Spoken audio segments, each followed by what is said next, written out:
What is stopping you from helping us do that? Right? What are some of the rules? What are some of the documentation? What's some of the even laws? Right? We have constant conversations with congressional leaders from a legislative standpoint. If there's things that are stopping us from going fast and being more agile, that's what I want to hear from you today. So with that, Ms. Daniels, I'll turn it back over to you, unless there's any questions for me. Get on with the show. Ladies and gentlemen, if you have any questions for General Skinner, please submit them to AskDISA F2I at mail.mil. And I know I only had 15 minutes, and they're probably cringing because I said if there are any questions. But otherwise, we'll get on with the show. No questions, sir. No questions? Excellent. Okay, have a great day, everybody. Thank you. Thank you, Lieutenant General Skinner. Ladies and gentlemen, please welcome Mr. Douglas Packard, the Procurement Services Executive and Director, Defense Information Technology Contracting Organization. How's everyone? Is this working? Good deal, good deal. Well, enjoy the good weather. I did order the good weather for the day. I think it might be a record-setting warmth for the day. Tomorrow you're on your own. I think it's going to go ahead and turn cold, but we did make sure that you had a great day for the day. Thank you, General Skinner, for your opening remarks. The charts were advertised for folks in virtual land where the charts were available. All these charts are posted on a DISA.mil site on news, events, forecast industry. So you will be able to find the slides after today's presentation in a very local place for you. It is our forecast industry. Really, it's your forecast industry.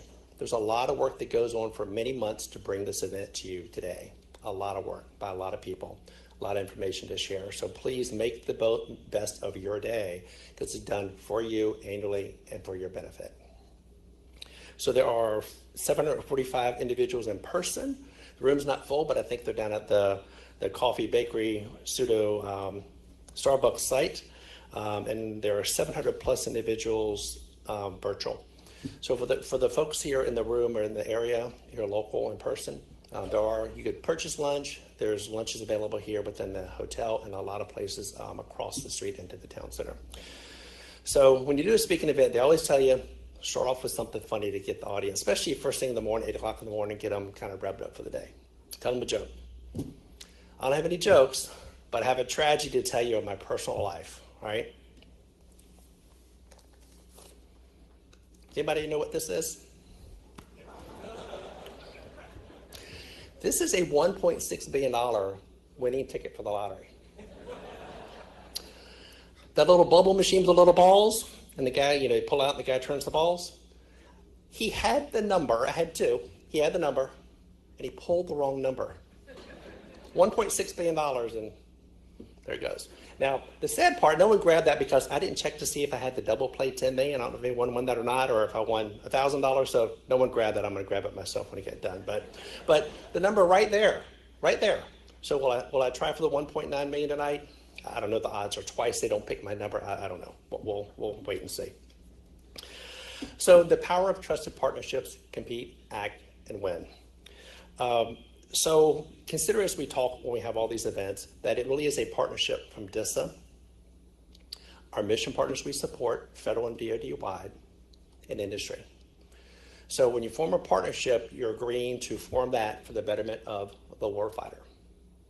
They depend on this room and our virtual participants to make that for them. The no-fail mission is 24/7. We're in a great power competition. We need to bring the A game every day, all days.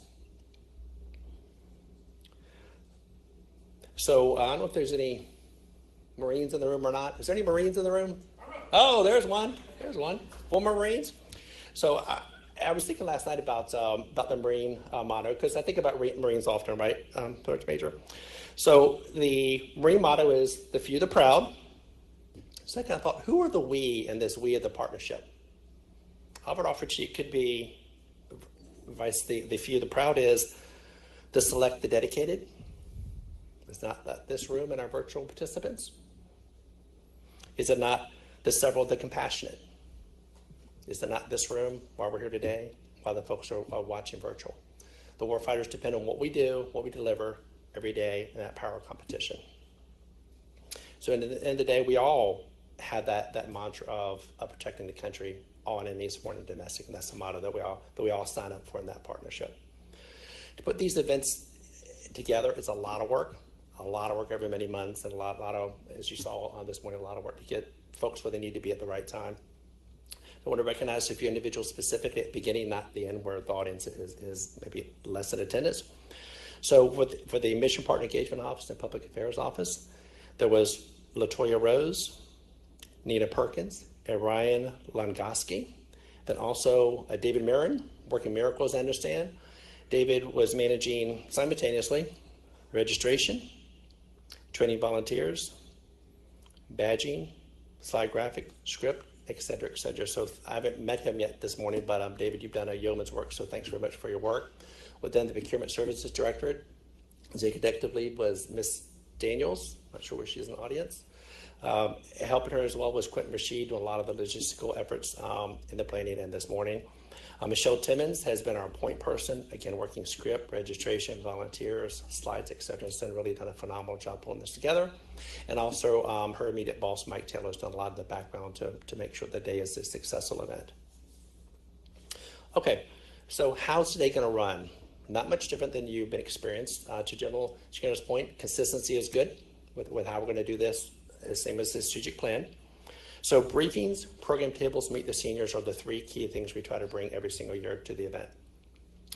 So for the briefings, there'll be center organization and a high-level strategic focus from the executive that manage their portfolio, central level and some directorate level individuals. A lot of that focus will be based on the strategic plan. And like you were in college, you could go to a lecture, but for the test, you had to read before the test. So the strategic plan has been issued. We've had 4 line-up effort panels have been phenomenally well attended and very successful. If you haven't read the DISA strategic plan, read the DISA strategic plan. If you don't, you'll come to a fork in the road and you will take it. And you'll end up somewhere, but no one's where that journey will take you. Read the DISA strategic plan. A lot of effort went into it.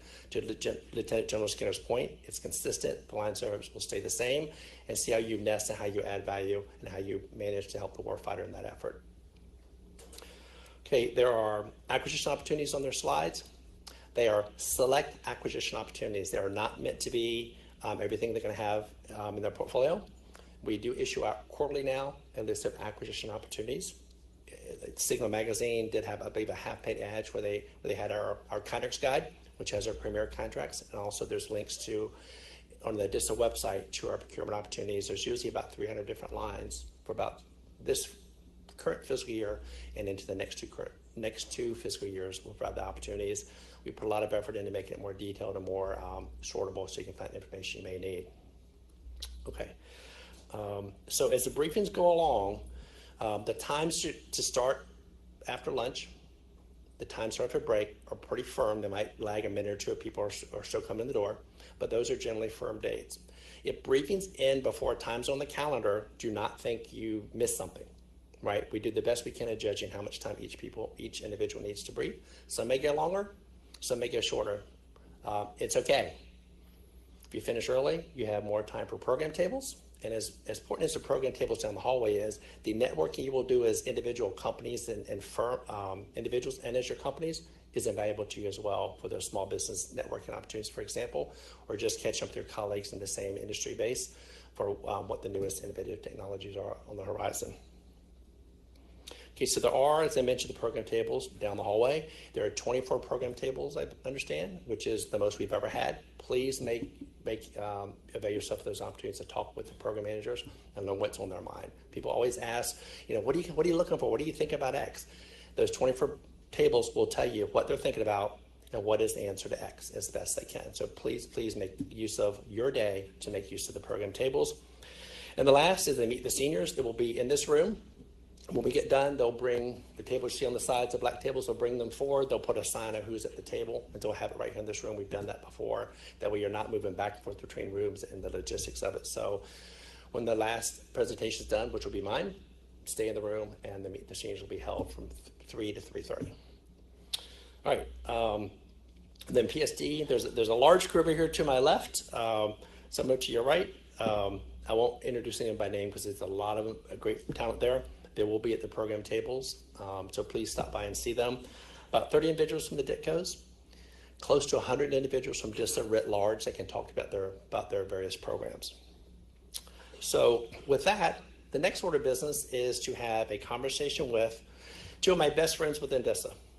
Now, I'm not going to tell you one of those best friends is my boss, but my two best friends within DISA. So first is Christopher Barnhurst. He's the Deputy Director of DISA. And second is Mr. Jason Martin, and he is the Component Acquisition Executive.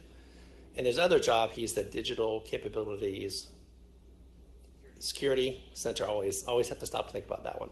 So they're going to come up and talk. So we have some things we'll talk about in general. There may be a Q&A for Stump the Chump, which is probably me in the group towards the end. So I think we have about 30 to 45 minutes. So with that, gentlemen.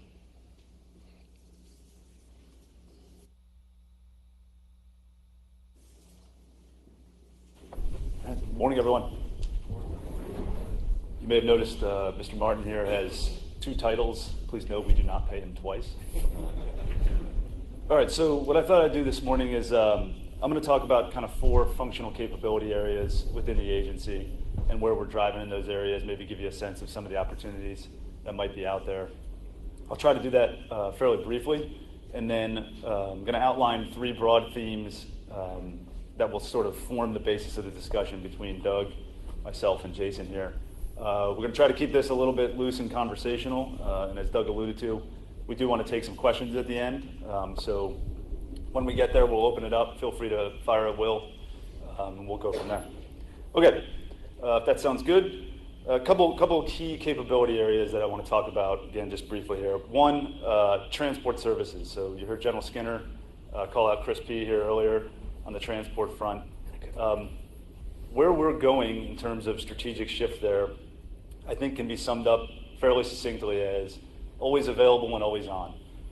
We want a network that is exactly those two things and accessible from any medium, right? So whether it's MilSatCom, ComSatCom, terrestrial transport, commercial cell services, right? You pick your LEO satellite constellation, you pick your transport medium, and we want to find a way to get you into the DoD network in a secure manner so that we can get the data, to General Skinner's point, where it needs to be when it needs to be there. A lot of the discussion you hear in the department about JADC2 and things of that nature, right? Sensor to shooter, timelines and data to the person in the foxhole, the warfighter in the foxhole timelines have to be quick. All that data is no good if you can't get it to the person that needs it, right? So thus the focus on transport. Second, cloud. So you're going to hear Sharon Woods later on talk a little bit about where the hosting compute center is going. I'll outline it briefly as kind of a threefold strategic shift in my mind from the agency's perspective. One, commercial cloud adoption and what we can do to accelerate that. JWCC is something that you guys are probably well familiar with. But that will form sort of that baseline of general purpose cloud. 2, we want to look at private cloud. So you've heard us talk about Stratus before. That's our on-premise cloud instance. And then 3, hybrid cloud, right? How do we connect the two, and in what use cases does that make sense? And then layered over top of all that, cloud accelerators. How do we do things smartly? Infrastructure as code, containers as a service, those kinds of things, to make it easier for app owners in the department to get into that environment.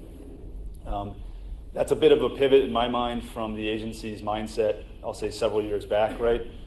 Where we want to be the agency that people come to facilitate access to cloud services, no matter what that means, whether it's private, public, hybrid, et cetera.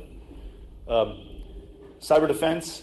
So this time last year, you heard us talking about this thing called Thunderdome, right? Which is a architecture that DISA put in place designed to meet zero trust requirements. Proud to say that pilot is well underway. Dr. Herman and the team in DISA are our lead for that. And actually myself and the director will be on board the Thunderdome in the next couple weeks here. So we're at a point now where we're entering the operational assessment, operational testing type phase for sort of full deployment decision coming up here in January. But so far, so good in that space.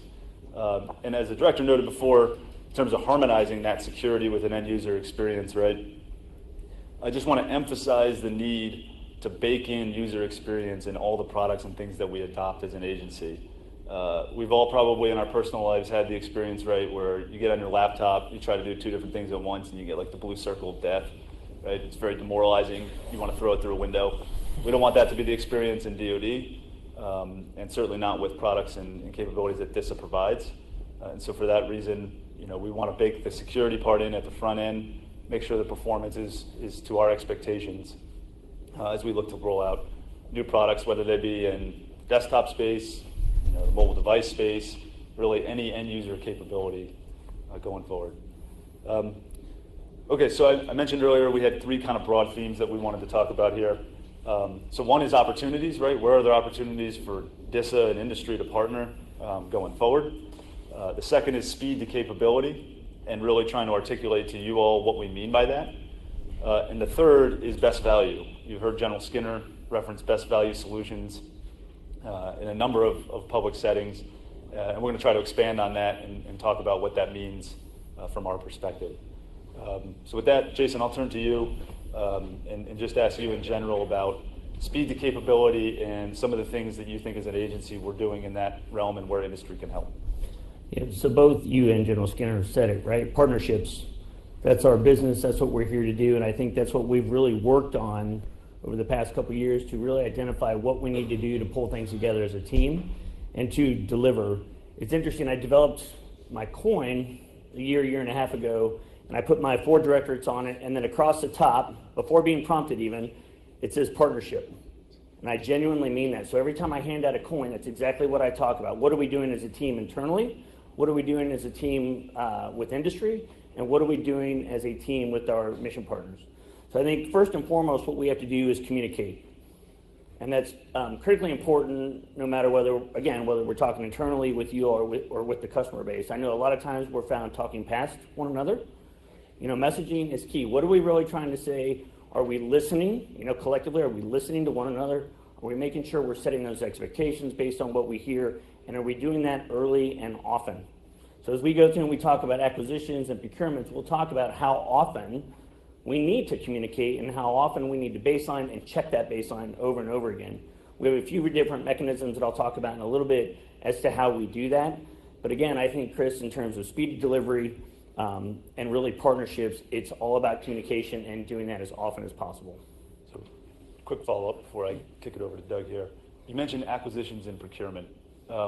Sometimes I think when we, clarity of language, right? Because people hear acquisition or they hear procurement and contracting and they may think different things. Can you, in your CAE hat, maybe articulate what you see as the difference between those things? Yeah, happy to. And I'll do it in my CAE hat and my DCSE hat, which the other center chiefs, live in that realm as well. So big A, right? That means requirements, documented requirements that go through various processes across the department, whether you're talking JSIDs, CSIDs in our world from the cyber perspective. How are we documenting and gathering and collectively vetting those requirements across the department? Thing 2, planning, budgeting, estimating. That's the second piece of that. This is all pre-quote-unquote acquisition, what we consider acquisition. We've got to make sure that we have the money in place. I know there's a lot of you out here, because I've got feedback from Carlin that said, hey, DISA, you're not planning appropriately. Well, in some cases, you're probably right. In other cases, you may not be. There's a lot of things that go into that. There's requirement shift, change. Again, you got a document baseline, review, update, etc. And then the third thing, or the third piece of that is really the acquisition itself, which is the process, DoD 5000. And that's where Doug and I work together in terms of how are we partnering to provide a program and procuring capabilities as part of that program and or acquisition. So hopefully that clears things a bit up. I'll be able to talk about it a little bit later, but there is quite a bit of confusion when it comes to acquisition and procurement, big A, little a. So hopefully that helps a little bit. So you mentioned, really communications with industry in terms of requirements, right, and a little bit of a give and take there. So Doug, one of the things I was going to ask you is, can you talk a little bit about what the agency is doing in terms of how we communicate with industry to kind of advance innovative ideas forward? Absolutely. So I mentioned, I'm going to use this. Is that good? Thank you.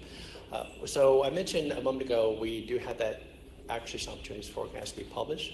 We publish it quarterly. We used to do it once a year, went to twice a year. Industry really wanted 4 times a year. We do it 4 times a year. It's an effort to do it, but if you think it's important for you to know us better, then great. That's what we're willing to do. It is searchable, has some dollar thresholds within it, has, if the increase could be a small business set aside, it has some competition information in there. So we really try to do a really good job of putting it out. Sortable, so you can call through it. Relentless pursuit of efficiency. We're trying to make that with more bells and whistles, more searchable, more interactive for the base. So we do that once a quarter. We have any number of industry days when we can on topics. We have the technical exchange meetings that Mr. Wallace's group hosts. We have this event. We have any number. I don't know how many times I look at the calendar and see who is going to an AFCEA event blank, or a Signal Magazine interview, or Sharon's briefings at some contemporaneous place downtown about what work they do. So I think over the years we've done phenomenally more than we have in the past, which is a great thing to have that dialogue. To Jason's earlier point, and Chris, to your point as well, it requires active listening. It really requires really active listening. Carlin Capanos hosted a great listening session with industry on procurement contracting challenges, which is great. She has another one planned. I'm not sure if this will be this calendar year and the next calendar year, on more programmatic, big A acquisition type of concerns. But we listen to them. If we have 10 things, a human can only possibly maybe do 5. So as you give us those challenges, we kind of stratify them and see what we can do, some low-hanging fruit, and then work on the bigger things over time. So none of these would be instantaneous improvements to an acquisition system, well before my many years of doing this.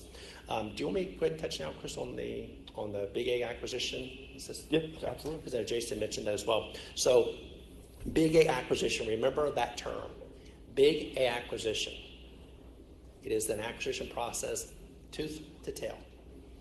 It is defining, like, oh, I think I need blank.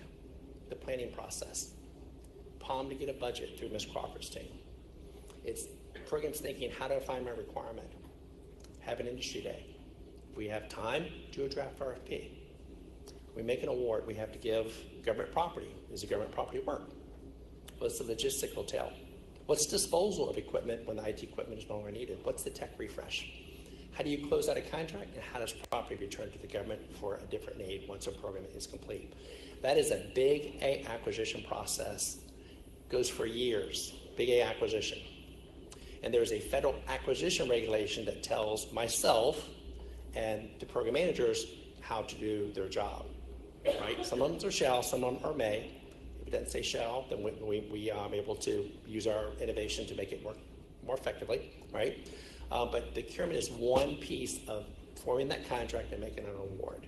Right? The big A acquisition, which is what Jason is primarily focused on as a component acquisition executive, is that big A acquisition.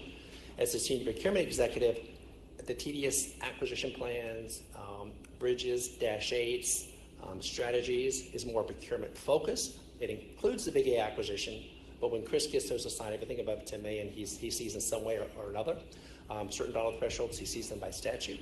So he sees that procurement piece, but it's a much larger acquisition process. We team very well. I think there's not a week that goes by that one of us isn't engaged with the other on some substantive issue, not, hey, how you doing, but some substantive issue about how's the acquisition process writ large work and how to improve it in some cases. Maybe it doesn't need to be improved. Maybe it works very well, and don't tinker with it if it's working well. So hey, Doug, as a follow-up for the room, they speak to a lot of us in the agency. Sometimes, I get the question of, should I call a PM? Should I call one of the logisticians? Should I call the KO? Can you kind of help them maybe think about when you would call one of those particular folks based on that acquisition cycle? So the accounting officer is really engaged at the point where a requirement comes to their desk to review, to go through a number of contracting statutory requirements in the FAR and issue the solicitation, make the award. The planning before that, with the program manager thinking, what do I need to do? They're having technical exchange meetings. They're helping in their mind how to frame the requirements. So all that is on the front end for a program manager at program tables today, at FC events, in this room, on a phone call to figure out what problem are you trying to solve. The KO again gets this really much smaller part really of how do you translate that into words that make sense, that legally makes sense, can be carried out, and in the end give a user effect. So, and then once the award's made, evaluation, then it's a much more of a team between program managers and KOs to make sure what we asked to buy. If we did a trade-off and we had these best value bells and whistles, and we had these certain, I'm going to give you 5 PhDs to work on the project, I expect 5 PhDs to show up to work every day and do something of value. So, it's a big composite of, again, this one piece in the middle called procurement and contracting. And on those edges, to the edges are really the acquisition process. They're teamed, as you know, Jason, all along the way, but there's a big variation of what the jobs and tasks are going to be. So those of you paying close attention may have noticed a second title for myself from Mr. Packard there as the Senior Procurement Executive and Deputy Director. Like Jason, I also do not get paid twice. We should relook that policy. Let me just add, it's his favorite title is Senior Procurement Executive. I'll just... that's just a true statement. As I promised it would be his funnest part of his job. Yeah, indeed. So I'm going to pivot back to security real quick. So a lot of times we talk cybersecurity and we think of the endpoint or securing data or least privilege access, right? Whatever the kind of fancy term is of the day. We tend to overlook or talk about less, at least in my view, supply chain risk management, which is, I would argue, equally as important, right? And within DISA, right, we have a group that does exactly that, supply chain risk management, and they do what we call illuminations. They can go down, tier 1, tier 2, tier 3 kind of suppliers and subs on a particular capability. And we call it an illumination because they're trying to illuminate what the risks might be associated with those different vendors and providers. But within the department, right, we've got something called CMMC, which I know you guys are painfully familiar with probably. And Doug, I was going to ask you to just expand on kind of where we're at with CMMC 2.0. Go from there. Okay. And I did write down the term in case this question was asked from the audience as well. CMMC is Cyber Security Maturity Model Certification. So as you recall, back in the 2016 timeframe, Ms. Arrington started off the process as CMMC. It has changed to a CMMC 2.0. So for cybersecurity, the department's plan to implement that into the systems of a contractor that carries the data from the department, from emission partners, to have focus on that. So they implement that through a clause in a contract. So the latest we know of, as of today, is in the March timeframe, the department believes it'll be prepared based on industry comments to issue out the interim rule. Interim rule means it's effective as comments are continue to come in. An interim rule means it's so important I'll wait to the final rule, which could take 6 more months. Interim rule, I'm going to implement it now because it's important to the department. So in the May 23 timeframe, they're expecting a phased rollout. What we gather so far, and the media has done a phenomenal job reporting and keeping everyone up to date on this for the department, is will be a phased rollout over a 2-year period. The first part still appears to be a self-certification by the contractor, affirmative certification in response to a proposal, in response to a request for a proposal. So it's a self-assertation. As you go to a higher level 3 to a 5, maybe with some other more complex systems, so there could be some third-party certifications, maybe a couple years into that time frame. That certification, you've represented to the Department of Defense that your system is secure. Do not think, and that's how we're going to implement cybersecurity in that vein for the contractor systems carrying the data. Please do not consider that's a trivial event that may have been in past years. Please do not do that. That is the way we're trying to secure data that is resting, in many cases, on contractor systems. So that's the latest we know of. It'll roll out again, I think, over next year. By the time we come into forecast industry next fall, Chris, I think we'll be in much better posture. I do think self-assessment roll out, certainly the DISA. Now, within that vein, so when do they apply? When is the level 1, the level 3, and level 5? Well, the program managers determine that. So there'll be some guidance issued from the department how they make those determinations. But Kim says, Jason, maybe you want to jump on because that certification, the department's going to rely on affirmatively that data is secure, and if cybersecurity is integral to everything, as Ms. Sparta mentioned, that certification has to be, no kidding, correct. So anything you can add, Jason, on your thoughts on that? Well, so critically important, right? So we know that, and that's the direction of the department put in policy. I'm actually going to jump to the contracts overall, if that's okay. Please. So I mentioned earlier about planning. How well do we do at planning? How well do we do at contract writing? Right? You're all probably frowning at me, although I can't see all of you. some things we could do better there as well. So what we've talked about, Doug and Chris and I, one of the things we're launching, not only to include CMMC and what we plan to do there, how we hold collectively, ourselves accountable, is we're really going to focus on what our contracts look like. So it's in its infancy, but it's one thing I've got to start doing this year is starting to look at how we write contracts tip to tail. We talked about big A acquisition, tip to tail, and what that means for years. What the hope is we train folks up and we get people in a frame of mind to actually write contracts that are good for everyone in terms of accountability and expectations and make sure we're delivering. That is something that we'll roll in there. But like I said, that is in its infancy, but you will hopefully start to see some changes in contract writing and how DISA is doing that.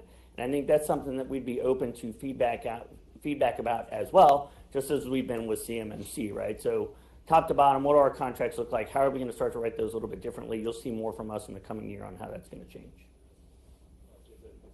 Good point. There we go. So I was going to ask you to describe in a little more detail, and I think this is what you're alluding to, our PM development program, right? As Jason started to say, we very much look at this as a two-way street, right? It's about communication, it's about active listening, all the kinds of things we've talked on.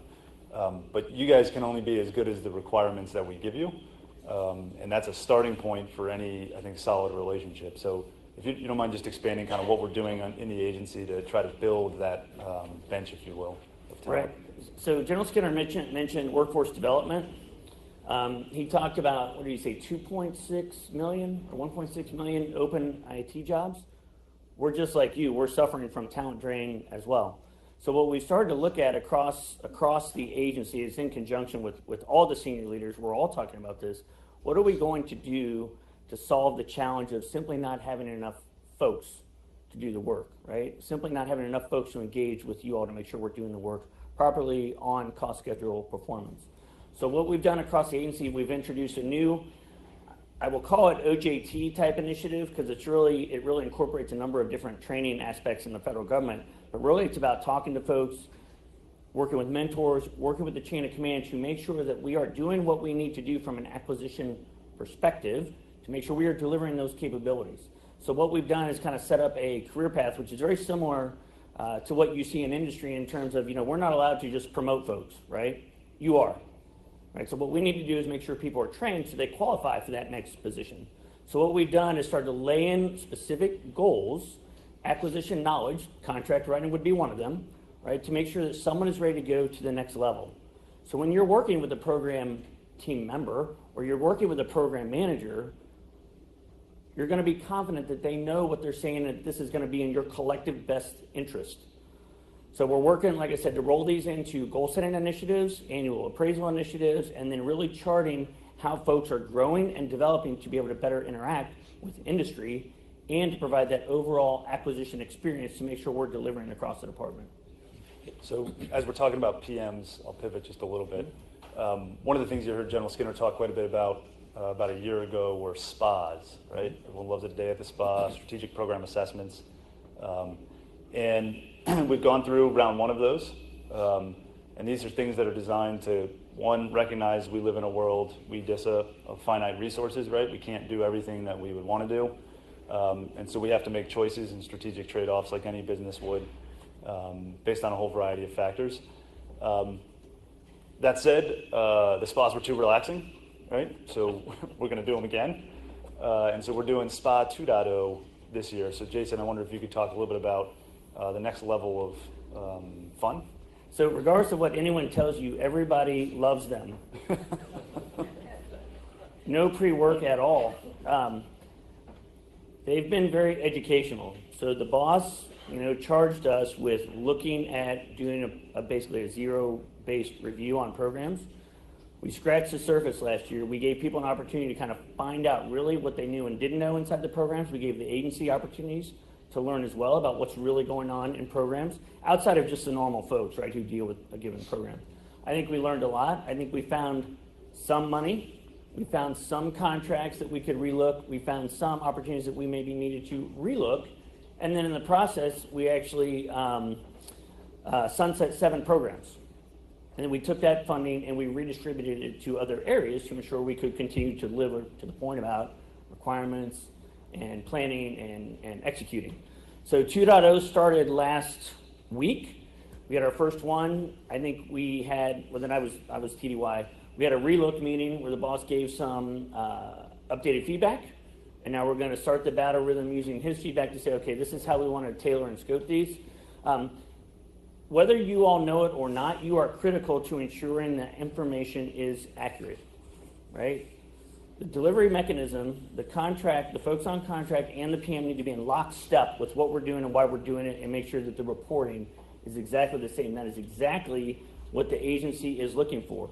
Keep in mind, too, it's not just, Mr. Barnhurst and General Skinner looking at these programs. It's the entire agency. So every owner of a piece of the acquisition process is included and does assessments, right? Operations does an assessment. The AO does an assessment, right? JIDIC does an assessment. Well, you're working with all them as well. So you can see it's really a 360 bottom up, top, bottom, left, right look at a given program, and are we doing it right? And if we're not, we course correct. If we can do things differently, we do that as well. And if we can take funding and move it elsewhere, we do that too. Hey, how long have you been to CE? Pardon me? How long have you been to CE for DISA? 2.5 years, year and a half. Sure. Long time. Long time, sounds right. I can tell you, you've been a great partner. Newer to the role, but a program manager by trade. He's done a phenomenal job in what he's doing. What he's done in those short years has moved DISA, in my 10 years at DISA, place we had not been. So you have done a phenomenal job. The spa, I'm a little bit involved in the periphery of those, but I see a lot of those, and usually as we get these, what, huh, what? Like they have those commercials of, we're doing that? And really no one really had visibility. So it really has been great for us. For the PM development program, the heart of any contract is a requirement. It's the very heart of it. So what you're implementing on that, again, I think it's having profound dividends across DISA. And what does that mean? It means the requirements are more defined, more thoughtful when they go out to industry. So again, I just want to say you've done in the 2.5 years, you've done what needed to be done for many years. So thanks. I'm going to have to give him part of my one salary. That's right. Yeah. And you may do that, please. You may do that. Straight to the Powerball ticket. So yeah, if I could sum up the spas, I think it was Socrates who said, "Know thyself," right? Which, by the way, I got that from Ted Lasso, not from actually Socrates. But hopefully my sourcing is correct. But that's really what it's about. That's what it comes down to. We have to know ourselves in order to better partner with you guys and with the other military services and folks in the department to advocate for resources, for requirements, capability, et cetera. So, Doug, I was going to turn to you, and this is a little bit of a pivot from that subject, but we hear a lot about category management. Can you describe kind of what that means and what it means to the folks in the room here? Yeah, I can, because there's some consternation. I think the concerns have kind of died out. But so category management is a initiative by the Office of Management and Budget to use best-in-class vehicles, meaning they have several tiers of them. The highest level tier would be using maybe a GSA schedule or a government-wide acquisition contract to procure, meaning I should go out to a schedule or to an existing, maybe an Encore 3 aesthetic, and buy off of those contracts instead of starting from scratch and starting a new contract effort. So within OMB, there was I believe the threshold was either 72 or 75%. We were at 72, and I think we met the interim threshold for last fiscal year. I think 75 is a stretch goal for the department. There was many concerns about, and Carla might address this during her remarks, about the small business community, which I really do absolutely truly understand the concern. I think that's kind of, we're in a better place. Carla can talk about it as well, about giving credit to the small businesses as part of that category management. So we've done very well within DISA. I think that it's a federal government-wide initiative, previous administration, current administration. But really what it gets into is really having the best buying power. And again, I think concerns about the competitive basis and what kind of you did and did not have. I think to a large degree, I think that is tampered off. And again, Carlin can address this more if you have a question specific to it from the small business concerns. She can certainly address that. Very good. Thanks, Doug. Thanks, Doug. Sorry. Okay, so kind of one last topic that I was going to try to cover briefly, and then I thought we'd open it up for questions if everyone's okay with that. I mentioned at the start, third kind of theme is best value. And what that really means to us, because we've used that term a number of times. I'll describe it this way. Best value in our mind is the right technical solution at the best possible market price. And the combination of those two things forms a value proposition that then dictates, which direction the agency and the department goes. I will also say it is fair and consistent pricing across the department. So one of the things, certainly I've observed, is particularly with respect to licensing, right? We have a sort of a divide and conquer approach from industry where DISA may get one price, and I won't name names, but in one case, no kidding, about a week and a half later, I hear that the Army's getting a price that's like 30% less, right? You go to talk to the vendor and they say, well, the Army's bigger than you. Okay, we're all one department, right? It's on us to speak with one voice, but I don't know how to go explain to a taxpayer, right, or someone on the Hill that DISA is paying, 30% more, 40% more for a license compared to, say, Army, Navy, Air Force, or someone else in the department. So while we are working internally to try to bring you guys kind of the one voice approach to things, I would ask for your consideration in that kind of a best value analysis going forward as well.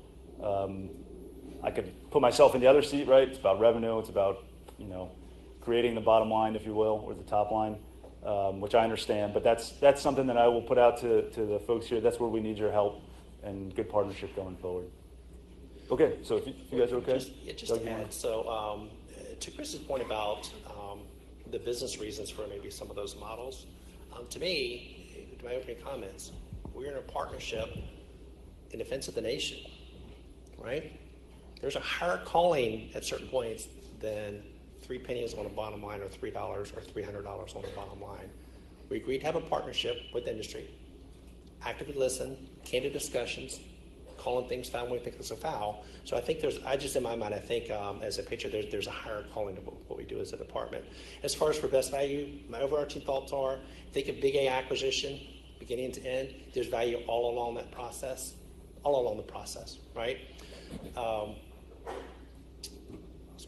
Let me try because I lost my other thought, Jason. Yeah, no, I've got a follow-up. So I had a impassioned plea to industry 2019, I think, right before COVID happened. We had a small business discussion at headquarters. So if the expectation for us is to deliver, we need our partners to deliver. That means bring your best and brightest, right? I was an integrator. I know how these models work. You can bring folks in, you can move them out, right? Make sure you're resource leveling and distributing the cost the way you need to ensure that we are getting that best value. To Doug's point, we all serve a higher purpose. You wouldn't be here if you didn't want to. We need to make sure we're a team doing that. We're bringing the right resources to bear. We are collaborating, and we are really bringing that talent to get the warfighter what they deserve. So I do remember my brain lapse. So best, and I have, as the HCA, I have to say this, head of connectivity, I have to say this. So best value. We should have best value, conduct awards. We do. The FAR defines best value as a trade-off analysis or an LPTA. We're going to use those at the time and place they're appropriate. So please don't consider best value as everything's a trade-off now. That's what you said. It is not, nor should it be. They both have their places. So when we hear that term, sometimes it can go to a very narrow part of procurement. We're talking big A acquisition of the value for the warfighter and for the user. Thanks. Okay. Thanks, Doug. Good clarification, too. Okay, so, just to kind of close it out, I'd say land back where we started, which is, one, we place tremendous value on our partnerships with industry. I can't think of anything in the agency that, frankly, would get done without those partnerships. And we want that to be a good two-way communication, right? It's why we do events like this. We owe it to you guys to communicate effectively and clearly, to articulate what the requirements are, what capabilities we need, and where we're headed going forward. And what we look for back is a trusted partnership, right, with a community that wants to deliver, not just for the agency or the department, but for the country, really, in the end. So I appreciate everyone taking the time to be here. With that, we will open it up for some questions. Thank you, gentlemen. Before our first question, I'd like to remind everyone that you can ask your questions via email at askdisaf2i@mail.mil. Our first question What do you think DISA employees need the most from vendors and partners to do their job effectively? Is it education, available SMEs, product feature collaboration, etc.? Yes. I was going to say yes. Yeah, all the above, I would say. Right. Because we partner for different reasons too, right, or different capabilities. So, if you're a vendor delivering the no-kidding transport on the ground, right, that's different than a vendor that we turn to for, I'll say, knowledge or insight into a particular industry or technical capability or capabilities. So all of the examples that were cited, I think, are good ones. But Jason, I don't know if you and Doug want to add anything. Yeah, I think the answer is yes, and all the above, and then some. We need folks who are well-trained, very communicative, and ready to hit the ground running at any given point in time, is the way I would put it. Yeah, no, I think that's a great comment, Jason. Be ready, be relevant, be ready to perform, be able to meet the commitments in the contract. Absolutely. Thank you. How does Big A acquisition support the acceleration of capability fielding? Jason? Oh boy, that's a loaded question. I think I'll use Sharon as an example here. I think Sharon has done a fantastic job of bringing a different mindset to the agency and working within that Big A framework to perform some agile tasks to deliver MVPs. You heard the boss say, Sharon, 6-month MVP for everything, right? I think that's what I heard. I'm working to get there as well. Sharon and I do things similar but slightly different just based on what we're putting out there. A lot of her capabilities don't take years, thankfully, especially in a cloud environment. So I think rather than answer that specific question, Jim, I think what I'm going to say is we are working with flexibility. We are working to adapt, and we are working on the requirements. So we talked last year, and we're going to talk later today about OTAs, an example of how the agency is bringing in a different contracting and procurement strategy to deliver capabilities in an acquisition. That's one example. The other thing is leveraging existing relationships, leveraging existing technologies, integrating existing capabilities, and then really starting to consume COTS products, which is not something we've always done in the past, but how are we looking at system-wide delivery by putting things together from an integrator perspective? So one more, go ahead, Chris. I was going to add on to the 6-month kind of comment. So General Skinner and I, right, as we're getting briefed on programs and the status of deliverables, et cetera, you could ask anyone here, it's always going to be what? How do you go faster, right? How do you move it left? So on and so forth. And there's reasons for that. It's not just because we're raging lunatics and want to put people through pain. But as it relates to deliverables and things, when you start talking about a 6-month timeline or even agile deliverables, like we have with our ICAM solution, right, where it might be every 2 weeks there's a release or something that's coming out. From a leadership perspective, there is a willingness, I think, to accept those timelines much more so than kind of the old school, I'll deliver it in 2 years, right? Because that becomes very painful, I think, and if there's any missed milestones along the way, you kind of put the whole thing at risk. Whereas when we do things in more of an agile manner, in many cases, like I said before, partnering with the folks in this room, there's more opportunity for recovery, it seems, and we satisfy kind of the department's itch for progress, right? There's not a 2-year out thing. We're making progress every week or every month. So something to think through there as well. And, our services spend is 85% of what we spend right now. That's not buying this. That's buying critical thinking and intellectual capacity in the services, whether it be writing an acquisition regulation for a CE, whether it be look at the most complex problem for innovation for the department using OTAs through that, which have been phenomenally successful. So again, our spend is really predominantly services buying people and their knowledge. So I'm going to use these two gentlemen on the front row as an example. So more and more of our acquisitions are starting to take hold of the entire agency, right? So Dr. Herman is responsible for delivering Thunderdome. He's asked Mr. Paczkowski to deliver SD-WAN as part of that. They've got 2 different sets of integrators doing various things to provide both of those capabilities. You are all playing in that, right? They're working together to ensure we're doing that. And then as we bring that across the agency, we've got to make sure that we're lining up the right folks at the right time to do that. Everybody can contribute when you're talking about an agency-wide acquisition. And it's, again, not 100, it's not really big A in the sense of big monolithic 2 to 5 year thing. It is very agile, right? We had a call with Sharon 2 weeks ago to talk about, hey, what does edge compute look like? What does that mean to us? Sharon, can you help us with that, right? That was a quick, hey, we got to talk about it, we got to go. So Sharon's starting to line up resources. All the while, Brian's working cybersecurity side. Now he's brought in the network folks. That is how we're starting to think to be a little more agile and to be more flexible when it comes to that big A perspective. Gentlemen, that was our last question. Thank you very much. All right. Thank you. Thank you.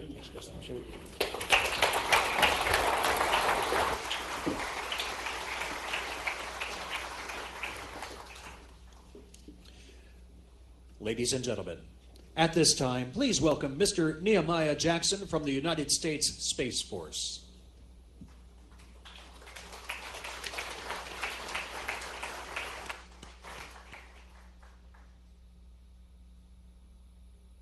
So do I just tuck?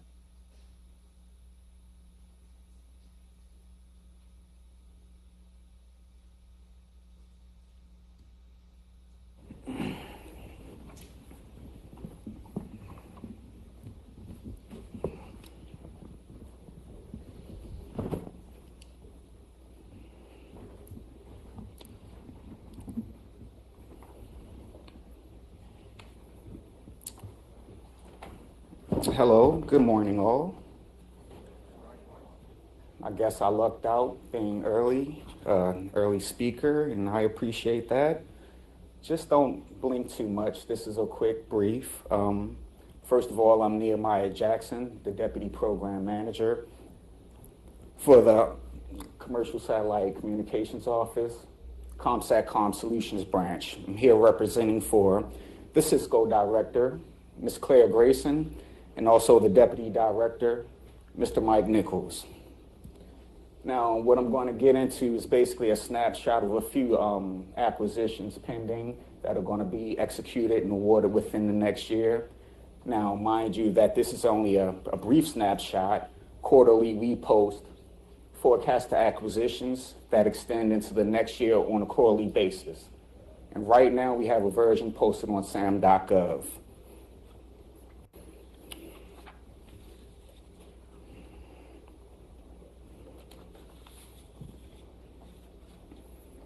Basically, you can take a look at our mission. Our priority is basically to support the warfighter by procuring SATCOM services that meet operational mission requirements. And this is basically where the rubber meets the road. This is direct support to the warfighter. In my mind, since I've been with the organization, there's nothing more critical than this type of service. It actually can result in life or death. And along with a little bit about our mission, Cisco in particular, I'd like to thank the agency DISA and PSD for continuing to provide that AdCon support from a personnel perspective during our transition in the Space Force. And of course, DITCO and PSD for providing our contract administration and execution support. Next slide, please. Okay. Now, basically, the way we procure our ComSatCom services is through the FCSA. And that's basically the Future of ComSatCom Services Acquisition, which is basically a body of vehicles or a number of vehicles that are administered and executed by GSA. These are GWAC's multiple award schedules, in which we usually order off of, and this was developed maybe 10 or 15 years ago through agreement with Cisco office and GSA. So we leverage those vehicles quite a bit. These vehicles include services for transponder capacity, which is CTC, subscription services, CSS, and also complex SATCOM solutions, the CS3 vehicle. Now, if we're faced with any requirements that don't fit into any of those categories, we usually give it an identifier called the SBS. And basically, those are things that won't be leveraged off of those vehicles, but we'll kind of work with our contracting shop and solicit those items full and open, or those services full and open, because they don't necessarily fit into the confines of the 3 FCSA vehicles. Next slide, please.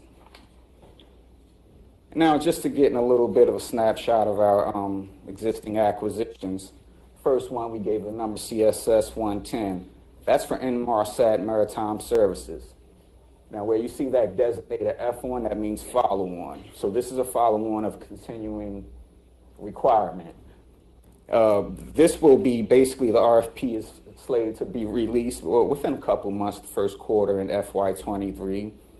And we expect award from this in about quarter 2 of FY23.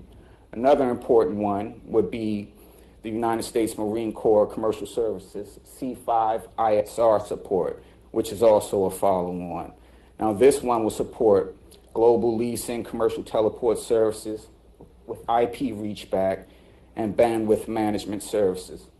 And it's typical for all of our procurements to include Surge Clean, just in case more bandwidth is needed at a certain point in time, just to kind of build in that flexibility into requirements and the contracting vehicle. Now, SBS 39, this RFP is expected to be released in quarter 2 of FY23, and projected award is expected to be in quarter 4 of FY23. Next slide, please. Okay, the Inmarsat Aeronautical Services BPA is also a follow-on. Now, Cisco is currently drafting an acquisition package for this, but this basically includes airborne Inmarsat broadband and global express services for DoD and other federal agencies, particularly ancillary services for the Air Force and the Navy. This RFP is expected to be released in quarter 1 of FY23, and award is expected in quarter 3 of FY23. Next slide. Well, that pretty much does it. And once again, I apologize for the brevity of the slides, but these procurements and acquisitions are so fluid that they change basically day to day or on a week to week basis. We had another 3 on here that are temporarily on hold because procurement is basically an iterative process. We have to go back to the mission partner and comb through their procurement so that we can triage the procurement, so to speak, and develop a good acquisition package and determine that the appropriate strategy is in place. So once again, to be mindful of all of our contracting or acquisition opportunities, please make sure you check sam.gov for most comprehensive list at this point in time. Once again, I'm Nehemiah Jackson. I appreciate your time. The Cisco shop will have a table upstairs. I believe it's table number 23. So we're welcome to all discussions and questions. Thank you very much.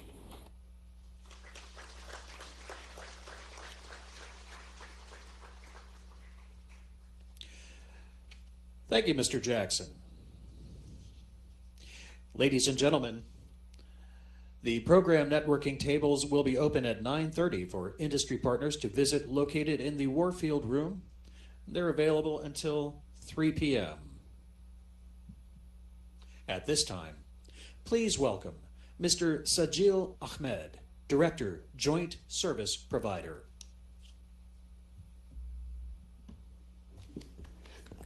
Good morning.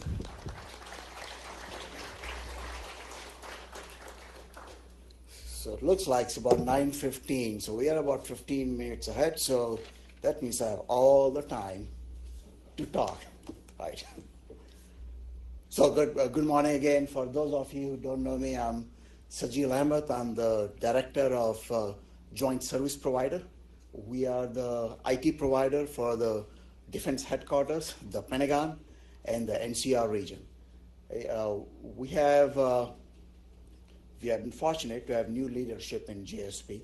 So I was a vice director for a couple of years. I took over as director and want to introduce also Brigadier General Mike Cornell, who's sitting right here as the new vice director of JSP. And we have the military deputy, Colonel Golubsky, is sitting someplace over here also. Okay. We are, as General Skinner mentioned, as you heard before from Mr. Banas also, we are here and continue to look for trusted partnerships. Okay, that's how we do our business. Same thing applies. We talked about the bigger DISA. Same thing applies in what we do over there in the Pentagon. Okay, partnerships with our mission partners over there in the Pentagon and with all the industry is the way we do our business. That's the way we do basically our mission. Right? This slide, what's up there, okay, that just gives you a quick overview of the scope of what we do to provide our mission partners on day-to-day, on minute-by-minute basis. Lots of numbers up there. Okay? But basically, if you take a look at our mission area, okay, every single person, either civilian, military, contractor who works in the Pentagon, or if they are in the NCR region, we touch them. We touch them from IT. They are a customer. Somehow, most of them might not know that they are actually using the DISA JSP provided services, but we touch them. Either it could be a basic phone, could be basic network, it could be more than that from the end system, iPhones, doesn't matter. If they are in the Pentagon, they're in Mark Center, any of the NCR lease spaces, that's what we provide service to them. Okay? We have, and we provide them the full-fledged service. Okay? By that, okay, Mr. Banas, for example, talked about the network being on all the time, right? For our partners. That's what we do. We want to make sure that we are enabling every mission. Okay? We want to be the partners with the folks who are in the Pentagon to make sure that we are enabling their mission. Okay, well, what does that mean? Okay, that means that when they are doing their mission, whatever it is, it could be policy, it could be contracting, it could be intel, they should not have to think about if the IT is working properly or not. They should be able to just connect from wherever they need to connect to, whatever device, and things should be working. That's the partnership all of us need to have to make sure we are providing that type of service. Those users could be either in the Pentagon, in office, they could be in remote locations, and for some of our seniors, they could be actually out in their homes. Doesn't matter. They just need to connect. They need to make sure that that's all being, that they are able to do their mission. Enabling every mission. Being the partners. That's being the trusted partners. Right? That's what we are looking at. Okay? If you go to the next slide, please. So based on the DISA strategic plan, okay, within that, okay, we have looked at what we have to do at the local level for JSP at what we provide service at. The basic piece for everything we do is user experience and making sure the user's mission gets done. Right? Every single thing we worked on, starting out with focusing on the customer, making sure that the customer has what they need to get the mission done. Right? Modernizing the IT infrastructure. Right? Some of you might know we have had the legacy infrastructure we have been using for a while. We are in the process of modernizing that infrastructure. Right? We are on the way to do it. We still have some ways to go. Right? So modernizing the infrastructure. Enhancing the cybersecurity. Right? We talked before about baking in cybersecurity in everything we do. Right? That applies over here also. Making sure that cybersecurity is part of every single thing we do. And sustaining the IT infrastructure. We could modernize it, we could put cybersecurity, but if you don't sustain it on a day-to-day basis, to make sure that we are providing the performance needed, we are providing the systems which are always on and working, then we have to make sure that that's always in place for our customers. That's the focus areas we continue to work on. That all boils down to, again, enabling the mission with partnerships. Right? There's always going to be, as you say in the slide about challenges with funding, there's always going to be those challenges. We talk about that every year. I've been seeing it for the past 30 plus years. That's never going to change. We just have to figure out a way in working through those challenges. Okay, next slide. Right, so when you start to take a look at the areas we are looking at improvements. JSP is not isolated. It's not a unique organization by itself. We are part of DISA. Okay? We would and will continue to leverage the integration, enterprise services across the board wherever possible. Every time, that's what our focus is. Okay? If we need something unique for the Pentagon, we change the enterprise service. That's how we are going to work there. Right? It's a partnership across DISA. All of our partners, some seniors I partner with are sitting over here in the front. Okay? Implementing enterprise services every time. Okay? That's the focus. That's some of the alignment or realignment we have been working for the past year plus and will continue to work those. Okay? These are some of the areas I already talked about. In the focus areas we'll continue to work on. Okay? If you go to the next slide, please. So next few slides talk about some of the opportunities. And I'm not going to go through every single one of them, so you'll have those slides to take a look at later on. What I would mention is whenever any opportunity is there, we would always be looking at how does the providers are looking at enterprise solutions, looking at integration. Joe Skinner talked about, but we mentioned to Sharon about the 60 days piece. That really applies to everything else we are doing.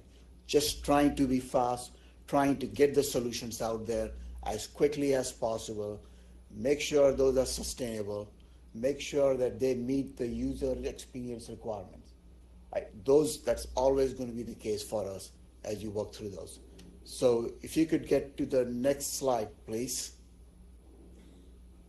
Right, so when you take a look at some of the opportunities of that, these are some of the details at the local level for us to do the proper architecture governance, okay, configuration management at local level, just to make sure when I talk about local level at the Pentagon, making sure that that's all being done properly from engineering to governance to making sure the operations is getting done. Platform services support. That's something we'll be collaborating, coordinating a lot more between HAC led by Sharon and JSP. Right. We have had in the Pentagon, we have been providing platform services to all the users for a number of years. I think as we look at the alignments, as we look at how we move in the future, we have great opportunities to take a look at commercial cloud, government cloud, hybrid cloud, on-prem capabilities. But those are things we would be working towards to see what's the best for our customers as you provide them the service. So any of our partners from the contracting side, we would be asking them to say, okay, that flexibility needs to be in place to take a look at all those capabilities and at the end to provide the mission support to our users. Okay? This is across the board for all the Pentagon users. Next slide, please. Some more opportunities. Let me just highlight one of them, the IT support services, and actually the second one, the audiovisual, the first one up there. We currently provide audiovisual support across the Pentagon. Okay? That includes support to the conference rooms, number of conference rooms there, support at the individual offices level. But again, one more opportunity on how we transform those with the new capabilities, right? As we are sustaining what we have. So each one of them really provides us the opportunity to transform the capabilities we provide and integrate into the enterprise services. Right. Next slide.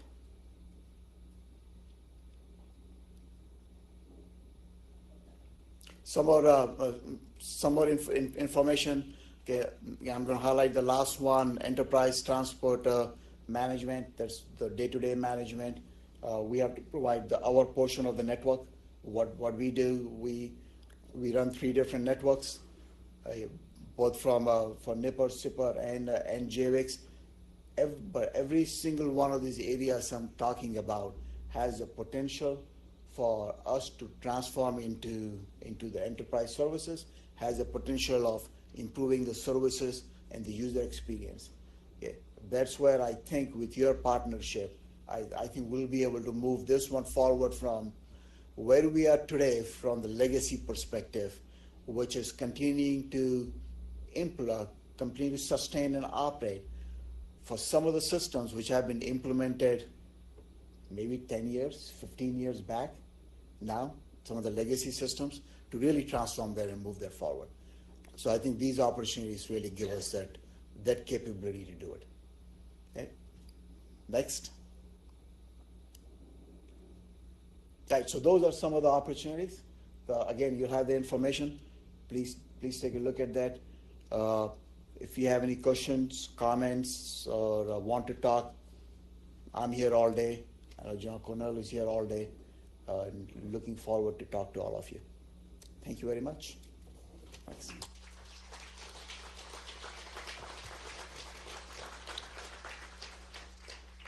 Thank you again, Mr. Ahmed. Ladies and gentlemen, at this time, we have a little extra time, so we're going to have a longer break than we expected. We are going to break until 10 a.m. Now, as a reminder, we invite our industry partners to visit the program networking tables located in the Warfield Room. Please be in your seats by 10 o'clock for Ms. Carlin Capanos' presentation. Thank you.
Check one, check two, check, check.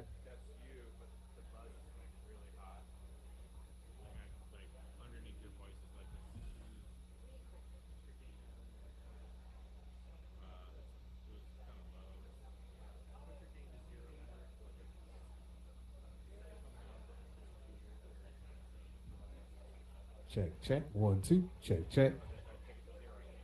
You can't hear anything? That's the. I just dropped down the master volume for what you're getting. Is that a little bit better? Say that again. Sure. Yeah, I can take it a little down, a little bit more. How's that sound? And you can adjust from there. It's still a buzz.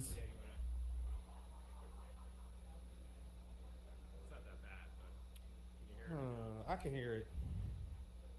It's at the end of the world, but these guys just have a lot of stuff.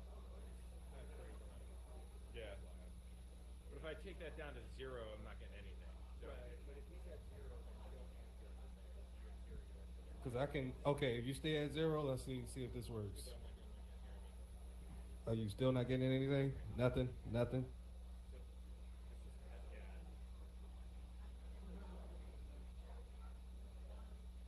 Yeah, I'm not sure why you're getting a buzz. None of the other channels I'm streaming to are getting a buzz, but check, check, 1, 2, check, check, 1, 2, check, check. Let's see. It's all in the background of everything. You want to try different now?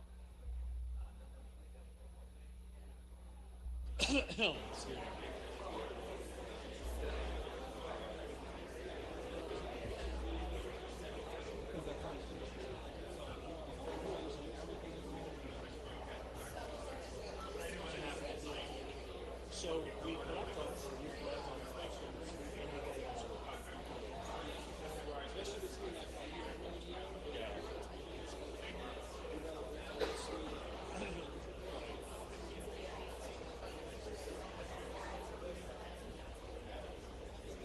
And I do wish they would take questions, and I don't feel comfortable like saying we have questions because that puts them on the spot.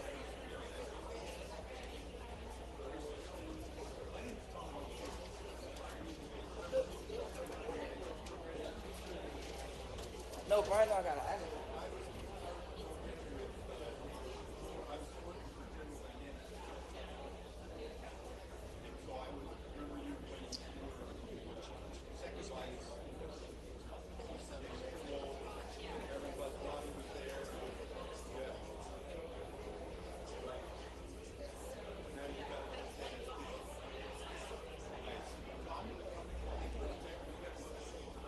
Gentlemen, how are we?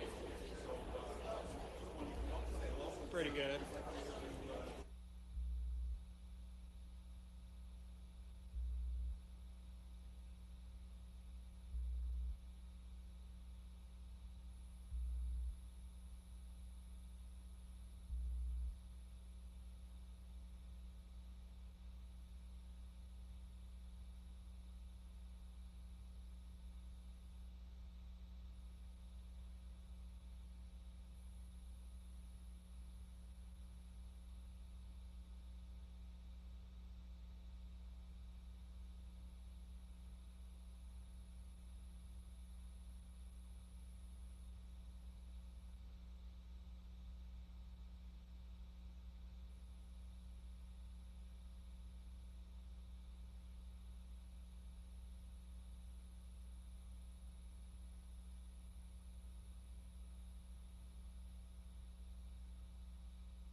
Ladies and gentlemen, the program will begin in 5 minutes. Please start making your way back to your seats. Thank you.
Check 1, 2, check, check.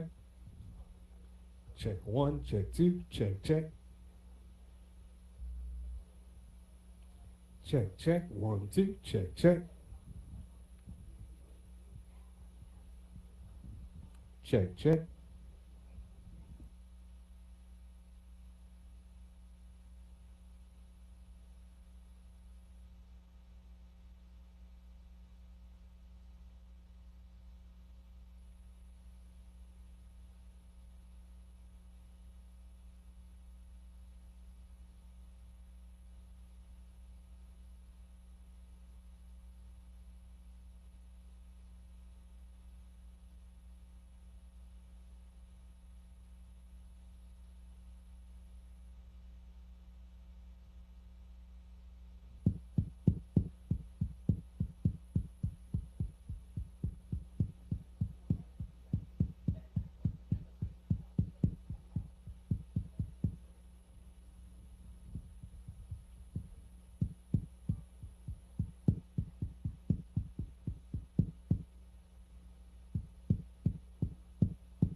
Ladies and gentlemen, please take your seats.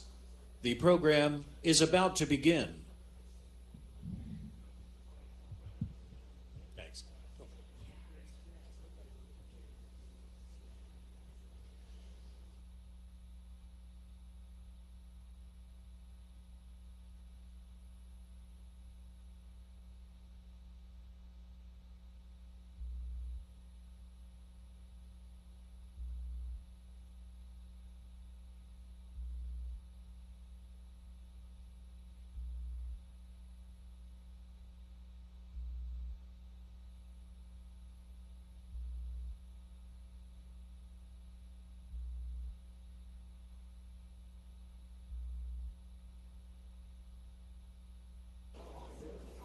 Good morning, everyone. How's everybody doing? All right. We're going to go ahead and get started because you guys know I talk a long time and I have to be done at 10:30 for the rest of the program to go on. So I'm going to go ahead and get started. My name is Carlin Kapanos. I am DISA's Director for the Office of Small Business Programs. Today we're going to start off with what our office does for the warfighter. As you can see, what we do is we make opportunities available for small business, and we look at increasing those opportunities. You ask, why is that important? Our small business first policy increases the participation in procurement of all things IT, all things communication related, because we need to keep the defense industrial base healthy, not only for our warfighter today, but warfighter tomorrow. So we have to keep making these opportunities available for our small business industrial complex to be competitive. All right, so today I'm going to talk about our achievements for FY22, our goals for FY23, and spending a lot of time on how DISA makes acquisition decisions. Now, this is something that's applicable to both small businesses and large business because it's the same answer regardless of how we make our decisions. So first, with the next slide, we'll show you what we did in FY22. You'll see a whole lot of green there. That's good. The 27.86 is what we executed. That's our achievement in that column. The only one that we didn't make of our own DISA assigned goals was the small disadvantaged business goal, but I will note that we went from a 5% goal in that category in FY21 to the 14.22%, and we achieved 11.57%. More importantly, that was over $700 million in the small disadvantaged category. And those of you that follow it, you know about Executive Order 13985, and we'll talk about that a little further in the slide deck. But that is the administration's focus on equity in federal procurement and making opportunities available to small disadvantaged businesses. If you're really following this, you'll also know that the challenge for us here at DISA and in the federal government is there is not a set aside for that category. So we have to aim at a target that we can't shoot at. But $703 million is a pretty good achievement. All right, so what are we looking for FY23? So the next slide is showing you what I've asked for. We're actually in negotiation with DOD, Office of Small Business Programs, on what our goals will be. They proposed something Friday, I countered over the weekend, and this is what I expect that we'll see. The only change is the hub zone will go from 1.5 to the 3%. All right, so next, I'm just going to do, how many folks here are new or fairly new to DISA? Okay, good. So this is like just a real small cheat sheet on how to work with us if you're a small business. First thing I want to tell you and remind everybody else is that DISA has a small business first policy, which says that every requirement that comes through DISA for execution is automatically included in the small business program unless and until market research demonstrates that small business cannot execute that requirement. We're going to talk about that market research piece in a couple slides coming up. But this is the exact opposite about how most agencies work, where it's full and open unless and until small business can prove they can do it. So I think that's one of the reasons that we achieve our numbers and we do very well, and that I can sit in front of you and tell you that DISA is very small business friendly. If you look at our achievements over the last decade, we've put over $16 billion in prime contracts to small businesses, and we've averaged over the last decade of over 28% to small businesses. All right. So those of you that are new, what do you need to know? You need to know that our office, the Office of Small Business Programs, that we are your portal, your point of entry to DISA. That DISA small business at mail.mil, write that. That's the only thing you need to know. Anything you need from us, send us an email, and myself or someone from my staff will get back to you with an answer. First thing you might want to put in an email to us is to ask for an invite to DISA 101 Small Business Orientation. We do these monthly, we do these virtually, and it's a 60-plus slide deck of all about who we are, what we do, what we execute, what contracts we use, a little bit about what I'm going to talk about here, how we make decisions, about what our office can do for you, and most importantly, where to find the information. So if you haven't attended that, ask to attend that. If you can't make it next month, we'll just keep putting you on the list until it's a time that's good for you. So we kind of 5 steps in working with us. That's number 1. The second step, do your homework. Review your forecast. You've heard earlier that we posted the FY23 quarter 1 forecast on DISA.mil on the front page of our homepage, in the middle under opportunities. Review that and see with what we're going to plan to execute, how that fits with what you do and what your skills and capabilities are. Also, review DISA.mil.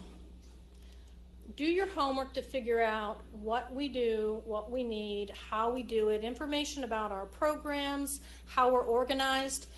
When we get a question that comes into DISA.mil, and it's something that we don't know the answer to, we go to DISA.mil to see if we can find the answer. And almost all the time, within 5 clicks on DISA.mil, we can find the answer that you're looking for, which means you too can find the answer that you're looking for and don't have to wait for the delay for me or my team to get that answer to you.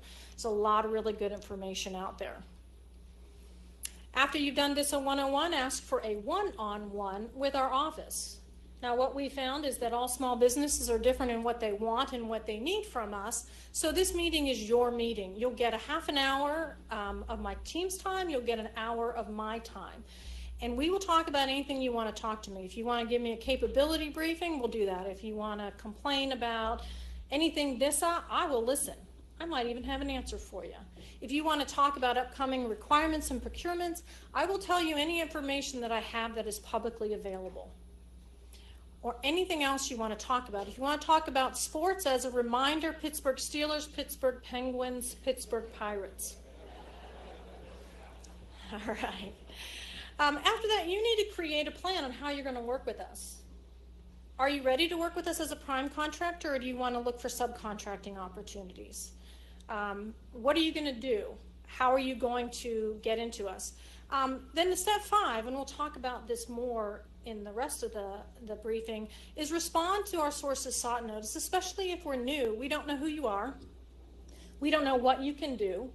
We don't know what categories you are and what contract vehicles you have. So let us know that. Respond to our sources sought notices. And then the last step, and I put this in there because so many times companies will come to me over and over throughout the years and say, Carlin, I'm doing everything that you've told me to do and I still don't have a contract. And they're like, I'm responding to sources sought notice. I'm meeting with any PM that will ever meet with me. I'm coming to all of your events. I'm going to the program tables. I'm doing everything that I can, and I still don't have a contract. And I say to them, okay, the last contract that you proposed on, what did the contracting officer tell you was the reason that you didn't win? And every single time I hear, oh, we haven't gotten that far yet. I can promise you, if you do not bid on our work, you will not win a contract. All right, next slide. Okay, so how do we make acquisition decisions at DISA? So I will tell you that it's a very balanced approach. There's a whole lot of things that go into the consideration of that decision that the contracting officer is going to make. And it is a team sport, although I will remind you, it is the contracting officer's decision. But in DISA, it's a very balanced approach. We're going to talk in a couple slides about the mission, about our assigned goals and our achievements, about socioeconomic categories, those lovely policies, rules, regulations, guidance, laws, and then we're going to talk about our premier contracts. But the bottom line here is that in every acquisition, there is usually multiple decisions that could be made. And again, it's a balancing act on what the actual decision becomes. All right, so the first thing on the next slide is the mission. The first thing that we have to know and understand is, can small business be successful in that requirement? Does small business have the experience to do it? Can they do it in all the locations? As you've heard already, we are a 24/7 global organization. Our lights never turn off. Can you support a requirement that has that requirement in it? Can you do it to the magnitude? You'll hear about scalability. You may be able to successfully execute something that serves 100 devices, but can you do it for 100,000? Can you do it for 1 million? Can you do it for 4 million? Because if you can't, then this one might not be something that should be set aside for small business. And most importantly, can you do it to the quality that is necessary to keep our warfighters on the ground and around the world safe? Can you staff it immediately? If you need 100 FTEs at the TSSCI levels, can you put those butts in seats in 30 days? Or will it take you a year to get up to what the contract requires? If you can't, then we can't set it aside. Also, can you fund it? Do you have the cash flow to pay your employees while you're waiting for your first invoice to be submitted and paid by us? Our bottom line here is that our number one priority is to ensure that the right requirements are included in the small business program. The worst thing that can happen for you, a small business, for our office, and for, most importantly, our warfighters, is your failure. Our program managers remember when you fail. I have to remind them when large business fails, but they will remember when small business fails. So I will make sure that we don't ever set up a small business for failure. All right, next one.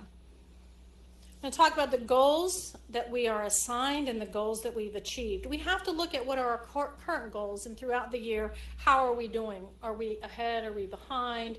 Do we have things lined up to ensure that we meet or exceed those targets at the end of the year?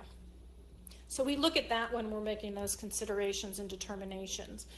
We also look at the socioeconomic goals, and can we further set something aside if we've already determined that 2 or more small businesses can do it, and it will be a small business set aside.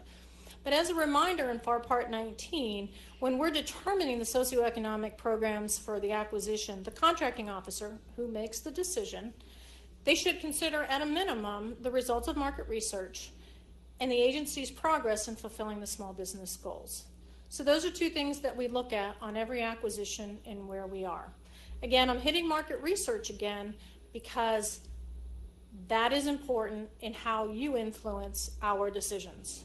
So bottom line here is, can we set it aside? If yes, then yes. And if no, then we want to look at what subcontracting opportunities are available to put in for the full and open acquisition. All right, next slide. All right, so those socioeconomic categories, again, did we achieve all of those for last year? So we didn't. The small disadvantage, we didn't meet or exceed. So, well, we're going to look at that one in any case because of the administration's focus on that. We'll get to that in a couple more slides. But then the year before, we didn't make SDV OSB, so we pushed for that one and we exceeded it. All right, so it's still challenging, so we might not be able to take our foot off that pedal. And if they do increase our hub zone from the 1.5% to 3%, you'll see this past year we were at 2.5%, so we're going to have to focus on that one too. All right. But I do want to point out that we don't have any order of precedence anymore. At one time, hub zone was a priority over the rest of them, but now there is no parity among all of it. That we can make those decisions based on the market research, based on our goals. We don't have to prioritize any of the categories over each other. So again, our bottom line here is, can we further set it aside? Do we have assurance that we will get competition if we put it aside to one of those socioeconomic categories? Will we get competition on the acquisition vehicles that we choose? And if the answer is to that, yes to that, then we have to decide which one. All right, next slide. All right, talking about policies, rules, regulations, guidance. Which ones of these apply? Which has priority, and who decides? So our bottom line here is that the contracting officer, as I've said twice already, makes the actual decision on the set aside in the contract vehicle. But our office, we have to concur on it. We're going to review the market research to make sure that what the market research lines up with what the decision is. And then, if the acquisition is over $5 million and it's not being set aside, the SBA also has to concur with it. So that means our market research has to be accurate and detailed and align with what the decision is. All right, so the next slide we talk about a whole bunch of all those things that we have to look at to make sure that we're compliant with.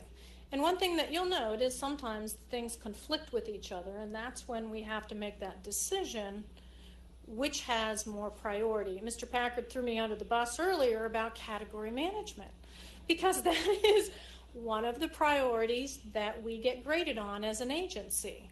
Sometimes it conflicts with small business set-asides.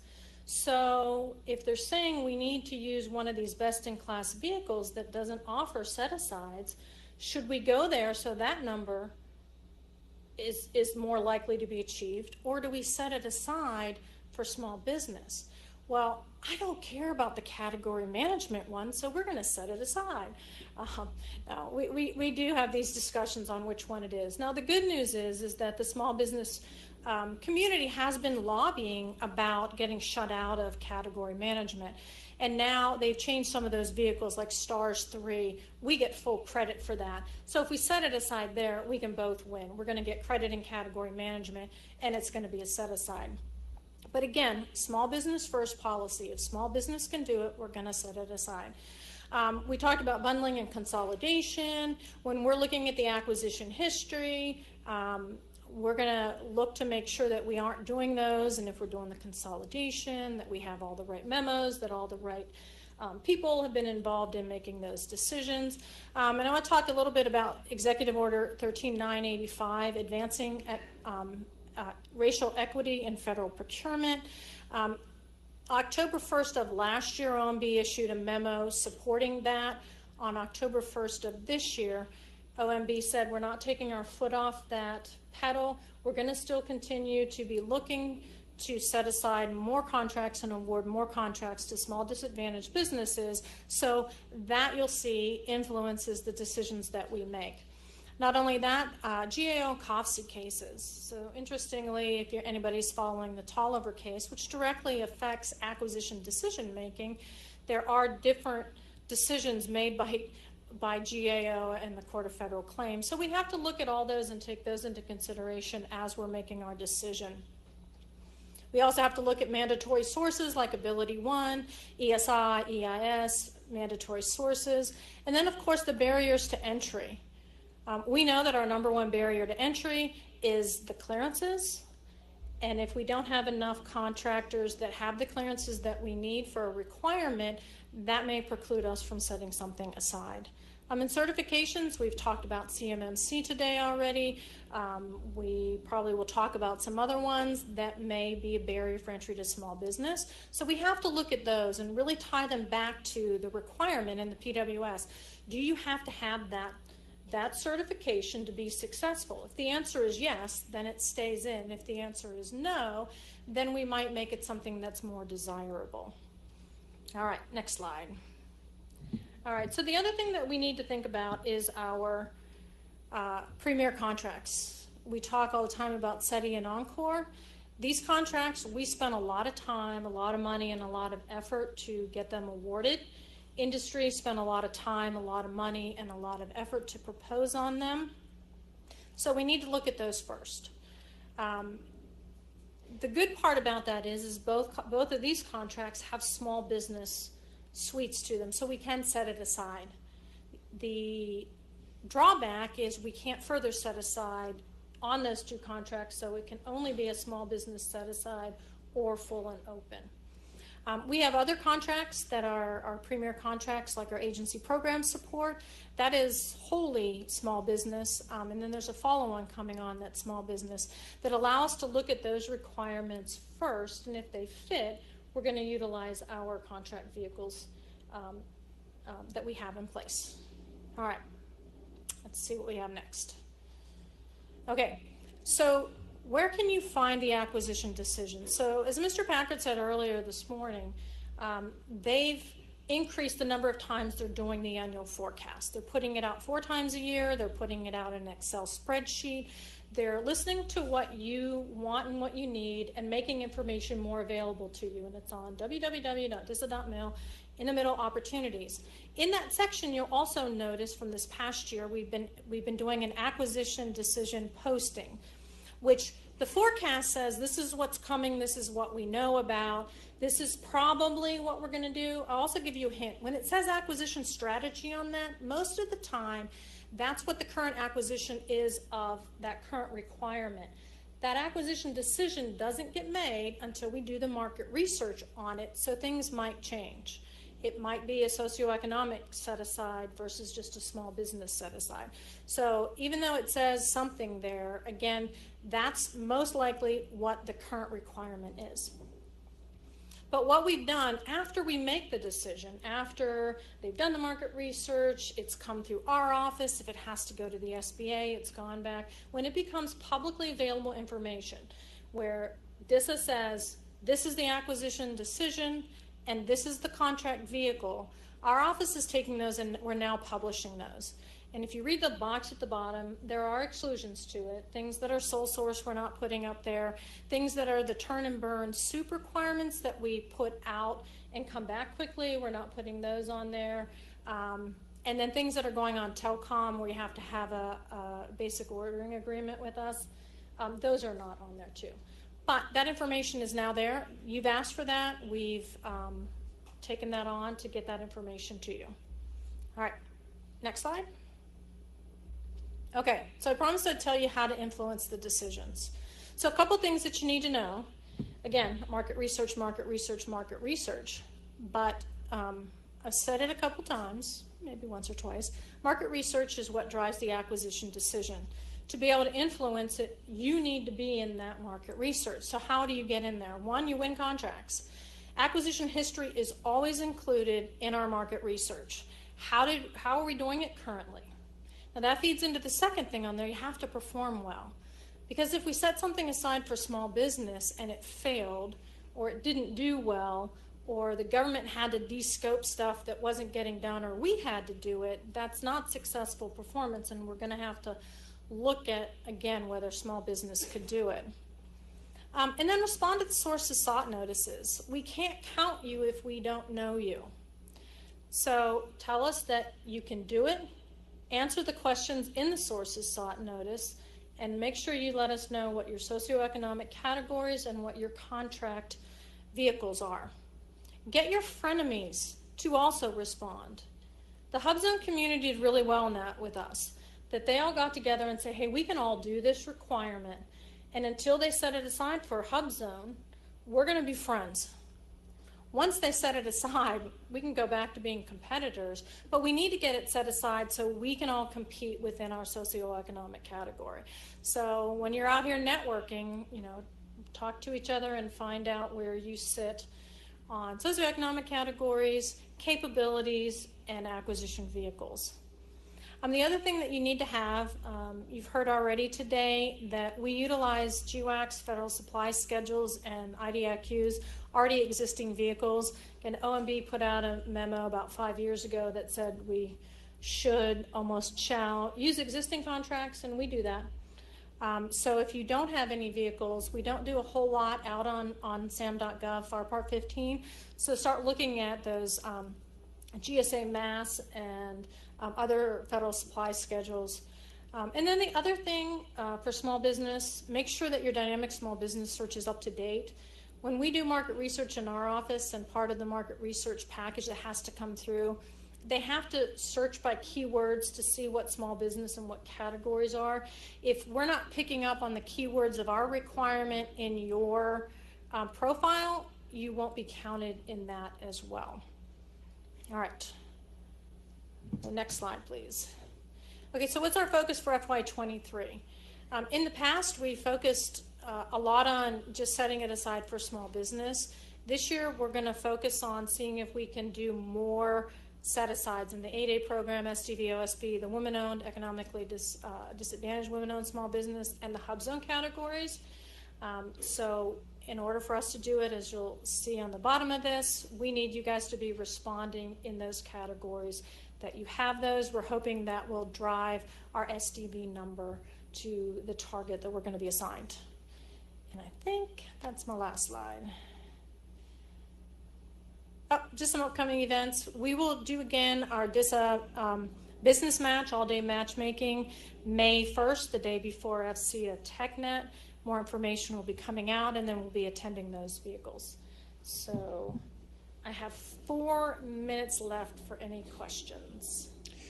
Thank you, Ms. Cabanas. We do have a question for you. Does your office wish to receive copies of sources sought responses? We get the market research report, and if we want to see the responses to sources sought notice, we can get them. Thank you, ma'am. That was the only question for you at this time. Okay. All right. Thanks, everyone.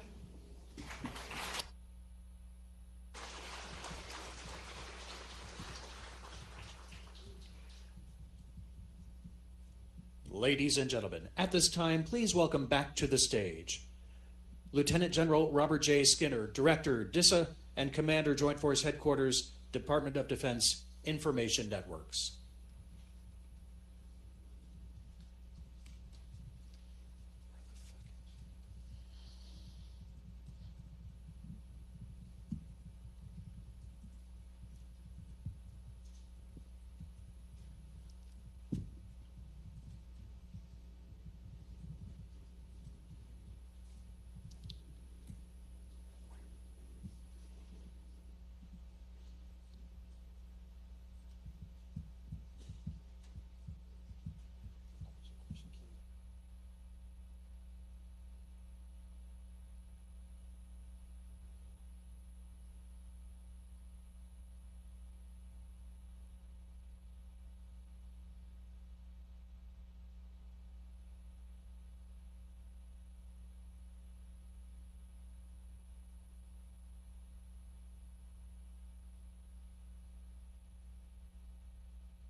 Ladies and gentlemen, please stand by.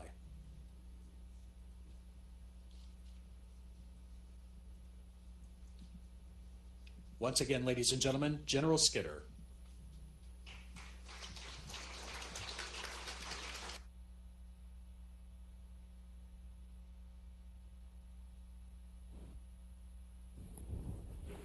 Okay, sir, have a seat. Actually, it should be the applause to be from Mr. Sherman, the DoD CIO. No, the applause should be to this man right here. Sir, well, thanks for taking time out of your busy schedule to talk with our industry partners of things that are going on in your mind, but more importantly, across the department. But I'll tell you, sir, I got to ask a couple questions, some softballs. Seeing how we are in Raven country, Yep. and we're here in Maryland, how are your sports teams doing? So the Texas Aggies, my alma mater, have lost 6 in a row. And this is not for attribution for members of the media in here, but if I'm Jimbo Fisher, I'm getting my resume together, I would argue. We were number 6 at the beginning of the season. All right, we almost beat Bama, but almost doesn't count. And I'm also a transplanted Commanders fan. And they were doing okay until Sunday. They gave it a try. So all in all, Bob, not as well as you're Irish at Notre Dame, I would argue. Yes, yes, sir. But while we've had some fits and starts, we definitely had a great weekend. Unfortunately, I couldn't see it because my son was getting married. Congratulations. But that was, let's give him a big round of applause. But as fathers say, that's one more off the payroll, and I got one more to go. But sir, as we talk about the national strategy and the national defense strategy, Where do you see the DoD CIO and the CIOs in the agency really focusing on supporting the recent release of that? So we hear a lot about the national defense strategy and integrated deterrence and terms like that, but to me, it's really making the pivot from what we've been doing for the past 20 years with our forces valiantly fighting violent extremists and terrorists to getting ready for how we cope with the 21st century challenges of state adversaries. Be there our pacing challenge of China, what we see going on with Russia, the acute threat that is there, and using all measures of our national power, military, economic, and otherwise. And I would argue, and it is in there, a lot of what we do in the technology space with cybersecurity to make us more resilient, to ensuring our forces can operate and maneuver in highly contested areas, air, space, cyberspace, undersea, you name it. That's what we need to be able to do. And from our seat as CIO, working closely with General Skinner and the great team at DISA, is to make sure we get after things like technical debt that's accrued over the past 20 years, and to develop very new technologies, as well as some technologies that aren't necessarily new, but that we need to be able to implement, such as enterprise cloud, to be able to give our warfighters an advantage. It's both an exciting and a daunting time to be the DoD CIO right now, working with the team, with the military department CIOs and others. We've got a lot to do, but this is where history gets made doing things like this, and I'm very excited to be here with you all. Okay. Thank you, sir. Sir, you mentioned technical debt. Where do you see the department in looking at technical debt, and do you see a lot of momentum as we look at the technical debt across the board? I do, Bob. So this is one of these really tough pick and shovel things. And when we talk about technical debt, we're talking about cyber survivability, for example, on weapon systems, as well as our IT networks and elsewhere. And these are areas that as our forces were operating against ISIS, which they still are, the Taliban, and other violent extremists, we were able to do things on ISR, intelligence, surveillance, and reconnaissance, and force survivability with MRAPs, and about moving data downrange. And we have to build off that sort of innovation. But now we're going to have to be able to send forces into places where the electromagnetic spectrum, for example, is going to be highly contested, where we have adversaries that are very cyber capable, that are operating right now every day to try to get into our systems. But as we send potential weapons platforms and everything else into these areas here, that we're going to have to make sure they're cyber hardened. And historically, our program office leaders didn't necessarily get their cookie, so to speak, on mitigating cyber vulnerabilities because that wasn't the threat we were up against. Now, it's not an option. That cyber vulnerability can be just as fatal as a kinetic kill for our forces. And this is where we've got to step in. And I've got to give major compliments to my military colleagues, acquisition and sustainment, working over there with them, Principal Cyber Advisor, National Security Agency, General Nakasone and the team, and particularly the program offices, as we go weapon system by weapon system to mitigate those issues. And it's not just the technical piece, it's getting the funding, the programmatic. Some of these things are old, some might be on orbit, and have to really think holistically how we get after this. And this gets back to that big challenge, but also a big opportunity I spoke about. Yeah, thanks, sir. Sir, speaking of sports, I noticed your tie has Air Force blue. Is that in honor of the Air Force winning the Commander-in-Chief trophy this weekend? Maybe it should be. My father, rest his soul, was an Air Force non-commissioned officer with the 433rd Heavy Airlift Command. And so, Dad, I'm thinking of you up in heaven there. And so I'll tell you a funny story, Bob. I don't think I've ever said this publicly. I was an Army ROTC cadet at Texas A&M. I tried to switch over to Air Force my senior year. They didn't let me do it. You would have thought I was dodging the draft or something. And because I'd signed an Army contract, but I tried to wear the blue. So I am multi-service, and my son-in-law is in the Navy. So I'm all for the Department of Navy side of the house there. Truly joint.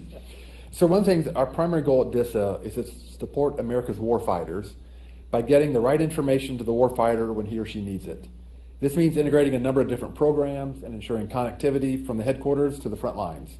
From your position guiding the whole enterprise, where do you think the department as a whole is doing well, and where is there a need for further work in your eyes? So this gets to a core area for DISA as well as the rest of the department, and I want to give DISA a public shout out here in terms of historically, when you hear terms like transport, those that aren't in the technology space kind of see this as like electricity. It just happens. You turn on your light switch and you expect the lights to come on, but there's so much innovation and work that has to happen to make sure that data can move not only across the continental United States, but overseas and getting out to that tactical edge.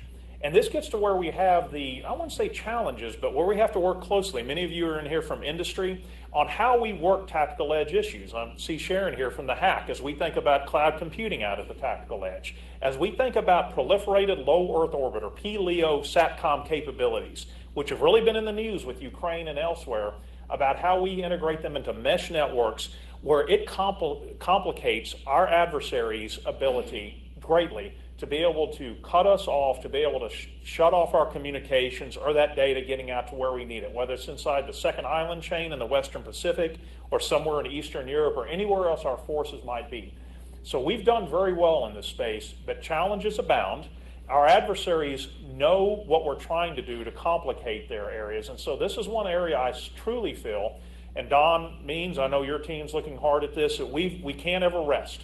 We've got to be working with you all in industry to be pushing the boundaries on this, thinking about how we can be agile, and also how do we work this at the very tactical levels, because we can have all these great capabilities in place, but if it doesn't get down to that carrier strike group or that Marine HIMARS unit or that coalition group that's out forward, we still haven't succeeded. So the integration is going to be an ongoing challenge we're going to need help with from industry and across the board. Yes, sir. So one of the big topics is zero trust, right? We have ICAM that DISA has an offering, 150 different systems on it, millions of people are leveraging it day to day. We have Thunderdome pilot, which is going on right now, which is going through operational testing, looking for a fielding decision. The team keeps telling me January. I keep trying to push them to December, so we're still having that constant fight internal. How do you anticipate moving the department to a zero trust approach across the disparate and large group of DoD stakeholders? So zero trust, most of you are familiar with, is built on the premise that the adversary is already on your network or system. Doesn't represent a defeat, doesn't mean that we're not strong cyber defenders, but it recognizes that we live in a very sophisticated threat environment, and also that it really relies on, we mentioned ICAM, Identity Credential Access Management, that you truly trust no one or no thing.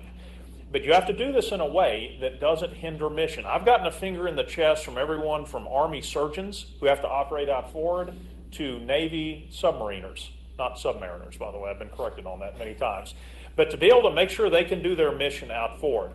So we have a zero trust DoD strategy, which is informed greatly by what has gone on with Thunderdome with the DISA team here. That's coming out very soon. I signed it out last Thursday, and it's going through the public review process. And Randy Resnick, who is our overall zero trust lead, who works closely with DISA, NSA, and the services and many others in industry, has been our lead on this, and he's talked a bit about it. So I would refer you to some of his remarks about what we talk about with basic and advanced zero trust.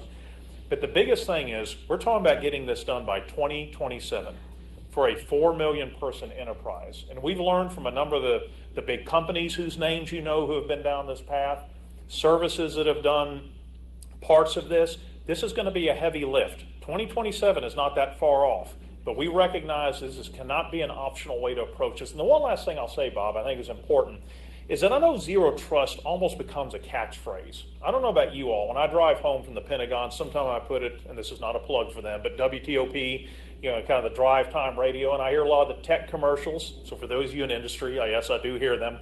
But I know zero trust gets bandied about and almost becomes passé. It can't be. I've even thought about, should we call it something else, because has it almost become past its time? It has not. We've got to defend differently. We can't just defend at the perimeter. That's part of it, but not all of it. We can't just defend in depth. That's part of it, but not all of it. We've got to fundamentally think differently about what zero trust means. And I'll tell you, from Chairman of the Joint Chiefs Milley up to and my big boss, Secretary of Defense and Deputy Secretary of Defense and others, they have all brought up zero trust to me. And this is a must-not-fail mission for us on cybersecurity. And this is going to take all of us, government, industry, academia, and others, to make sure we can get after this and stay ahead of the PRC and Russia and Iran and North Korea and non-state actors, to keep them off of our networks, off of the Department of Defense Information Network, off of NIPR and SIPR, which is where we're starting this as our zero trust focus right now. Great, sir. So our first LOE within DISA in our strategic plan is prioritizing command and control. Because that is basically a no-fail mission for our senior leaders to be able to communicate at any point in time, at any place in the world, to get to the tactical forces and or the strategic headquarters. JADC2 is another name that, as you talk about zero trust, depending on who you talk to on JADC2, they have different, I'll say different definitions of what that really is. What do you think, what is your definition of JADC2 for the audience, and how do you think industry can best support that? That's a great question, Bob. And here's what I would say. I want you to hear it from me on this stage. I know there's been different things said about JADC2. We're going to get this done. All right, we've got the right women and men working this. We've got the Chief Digital and AI Officer. We've got the Joint Staff J6. We've got us and CIO and the Joint DISA team supporting this with areas like cloud, transport, and cybersecurity. But I just want to dispel any thought that's out there that this is going to somehow be unobtainium, that we don't understand what the requirements are for this. We're going to get this done. So what do I see this as? I will not be as eloquent as some of my peers. I look at the Vice Chairman of the Joint Chiefs, the Deputy Secretary of Defense, and others, but here's how I see it. Any data, anywhere, anytime that is needed. And the vision, when I start to spin this out, is I think of coalition warfare. You have a U.S. Marine Corps HIMARS, getting a firing solution from an Australian ISR capability. Maybe you have a Japanese frigate that's also going to hit the same target there. You've got F-35s, multinational F-35s coming on station to provide combat air support capability. All of this is going to happen quickly. You know, I played football in high school a little bit. I know, Bob, you're a football fan too. This is like running things at NFL level speed. Got to be quick, got to move, got to know what each other's going to do before you even say it. That's what, to me, JADC2 is really about. And so for that E6 out on the gun line, wherever she or he might be, or that pilot in the F-35 who may be a coalition partner, to you go across the board to a submarine maybe going to fire a Tomahawk on the target. This has got to move so fast that the adversary cannot get back up off the mat. That maybe they have mass on us, but we have quality of data, quality of capability, and that's going to involve succeeding at DDIL, out at the edge, the compute that's going to be needed, the transport, the security, the multiplicity of a mesh network on, we talked about PLEO a minute ago. That to me is what JADC2 is about. It's really everything we've been talking about, and I bet you've been talking about in other parts of this conference here. This has all got to come together to run this NFL level play here, whatever your sport of choice is. That's what JADC2 is. It's speed, it's data where it's needed, it's secure, and it's an ability to stay inside the enemy's turn circle on this. And that's how I would explain JADC2. That's how I explain it with peers, and that may not be the kind of doctrinal textbook definition. Again, I'll defer to General Milley and Admiral Grady and Secretary Austin and Secretary Hicks and others, but that's how I would explain it. And we've got to work together. It can't be service silos. Remember, I just used a bunch of different stuff there, and it can't be coalition or multinational silos. It's all got to fit together. And the IC's intelligence community's got to feed into this with all the proper safeguards of where data should go on that. And that's how I would see it, Bob, with JADC2. And so hopefully the Texas A&M offensive coordinator is listening to this speech right here. So they can... That's too soon, Bob. It's too soon. Maybe the Ravens coordinator who's doing well. Yes, yeah. With the big game tonight against the Saints. So you talk a lot about data. Yep. And you know the Joint Warfighting Cloud capability, contract awards or award is coming up here in December as I'm looking at two individuals on the front row here, making sure that those are clean. As you know, as we've been going through this cloud journey, right? The Army has ECMA, U.S. Air Force has Cloud One, and we have others in the docket. And we're in the process of finalizing the JWCC. How do you see this ecosystem coming together in the next 3 to 5 years and support the department's priorities? That's a great question. So I want to give the services a shout out on what you just talked about with Cloud One, with Cloud Army, Black Pearl, and the Navy, DISA with Stratus and its predecessors, and I'll tell you what happened with JEDI. A lot was learned on that. And I know JEDI was seen as, something that happened in fits and starts. It was the right decision for the right time, and we would not be here getting ready to award JWCC in about a month, 30 days-ish from now, had we not gone through all this.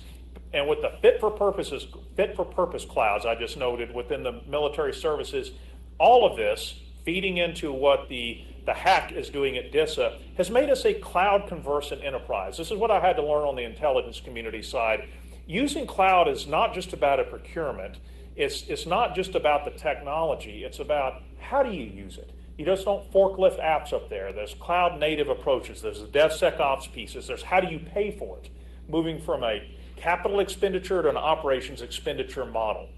How do you do the task orders? All of this is becoming, how does a large enterprise become a cloud conversant organization? And that's what we have done at the Department of Defense. I am so excited about what we have done with JWCC and the anticipation for the upcoming award here, again, in about a month. And I want to publicly thank the hack team under Sharon and Ryan, working with our colleagues in other parts of the department here. This has definitely been a team effort to get us to where we are. And it's going to be so critical. And Bob, you and I were talking about this up in the foyer upstairs. JADC2, everything we talked about just a moment ago, is utterly reliant on having an enterprise cloud capability that operates at all three security classifications, top secret, secret, unclass, from the continental United States all the way out to the tactical edge. And Deputy Secretary Hicks has been very clear on this. JWCC, Enterprise Cloud, is the fundamental pillar of JADC2. Now, there are other things, too, on data and data standards and the data integration layer that my colleague, Dr. Craig Martell, is working in CDAO, transport, and the other pieces we talked about. But JWCC is the piece that has got to be there to make this happen. So thank you, hack team. Thank you, DISA, for where we are. We got a little more to go. We're down on the, half-yard line here, getting in our stances. We're going to punch it in. I'll always run behind Ryan any day of the week. He's a big guy. He can block. I'll come in right behind him. But we're going to get there, and it's critically important to the Department of Defense. So the cyberspace capability maturity or model certification, CMMCM, what are your thoughts on that, and where do you see the department going and working with the Defense Industrial Base and our partners out here? So I know CMMC has been controversial, shall we say. It's been a tough journey, but let's step back and think of the why. Y'all listen to Simon Sinek and his TED Talks, always start with why. That's one of my favorite TED Talks there. Our adversaries and challengers have been stealing data from us for years. Our blueprints, designs, code on our weapon systems and other things that we need, that when our women and men go into combat someday, that they could be at risk for the data that has been exfiltrated over many years on weapon systems that our adversaries can create countermeasures or their own clone of a weapon system or whatever. This has got to stop. This absolutely has to stop. So how do we stop this? We have standards that are already written into contracts on things like NIST 800-171, but we're not able to really verify a lot of that. It's been in there, and there has been some episodic verification, but CMMC is the way to ensure that we're able to verify that and ensure that companies that are handling controlled unclassified data or information are adhering to those standards. I know how hard this is and potentially will be for small and medium businesses, and I'm always wanting to outreach to hear more about this. It's not just the large primes, some of you are in here, but also smaller and medium-sized companies. So we are actively looking at how can we make this easier to comply with, where it's not such an expensive and heavy burden. What can we do to maybe create areas, maybe ecosystems where some of that CUI data can reside? What can we do partnering, say, with NSA to provide certain services out to the companies to lessen the burden? But what we're not going to do, and this is going to be a double negative here, is not do this. We have got to have CMMC, and it's going into rulemaking. I won't be able to talk much about it once it does, and where that may land with OMB, and there's going to be a public comment period next spring on this. But I just want to tell you the why on this, because we get caught up a lot. Now, I'm always struck there's a whole ecosystem that's come up around CMMC, of smart people, almost theologians that, I'll tell you one other story here. My grandfather was a CPA, and I know he watched the tax code for every comma and semicolon and extra word, and I know people are watching CMMC in the same way, because it's going to cost money to make sure companies are complying with. So I want you to know, I get it from the CIO chair, we get it in the broader ecosystem here, but we got to do it. And we're going to get this done right. We've had a lot of good feedback, and again, it's going to go into the OMB rulemaking process here shortly, and when it does, again, I won't be able to talk much about it. But when the public comment period comes open, I recommend you lean in on that. But don't forget why we're doing this. This is not just some albatross we're trying to put around industry here. It's to keep our service members safe when they go downrange. That's why I'm doing this, why we're doing this. Sir, I think some great words. I got a couple more questions. Sure. And then we'll turn it over to the audience, because I want to save the best for last, and that's the workforce and truly partnerships. From a workforce standpoint, we talked a little bit this morning. There's 2.6 million IT jobs open globally, so there's a I won't say competition, but there's a healthy competition for the talent. Where do you see the department's workforce transformation going to not just compete, but also to make sure we got the right individuals working the right products and capabilities and services? This is something I talk often about, because we can talk technology all day long, and it's fun to talk about. Pleo, cloud, transport, I go down the whole list here, stuff we're talking about, zero trust. But it's about the people. I look out at the audience, and I look about the folks in government, in DISA, CIO, the military services, industry, all across. You all are why we're going to stay ahead of China and Russia and everybody else. Let's never forget that. And it's people that aren't in this room, but who you're representing. It's young people, some of whom may be in elementary right now, or middle school, or high school, or college, that are in the pipeline. I feel so strongly about this, and I've pushed, and we're about to have a new, we call it a cyber workforce strategy, that we'll be asking the Deputy Secretary to sign out here in the very near future.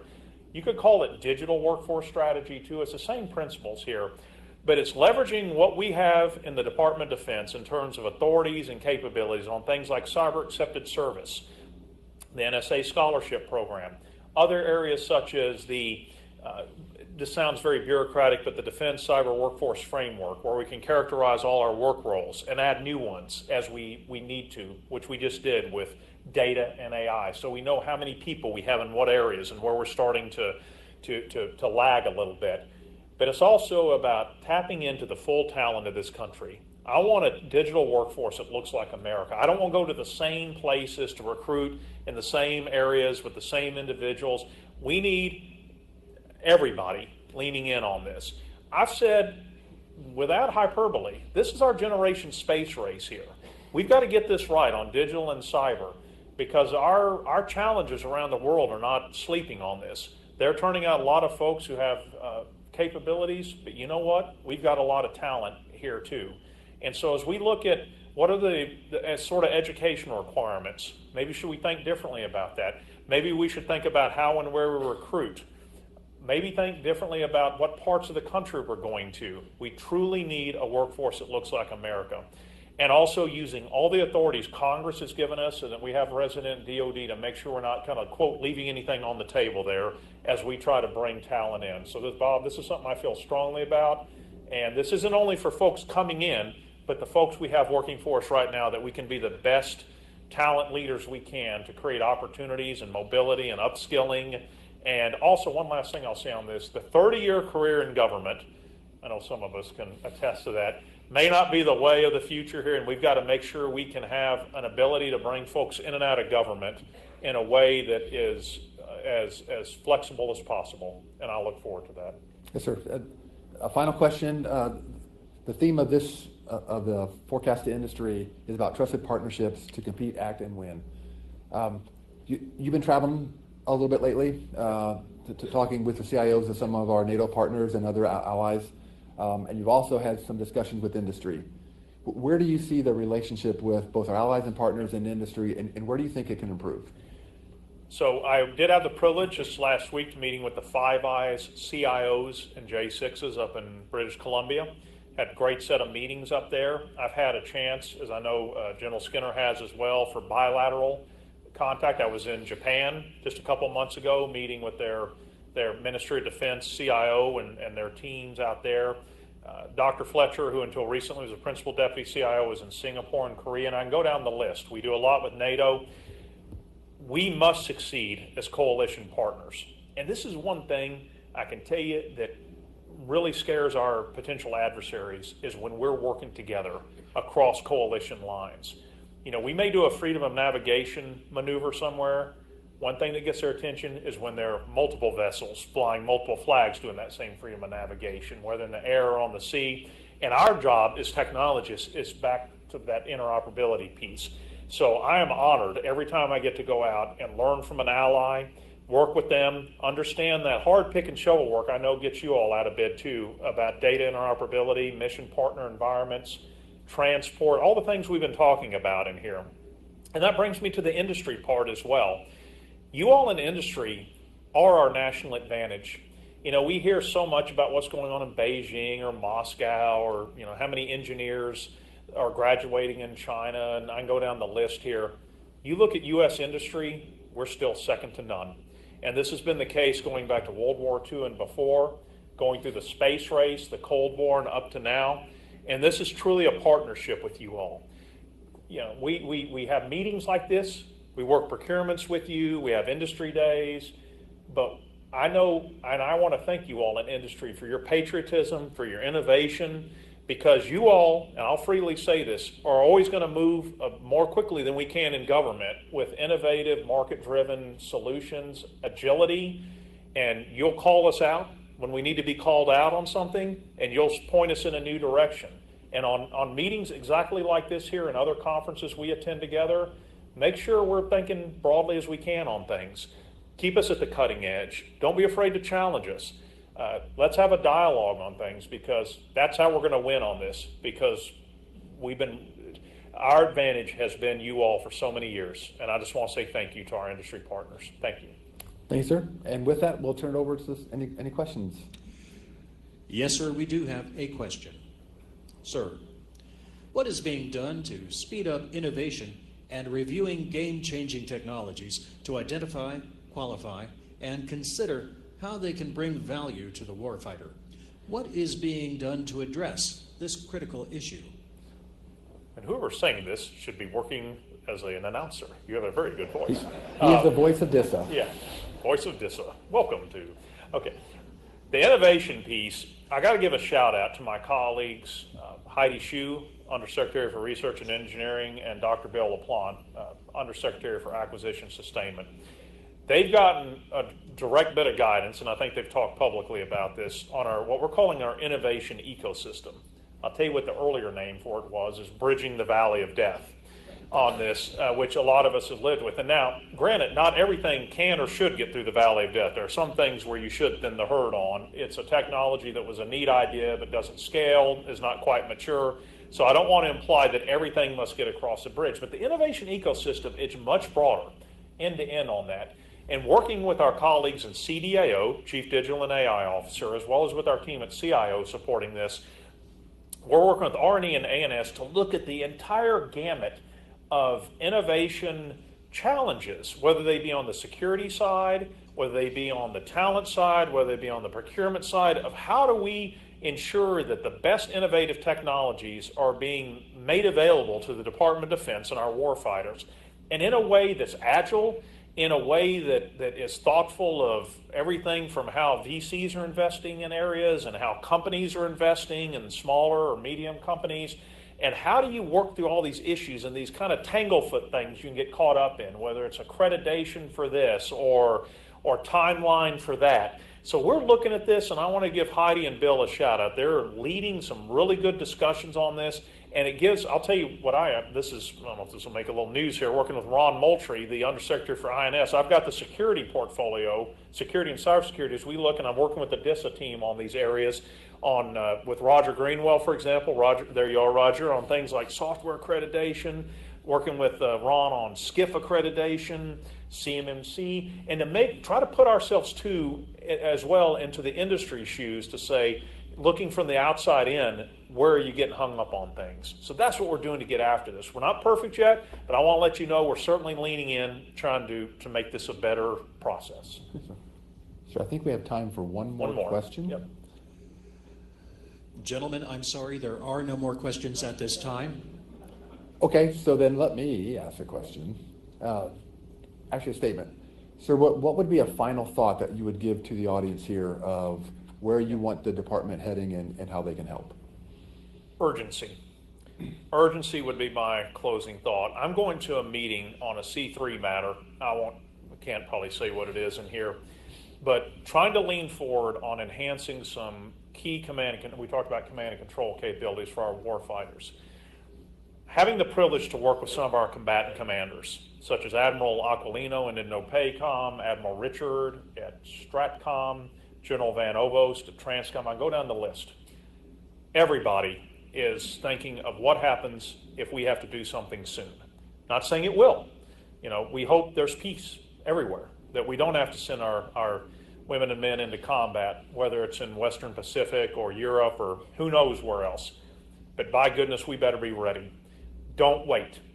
If there's a cybersecurity issue we need to get after, if there's a C3 issue, I can go down the whole list here. I want everyone to walk out of here with spring in your step saying, what can I do today in my company, in my unit, in my agency to get after this right now? Now, some things are physics or maintenance depot time or whatever, or getting something on contract, got it. But all of us should have urgency on this, and it better get you out of bed, because that's, as the DoD CIO, I literally lose sleep of this. If we get a call from INDOPACOM saying something's going on right now, have we done everything you possibly can? I've quoted myself on this, on that movie line. Is there one more thing you could have done? Can you look everyone else in the eye and say there's not one more thing I could have done to be ready for this? That's what gets me out of bed in the morning. I hope it does you all as well. Let's move out with urgency together here. Sir, thank you very much. Thank you. All right.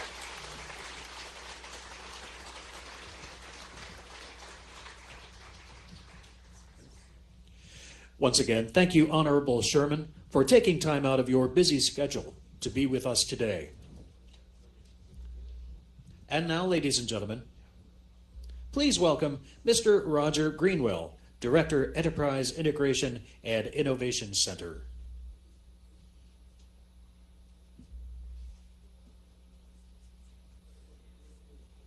About what's going on within the Enterprise Integration and Innovation Center. Just like Jason Martin and Chris Barnhurst, I also carry two major roles within the agency as the director of our center and then also as the CIO of the agency. So just as a little bit of a backdrop, so again, our name of the center, Enterprise Integration and Innovation Center, is very purposeful. When you look at what goes on across the agency, we talk about partnerships. Our center is really a key player in building that partnership across all of DISA.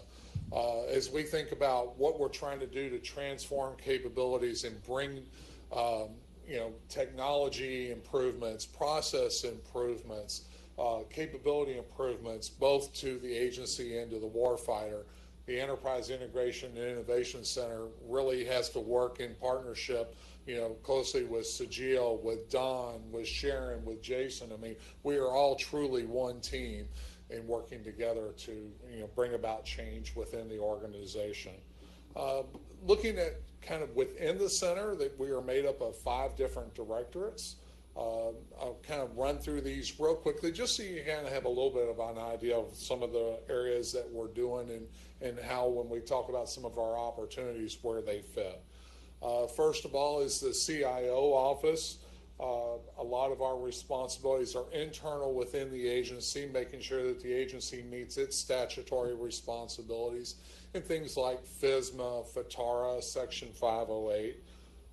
We're also very focused today on commodity IT management as we think about, all of, not just the 4E&O aspects, which I'm sure Don Means will chat about a little bit, in terms of how we're kind of evolving the department, but also what do those endpoints actually look like?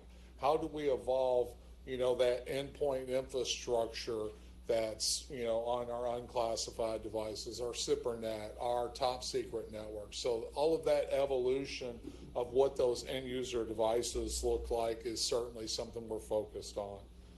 Records management, how do we make sure that, again, we're meeting department requirements and, more importantly, the OPM and OMB requirements for how we manage records and NARA's policies.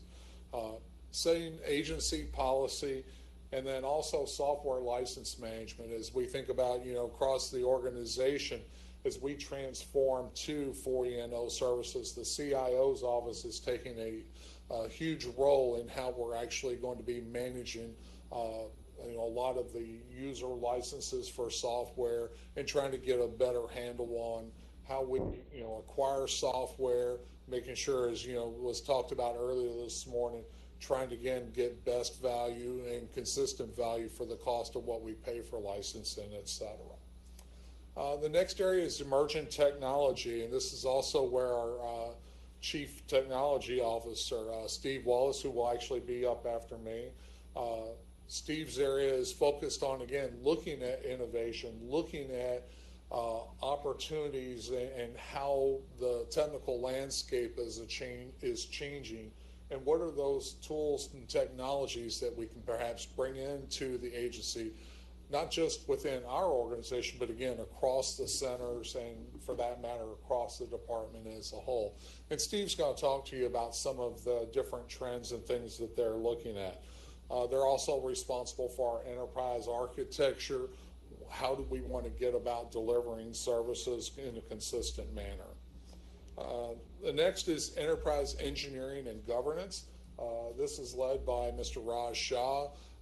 His organization is really focused on bringing about some change in areas of problem management. They work very, very closely with the operations realm, both under Don and under Sharon, to really look at, make sure we've got the capabilities to do end-to-end management, end-to-end sensoring. What are the challenges that we're seeing? How are we actually using some of our sensors and being able to inform both things from a performance standpoint as well as from a cybersecurity standpoint?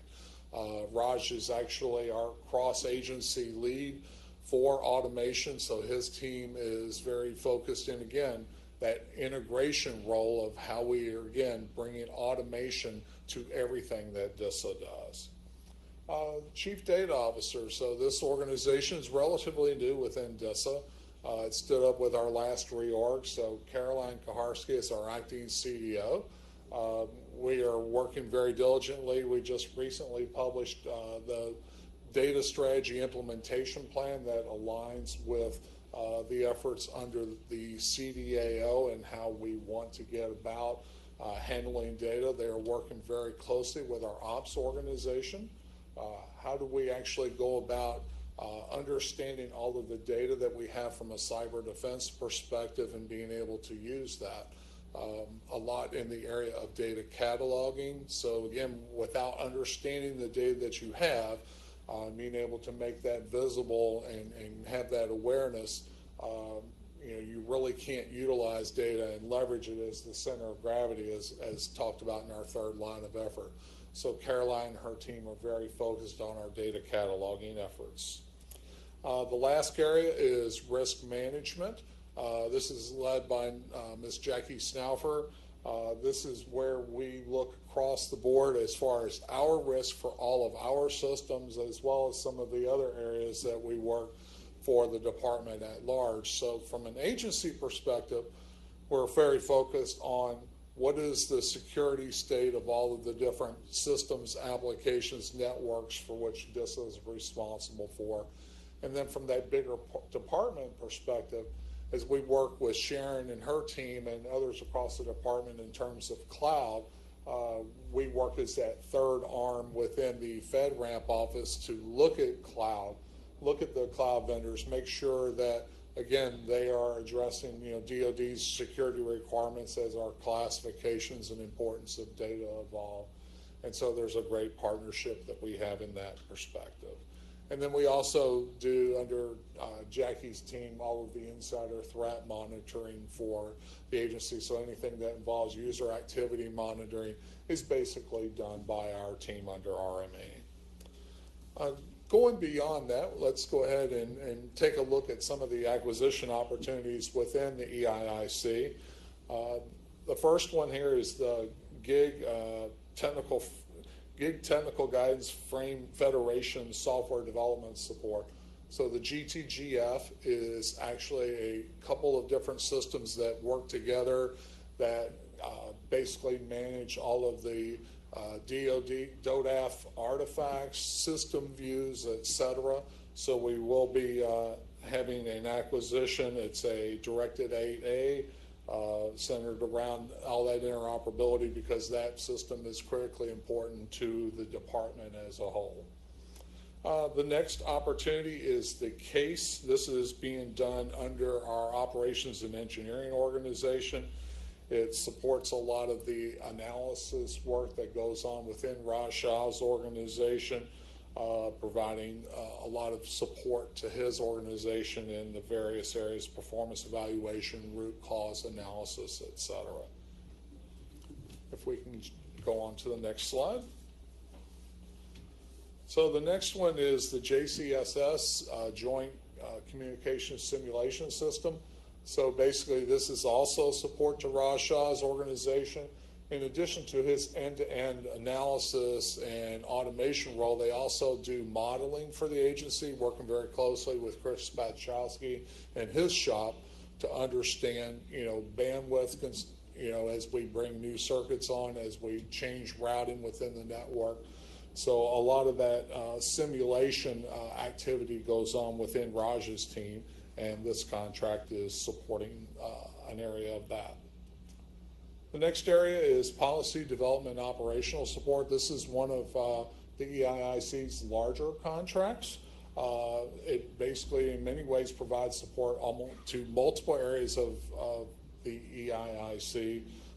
Primarily, it started as efforts supporting RME and some of the STIG activities, and we kind of expanded it to encompass some other different areas. So that contract, you'll see, is coming up for a recompete.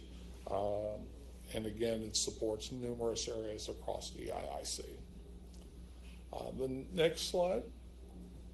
DISA records management and declassification. So again, as I mentioned, we carry a large responsibility within the CIO shop around records management.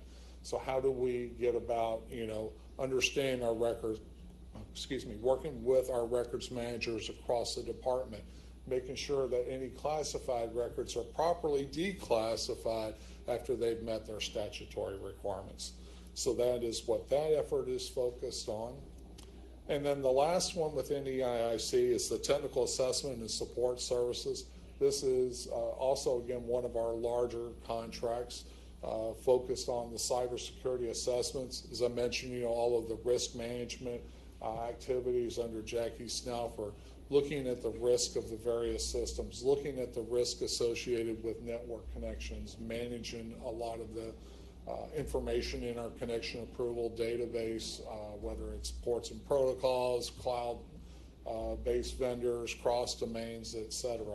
All of that assessment activity is part of that particular opportunity. Our team does have a table set up in the program area next door, so I think they're in the very kind of back of the room, so I think most tables will be turned one way. Our group is kind of facing the other way, so we're kind of easy to spot. Just go to the back of the room. We've got Ms. Betty Upson, who is our director of what we refer to as basically our center level acquisition support. Her and some of her team, as well as a lot of our other folks from the various offices, are there. Happy to take your questions. And so, again, appreciate your time this morning. Thank you. Thank you, Mr. Greenwell. And now, ladies and gentlemen, please welcome Mr. Stephen Wallace, Chief Technology Officer and Director, Emerging Technology Directorate.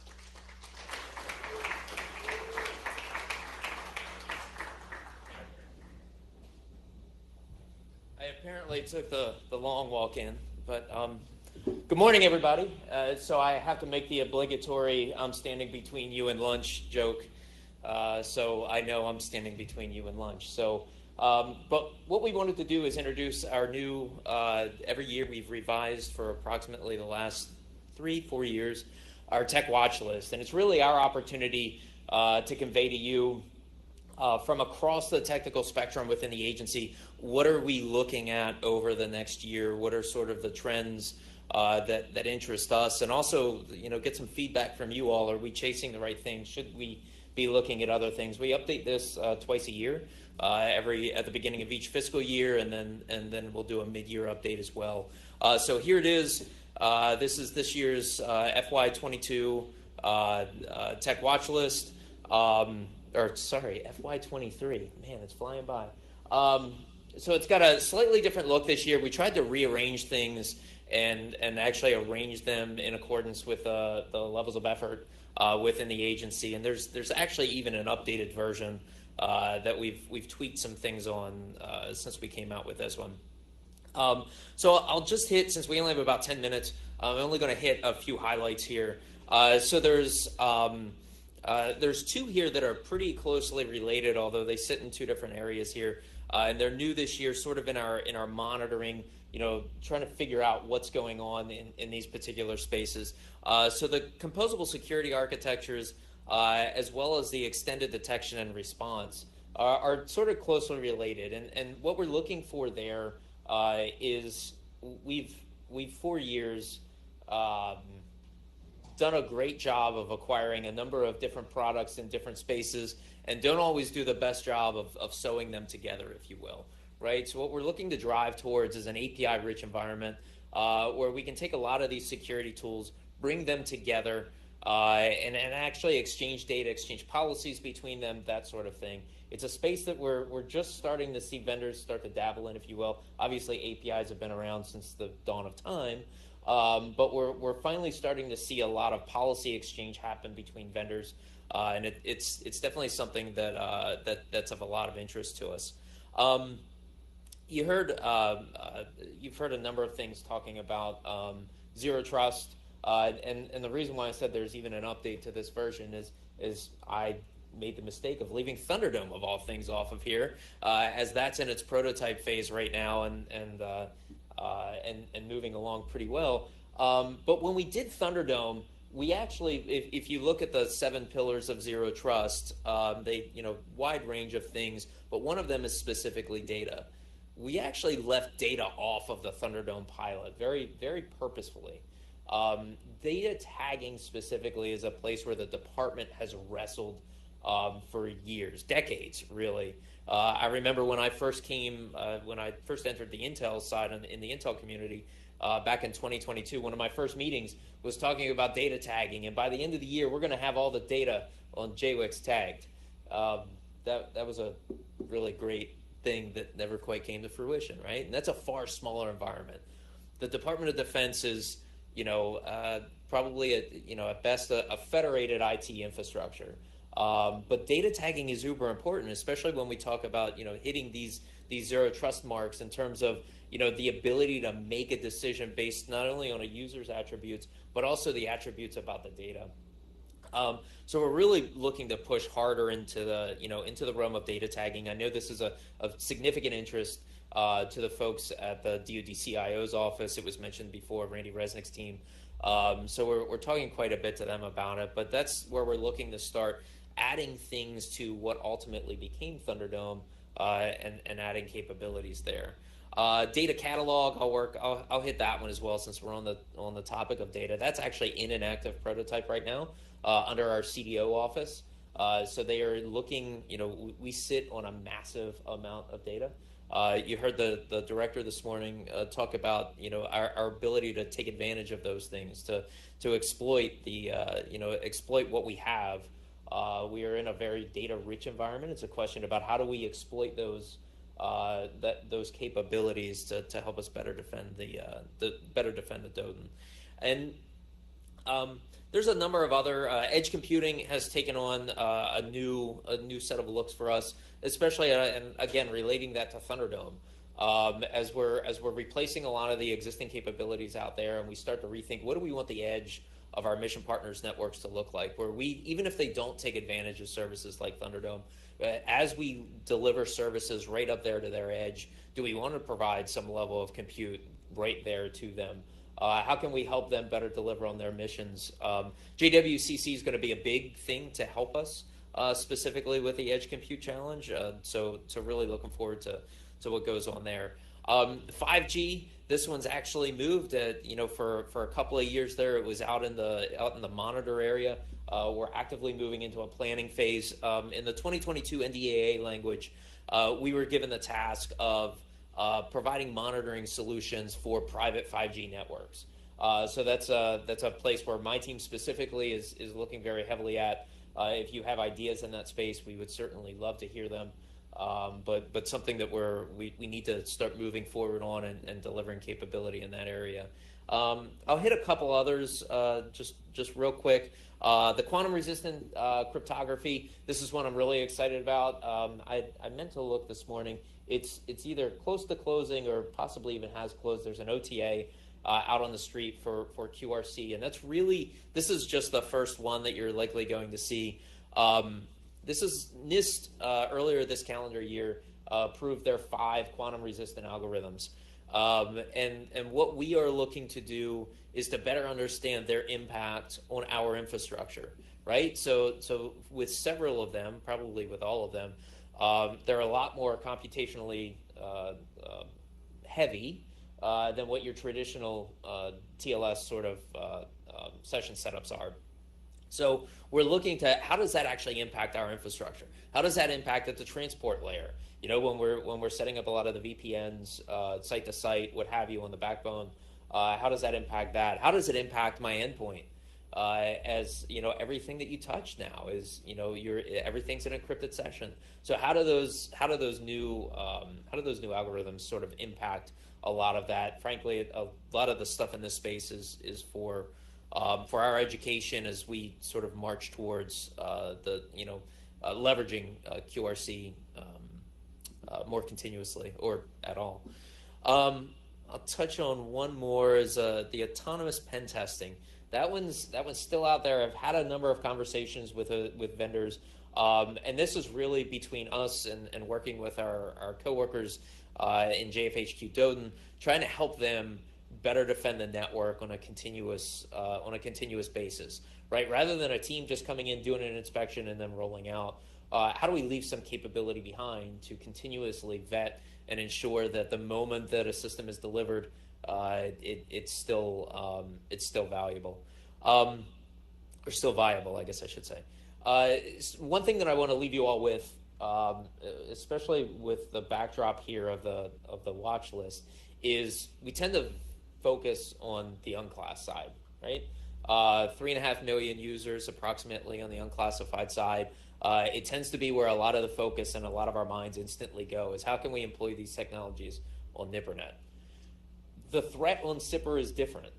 And I would encourage you as you're having conversations with our teams and if you bring something to bear here, talk to us about in the classified realm, how do we better protect our networks there? How do we, provide better availability and resiliency in those networks? So with that, I'll pause I probably got a couple of minutes for questions if we have any questions. Otherwise, I appreciate talking with you all. Jim, do we have any questions? Mr. Wallace, we do not have any questions for you at this time. No, where's the closest Chipotle? No, none of that, huh? Okay. All right. Well, thank you all very much. Look forward to talking to you all through the day, and thanks for coming out. Thank you, Mr. Wallace. Ladies and gentlemen, before we break for lunch, I'd just like to point out that if you stop by the registration table and pick up a blue pass, that in conjunction with the white pass you got when you parked in the garage this morning will get you free parking. You're welcome. Pick up a blue pass at the registration desk, use it with the white pass you got this morning, and you'll have free parking. Can't argue with that. Also, as a reminder, personnel from many of DISA's program offices are available until 3 p.m. We are breaking for lunch now. We will begin the next session promptly at 12:30. Enjoy your lunch and be in your seats at 12:25 for Mr. Don Means Jr.'s presentation. Thank you. That's all right. Sorry. No, I'm sorry. So it needs to be a webcast, right? Yeah, so he gets it. All right. Good. So far, so good. Thank you. That was easy.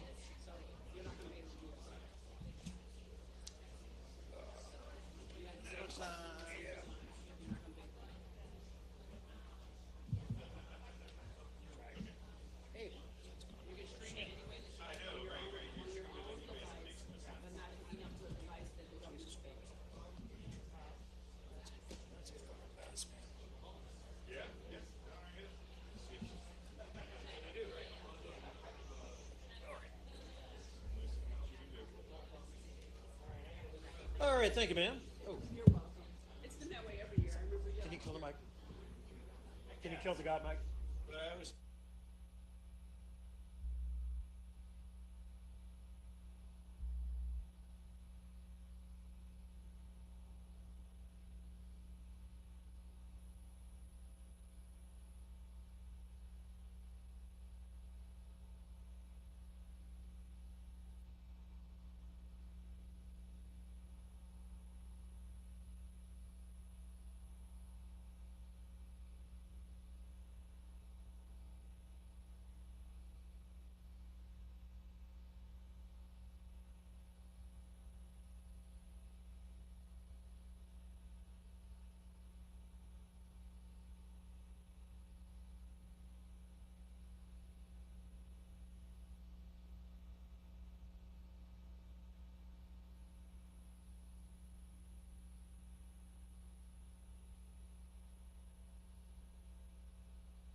Ladies and gentlemen, the afternoon portion will begin in 5 minutes.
Ladies and gentlemen, please come on in and take your seats. The afternoon program is about to begin.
Once again, ladies and gentlemen, please take your seats. We're about to begin.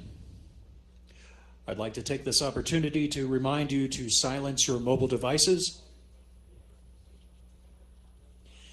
We do hope you enjoyed your lunch and that you picked up your blue parking pass from the registration table. Remember that with the white parking pass gets you free parking when you leave the garage today. Ladies and gentlemen, it's my pleasure to welcome Mr. Don Means Jr., Director, Operations and Infrastructure Center.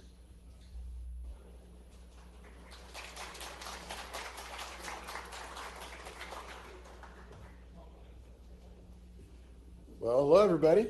Hopefully you're having a fantastic time. It has been great for me. It was great to hear the director and Honorable Sherman and the other center directors. If I get the slides up.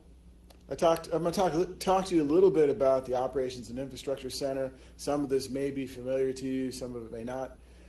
I'm the director. I have a senior technical advisor, Dr. Shrina Chan, who pulls a technical thread not only across the center but across the whole agency to make sure that we're aligning our capabilities to operational relevance and making sure that we understand operational risk when we roll it out into the environment. We have Ms. Tanisha McMillan, who is our brand spanking new Endpoint Customer Service Directorate executive. She is doing Fourth Estate Network optimization.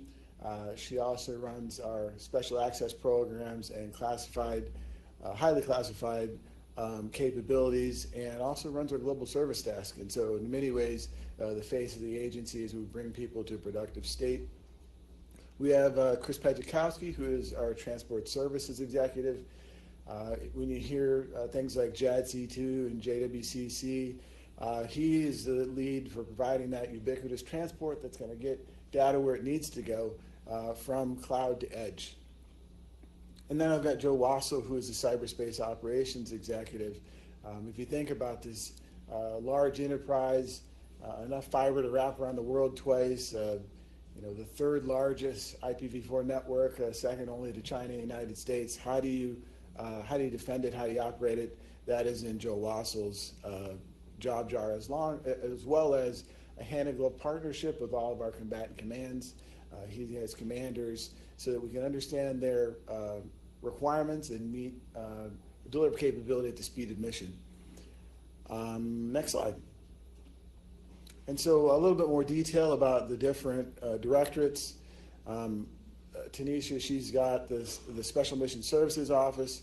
And if you think about National Leadership Command capabilities, Senior Leader Communications, she's heavily involved in that, as well as the Compartment Enterprise Services Office, which is where special access IT. If you think about what are the crown jewels of the nation? What data needs to be delivered at the highest level so that we can make sure that we are making the command and control decisions that we need?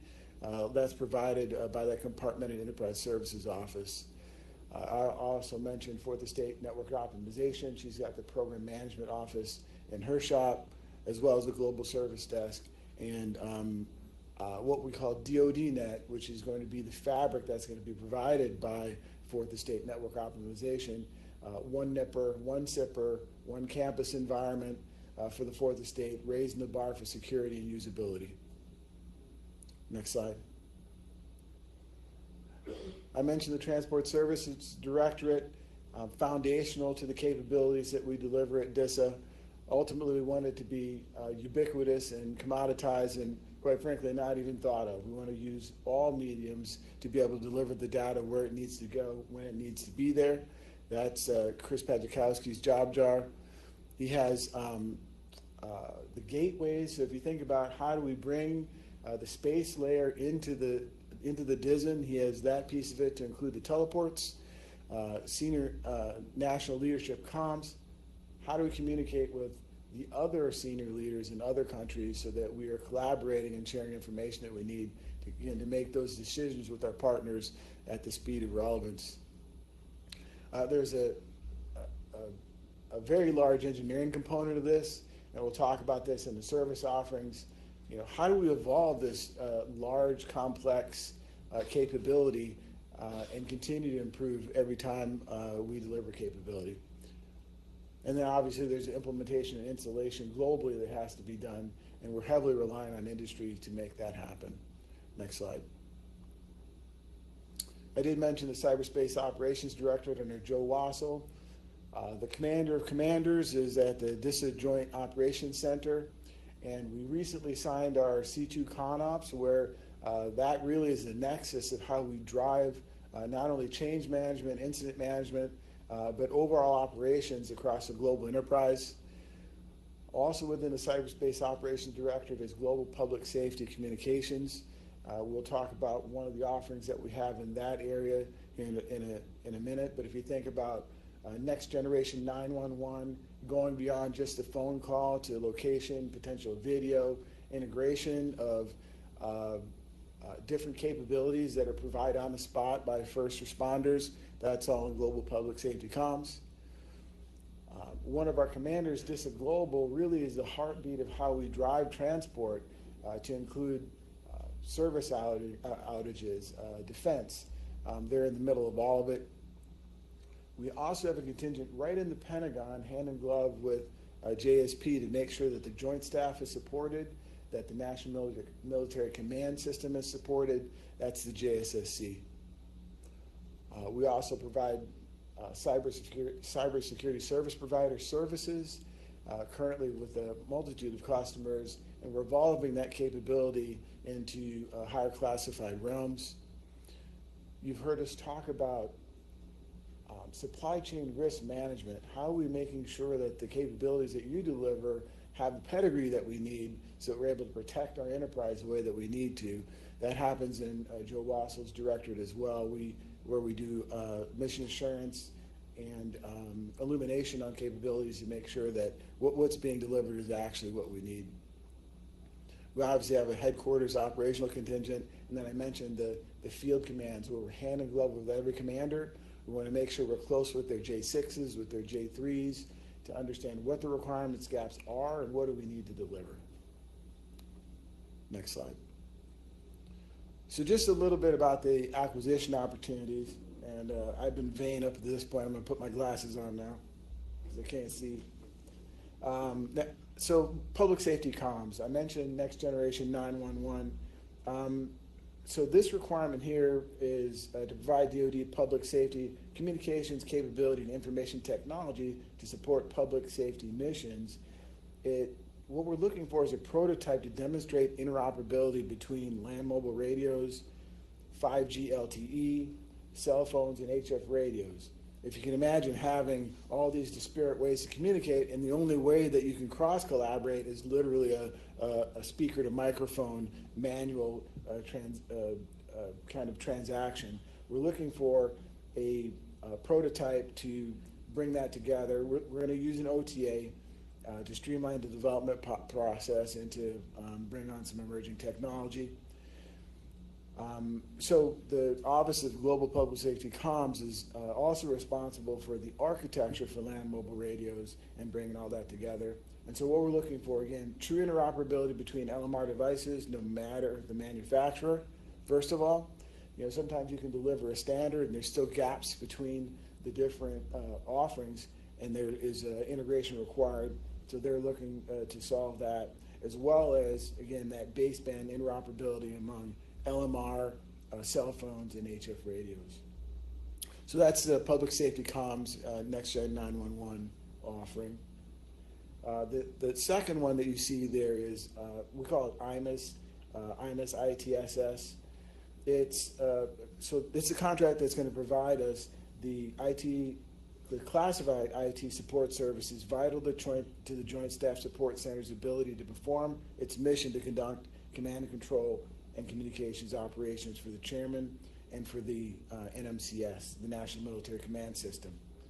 So this includes cybersecurity, things like database administrators, system administrators, network administrators, and it's really to provide those critical internal systems to include things like GCCSJ, NCCS, JOPS, As far as the operation and maintenance, it's also a critical piece of our ability to operate and maintain those systems, not only at the Pentagon, but also at the JSSC's Continuity of Operations site. There's a small piece of it as well that is the visual secure information and television production support to the Office of the Secretary of Defense, to the Chairman, to the Joint Staff, and the NMCC. So this task also includes trend analysis, problem management, gap analysis of fielded systems, identification of key terrain, as well as maintaining the day-to-day configuration management and oversight of the NMCC and its COOP sites. So a significant driver for how we deliver capability at the Pentagon, maintain that capability, and support it with personnel. If you can go to the next slide, please. So a couple of other offerings. So DISA PMO engineering, systems engineering technical support. You can see there it provides for IT consulting and analytical services, application, tool development, planning, technical and programmatic support for the Transport Services Directorate. So what we're looking for here is a vendor to provide enterprise resource planning and business analysis to include things like portals for knowledge management, financial tracking system to help us make sure that we're on top of our game with regard to delivery capability in the finance world. The vendor will also provide technical support as it pertains to the evolution of the DISN. So again, I mentioned the DISN Technical Evolution Plan. This contract is critical to that, delivering that not only to DISA, but to DoD-CIO. The vendor will be assisting and also developing and implementing standard methodologies and automated processes for these management systems, and will require support services in DISN communications, messaging, information sharing, scheduling, and task management activities. I just want to point out with this particular contract that the vendor will be working very closely with the government in the development of requirements for acquisition for broader transport, and so there may be a probability of rendering ineligible for some competition for larger transport offerings. So that is the DISN PMO Systems Engineering and Technical Support contract. As far as the financial management support services, this is also an IE6. It's tied closely to the previous contract I mentioned. And again, it's to provide expertise and documentation to report on funding, execution, budgeting, cost estimation, multi-billion-dollar effort that needs to be shepherded. These two contracts help us make it through the wickets. The last thing is the cybersecurity technical administrative support services. Again, we're looking for cybersecurity information support to ensure the systems that are meeting the set DoD cybersecurity requirements and standards. The vendor will be responsible for the protection and sustainment of the information and assurance requirements for the system and for information availability. So if you think things like ACAS, HBSS support, IAVA support, patching and remediation, that's what this contract is about. The vendor will also help us maintain ComSec key and crypto deployments and tracking those things, as well as associated crypto nets. And I think lastly, the vendor will be providing technical and engineering expertise as it pertains to InfoSec levels and requirements. And so that's a quick rundown of not only what we're doing in the center and the different facets of the center, but some of the offerings that are going to help us not only drive innovation, but also keep the train moving on time with regard to financial management, security, and patching. So that's a broad brush, and I guess we have a moment for any questions. Mr. Means, no questions for you at this time. Man, you guys are easy. Thank you very much.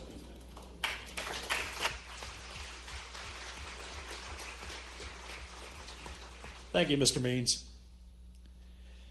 Ladies and gentlemen, please welcome our next speaker, Ms. Sharon Woods, Director, Hosting and Compute Center. Good afternoon, everybody. This is going to be a two-part conversation. So first, I'm going to speak about the HAC's broader opportunities, and then I'm going to ask Paul Crumblis. He is the office chief for the compute operations, and he's going to speak about our specific contracting opportunities. So you see on the slide some of the different efforts that are listed. And what I wanted to do was frame for industry and small business how you can help us and partner with us going forward. So JWCC, contract aside, all of the mission partners and customers that are looking to get into that contract are in very different stages of maturity on moving into the cloud. The role of the system integrator is really important, and I don't just mean large businesses. I really mean any company that can support a mission partner in framing their application, migrating the application into the environment so that they are really ready to operate. We're taking a decentralized approach, meaning that rather than having a single integrator contract, mission partners need to be able to reach out to many companies in order to support them in that journey. And so I think it is really important and incumbent on industry to connect with different mission partners and customers to understand where they are in their journey and help them get into the contract environment. I encourage you to reach out to us because, of course, we have information about which customers are ready to move or thinking about moving, and we can help just industry understand who those mission partners are. But again, please connect with the mission partners themselves. I think the systems integrators and contractors that can support mission partners are going to play a really, really key role in making that contract successful. The other efforts I wanted to talk about, again, some of them are listed here. So for instance, infrastructure as code. We partnered with a company to, we actually did, so OTAs are spoken about quite a bit.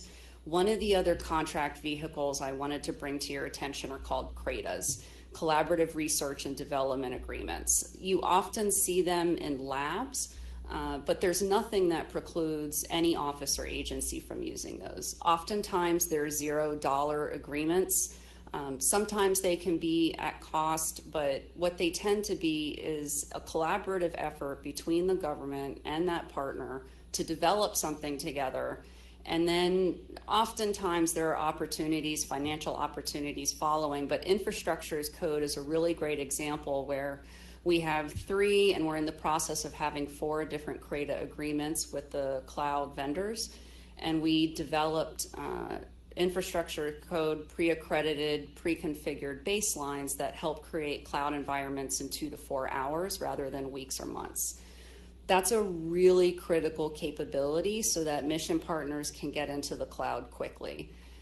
That is just an example of where something like a CRADA is a great opportunity to partner with industry or small business on what are those other type accelerators or things that will help mission partners use cloud in a way that is smart, in a way that gets them in there more quickly.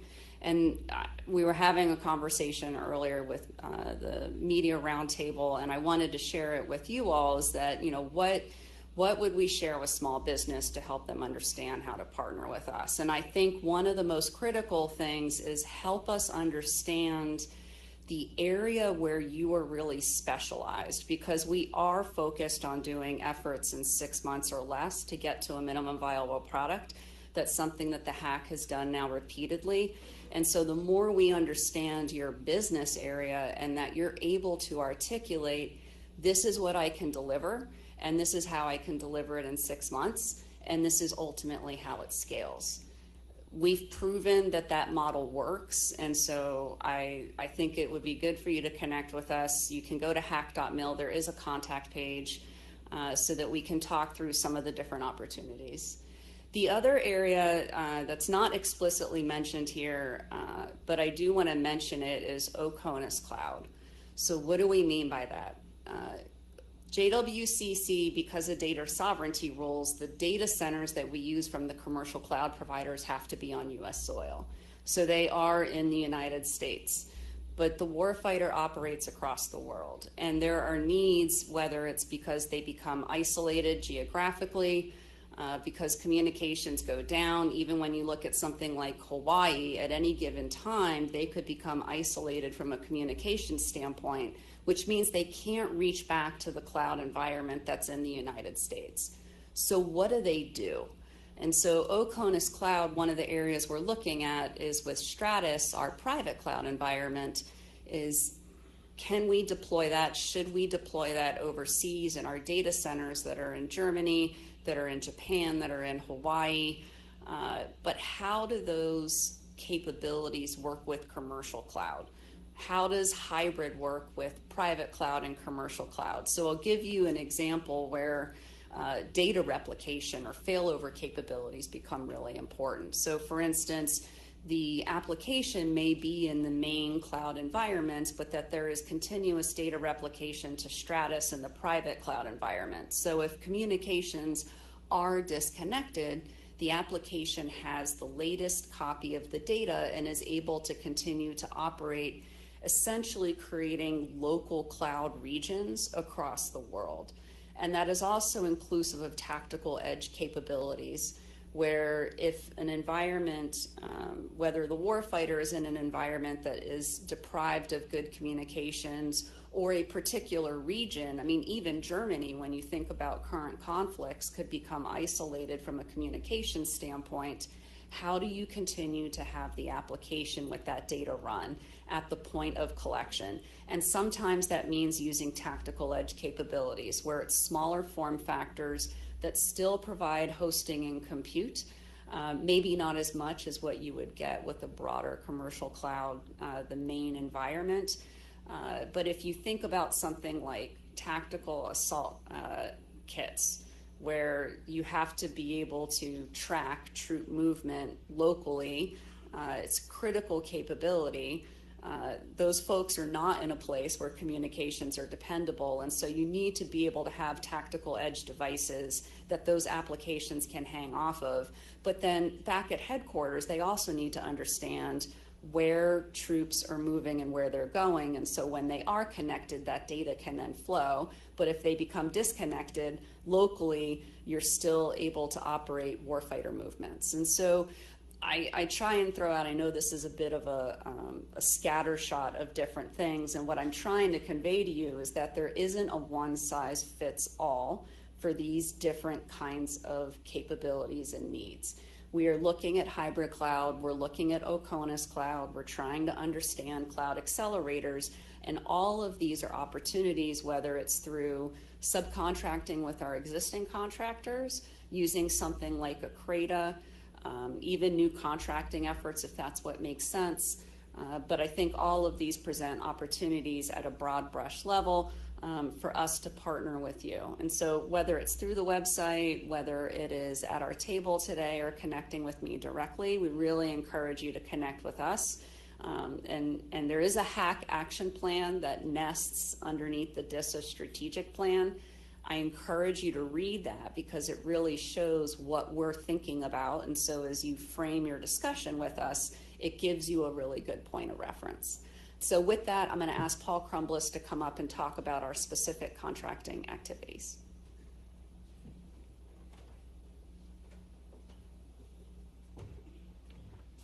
Good afternoon. I'm Paul Crumblis, Chief of Compute Ops. So just a quick overview here so that everyone understands. Quite a few years ago, DISA got out of the business in the compute ops world of buying equipment, procuring the equipment, and putting it out on the floor. What they did is they transitioned into a business model where we actually would get the capability from the vendors, and that way we could quickly and efficiently get the capability onto the floor without actually having to procure the equipment, so that we could then plus up the equipment or remove the equipment from the environment quickly, and that was a cost savings for both the government and the mission partners. And so the first contracts that we're going to go over, these are follow-on to those what we call capacity services contract that provides that capability. And so the vendors are actually the ones that are own the equipment and put it out there, and we leverage that to provide that capability to our mission partners. So the first one is our x86 processor contract. This is going to be a follow-on. It's in 25 is when we expect it to be awarded, and it'll be a 5-year contract with 5 one-year follow-on years on that. It's about in the $300+ million range, and this is kind of one of the core contracts for the capabilities that we have on the data center. So this is all the x86 workload that sits within the DISA data centers will come off of this contract. The next one is the Spark compatible contract. So like the x86 is for the Spark, this is also in about the $300 million range.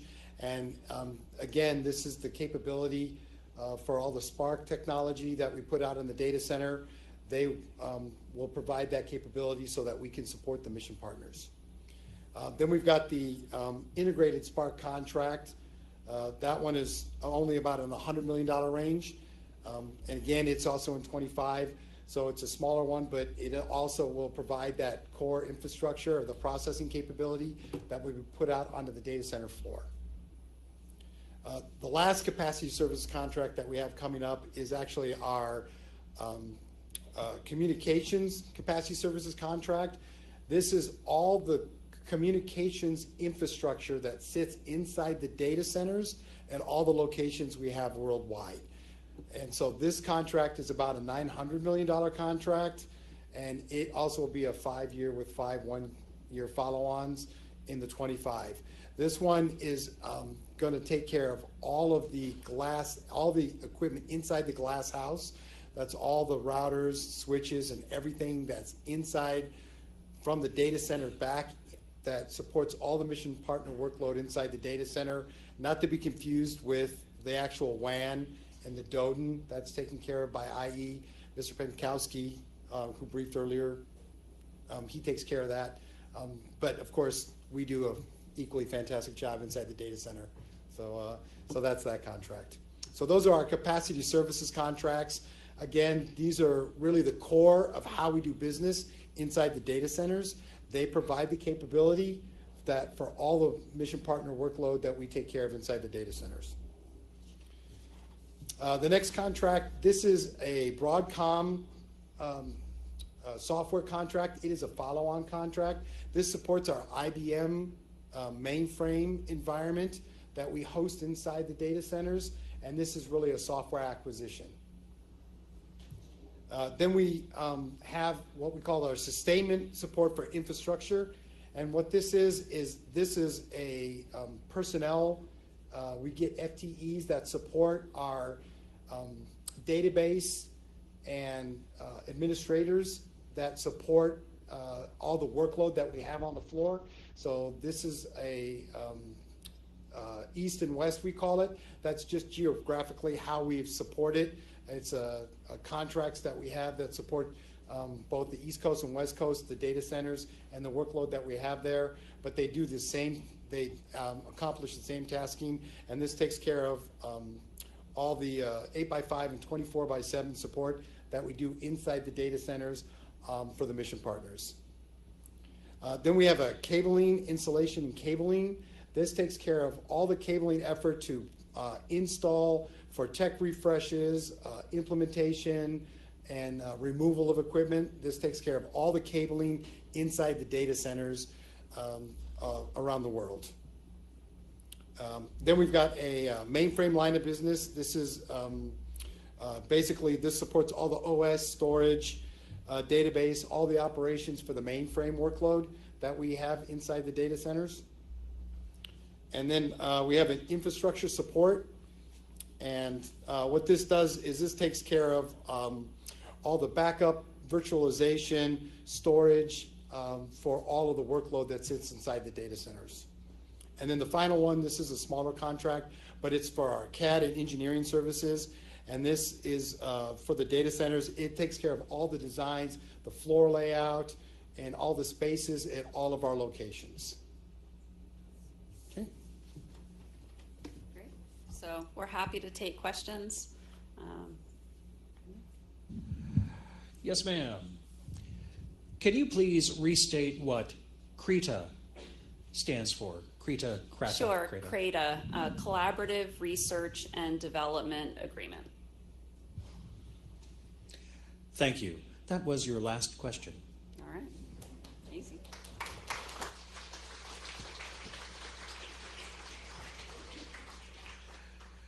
Ladies and gentlemen, if you have questions for our speakers, be sure to send them to Ask DISA F2I at mail.mil. That's Ask DISA F2I at mail.mil.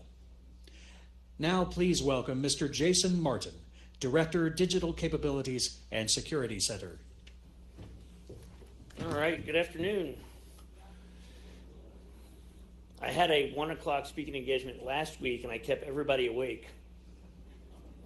I'm up here like 10 minutes, so you should be good. All right. So I'm not going to steal the thunder of my team here, but I did want to show you DCSC's basically the same as it was last year, but we're certainly doing new and exciting things. So just a different view, but if you just look from left to right, really the glue, which I'm going to talk about from a contract opportunity perspective, is that mission partner engagement office that brings all this together, and they really span my organization, but they also span the entire agency. They're responsible for building those relationships across the department and then across the agency and doing that two-way strategic communication. So those are the opportunities I'll talk about in just a minute. But more importantly, so I've got just a breakdown of the organization here and the capabilities they provide. Martha Jasper's here today to talk about the top, which is basically enterprise services, collaboration C2, which we've got some exciting things going on in that space. Obviously, Dr. Herman is here to talk about cyber and all the wonderful things they're doing, and certainly the department and DISA-wide impactful items like Thunderdome. And then the Spectrum organization, Kevin Laughlin here, I believe, is to talk about what they're doing with EMBM and a few other things, electromagnetic battle management.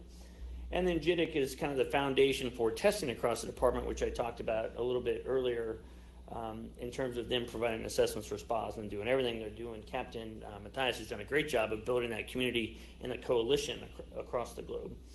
But if you were here this morning, you heard me talk a little bit about what we're doing from a program management development perspective. It's all about partnership. And so really, I spend a lot of my time not doing these capabilities, right? I just laid out all the very capable folks we have in those organizations, but really trying to provide that cross-agency look, the developmental perspective, workforce development from an acquisition perspective to make sure people are being trained the way they need to, certainly to engage with you all in industry to make sure we're delivering capabilities.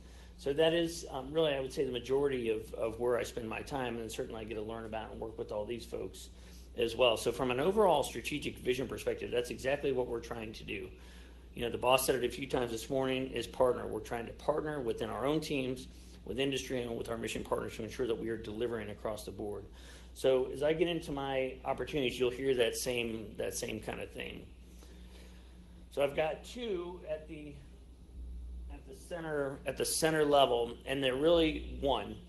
So those of you who are or are not familiar with mission partner engagement, really what that is the portfolio management, customer portfolio management group for the agency. It does fall in DCSC, but it represents every single center in the organization. So the two opportunities here, which I won't read all the specifics, but what's important to know is this organization is in the process of transforming into really the go-to across the board and ensuring that two-way communication with the customer base. So what we really need here are your best and brightest, as I mentioned earlier today, folks that can interpret the capabilities that we are providing and need to provide and build those strategic partnerships and relationships with the customer base. So a number of you are also supporting not just DISA, right? Army, Navy, Air Force, Marine Corps, pick your favorite DAFA. That's what these folks do. I can't go to every mission partner meeting, right? Nor can anybody else in the agency, but that is exactly what their job is. So when you think about bidding on items like this, make sure that you're prepared to bring your best and brightest that's able to communicate, develop solutions, and really work at an SES, GO, GS-15 level. It's very important. You may see the labor categories, but my expectation for mission partner engagement is that anybody and everybody can talk at the 4-star level down to the GS-1 level and across the board. So just so you know, that's exactly what I'm looking for. That organization's absolutely near and dear to my heart. When I first moved to DC, I was one of the leaders in that group. They are critical to ensuring DISA and department success. The second item on here is the Requirements Analysis Office, which really used to bring, or still does, but they were responsible for identifying capability gaps in the agency, whether it was through the IPL process with the COCOMs, or a DAFA would say, hey, have you thought about this? Or a COCOM would say, have you thought about that? Or we should enhance this capability this way. Their job is to really look at the requirements that are coming into the agency, work with the program managers, work with Mr. Barnhurst, work with myself, work with the center chiefs to say, yeah, we think we should do this because, or no, we shouldn't because. So it's very much an analytical type position in terms of what are the requirements today, what do they need to be tomorrow, are we shaping them, is it something we should do and shouldn't do? So again, customer facing, right? So your company will be represented, yeah, these are DISA contracts, but they work with the entire department. So when you think about, again, bidding on this work, this is very near and dear to my heart, number one, but number two, this is the face of the agency. And that is the expectation, is that you're bringing the right folks to be the face of the agency. So I've got the details on there. I don't know if I'm supposed to ask for questions or not, but just so you know, this is, you heard from me this morning, you're hearing from me now, same thing, right? Partnership, collaboration, best foot forward. Okay? I'm going to assume no questions, right, Jim? Sir, stand by. I think we do have a question for you. Oh, okay. You're not getting out of here that easily? Okay.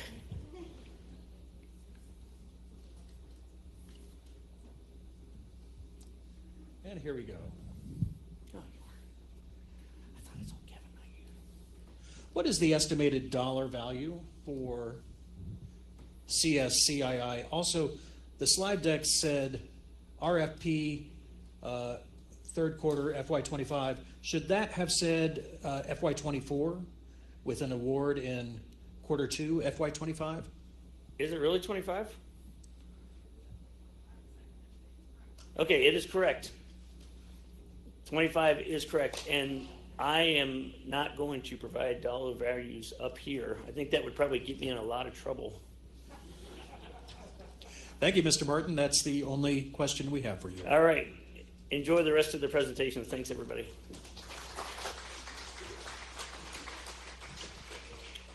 Ladies and gentlemen, at this time, please welcome Dr. Brian Herman, Director, Cybersecurity and Analytics Directorate.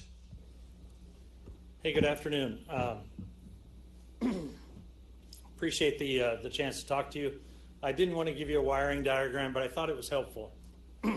So we're organized right now the way we've been organized for a while. We have a security enablers team. That group does some key capabilities in that group include PKI, as well as identity credentialing and access management. We have another group that does endpoint security. They do the security tools that are on just about every desktop across the department. A couple of them that are real crucial: enterprise security solution, as well as Comply to Connect. We can talk about some others in there as well. We also run the JRSS program across the department, which is a mid-tier cybersecurity capability where the DISA backbone connects to the other networks that the services provide. And then finally, we have perimeter security. Sort of from our geographical approach of this, the perimeter is the front and back door out to, like when we're talking about our unclassified or non-classified networks, the connections through the internet access points. It includes cross-domain capabilities that we provide as well. And then finally, we have the cybersecurity, cybersecurity analytics and data sharing. So the director mentioned this morning that we have a tremendous amount of data that comes from all these tools. And what do we do with it? So we have to do defensive cyber operations. We have to do CSSP functions for the department as well. One thing that I would tell you in that space is we are drowning in data, and we need to automate the response, because the prospect of hiring enough people to do that is daunting, and in all likelihood, we would never be able to respond fast enough in that scenario either. And then on top of this, I have zero trust transformation. and we call our pilot program Thunderdome. And so that program is underway right now.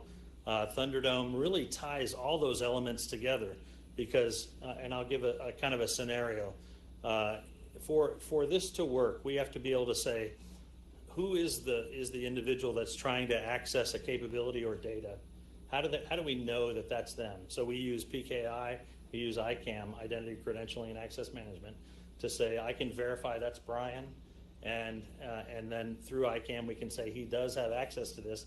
But wait a second, I'm not sure about him because his device has not been patched. It's not a DoD patched capability. It's maybe not coming from a trusted network or a trusted location as well.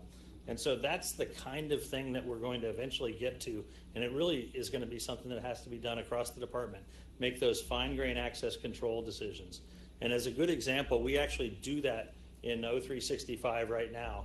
When you log in from a personal computer with a CAC card, you actually can access your email. You can see it only through the web, not through an application. You can't download things, you can't print things. And that's the kind of fine-grained access control we want to make in a zero trust future. So really a lot of things going on.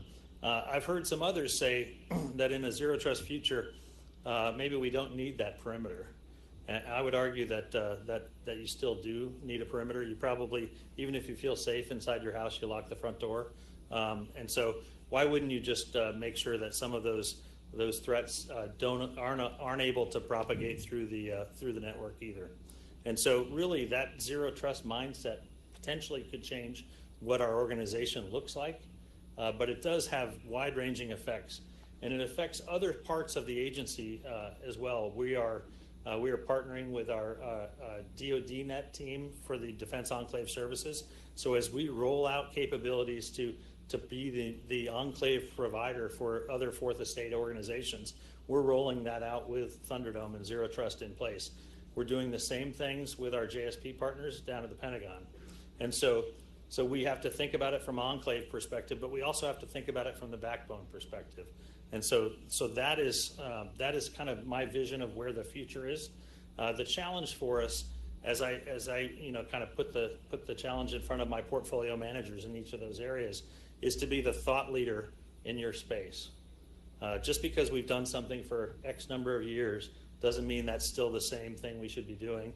The threat has changed, the technology has changed. And so as industry partners, what we need to understand from you is where are the things that we're doing no longer relevant, no longer maybe efficient ways to solve those problems. And that's really, you'll see, we'll talk about some opportunities coming up here, but I think it's important to say we don't necessarily all have the thought leaders in those areas now, but the challenge for them is to come out and engage with you, understand the changing threats, and help chart a course for our future. Can we go to the next slide? So in the Security Enablers Group, we are modernizing DoD PKI. It's easy to say, it's really hard to do. So we work with our NSA partners, and we're trying to overcome what I would call legacy mindsets in terms of controls. This is a key area, and the way we've approached it historically has been to have physical separation of this equipment and physical separation of the individuals that had responsibilities on that equipment, and that just doesn't work in this pace, the fast-paced environment that we're in. It doesn't work in a cloud environment, and so we can't be efficient. It really costs too much money to deliver PKI, and so we're partnering with NSA to try to see how we update that rule set so that we can actually achieve what we're trying to do with PKI. And I already mentioned how that's sort of fundamental for Zero Trust. We've put in place some insider threat capabilities as well. You'll see things in here that kind of fit alongside that scenario where we're trying to evaluate the status of an endpoint with things like automated patch management and things. But ICAM is kind of that shining star in this space. It doesn't happen without PKI, and we have a capability out there. We have, as the director mentioned, we have in excess of 150 applications that are currently using the Global Federated User Directory, our identity provider for PKI right now, and we have a back end that is automating, the DoD folks will like this, we're automating the 2875. It's called automated account provisioning, so forget the paper that we've had historically. And that feeds a master user record that has a list of everything that Brian should have access to. And so if something happens to me, if I try to access something, you can say, what does he have access to, and maybe we need to change that. And so this is a key set of things that need to happen in the Security Enablers division. Next slide. So I expect we'll have a little test on this after. No, actually, they actually dropped the heading on it. But what I want you to take away from this picture is this is essentially the high-level architectural view of PKI. How it works on the unclassified as well as classified networks. We have a cross-domain solution in the middle there, and we have things that have to handle both people and non-person entities, because we want to understand whether a device should be trusted in this scenario as well. So this is the complexity. When I say DoD PKI modernization, it's really easy to say. This is why it's hard. I would also say that in a couple of areas that we work, that the tools, the skills that are required to do this work are exquisite. PKI is one of them. Cross-domain is another one. So if you and your team have those skills, I want to talk to you. That's what gets me excited. If we can go directly to the folks that have those skills, we can make some real progress. Next slide. Endpoint, we talked a little bit about it as well, but we have endpoint capabilities that are out there, Comply to Connect. It's been a little disappointing from an adoption perspective for the department that we're using the tools, but it's not reporting back the status of everybody's device to let us know whether or not they are compliant.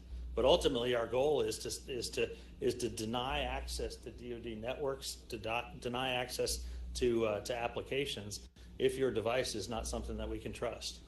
And so we're gonna be making a little bit of a course correction in terms of how we license that capability, but it is in fact I think at the early stages of a success story in that space as well.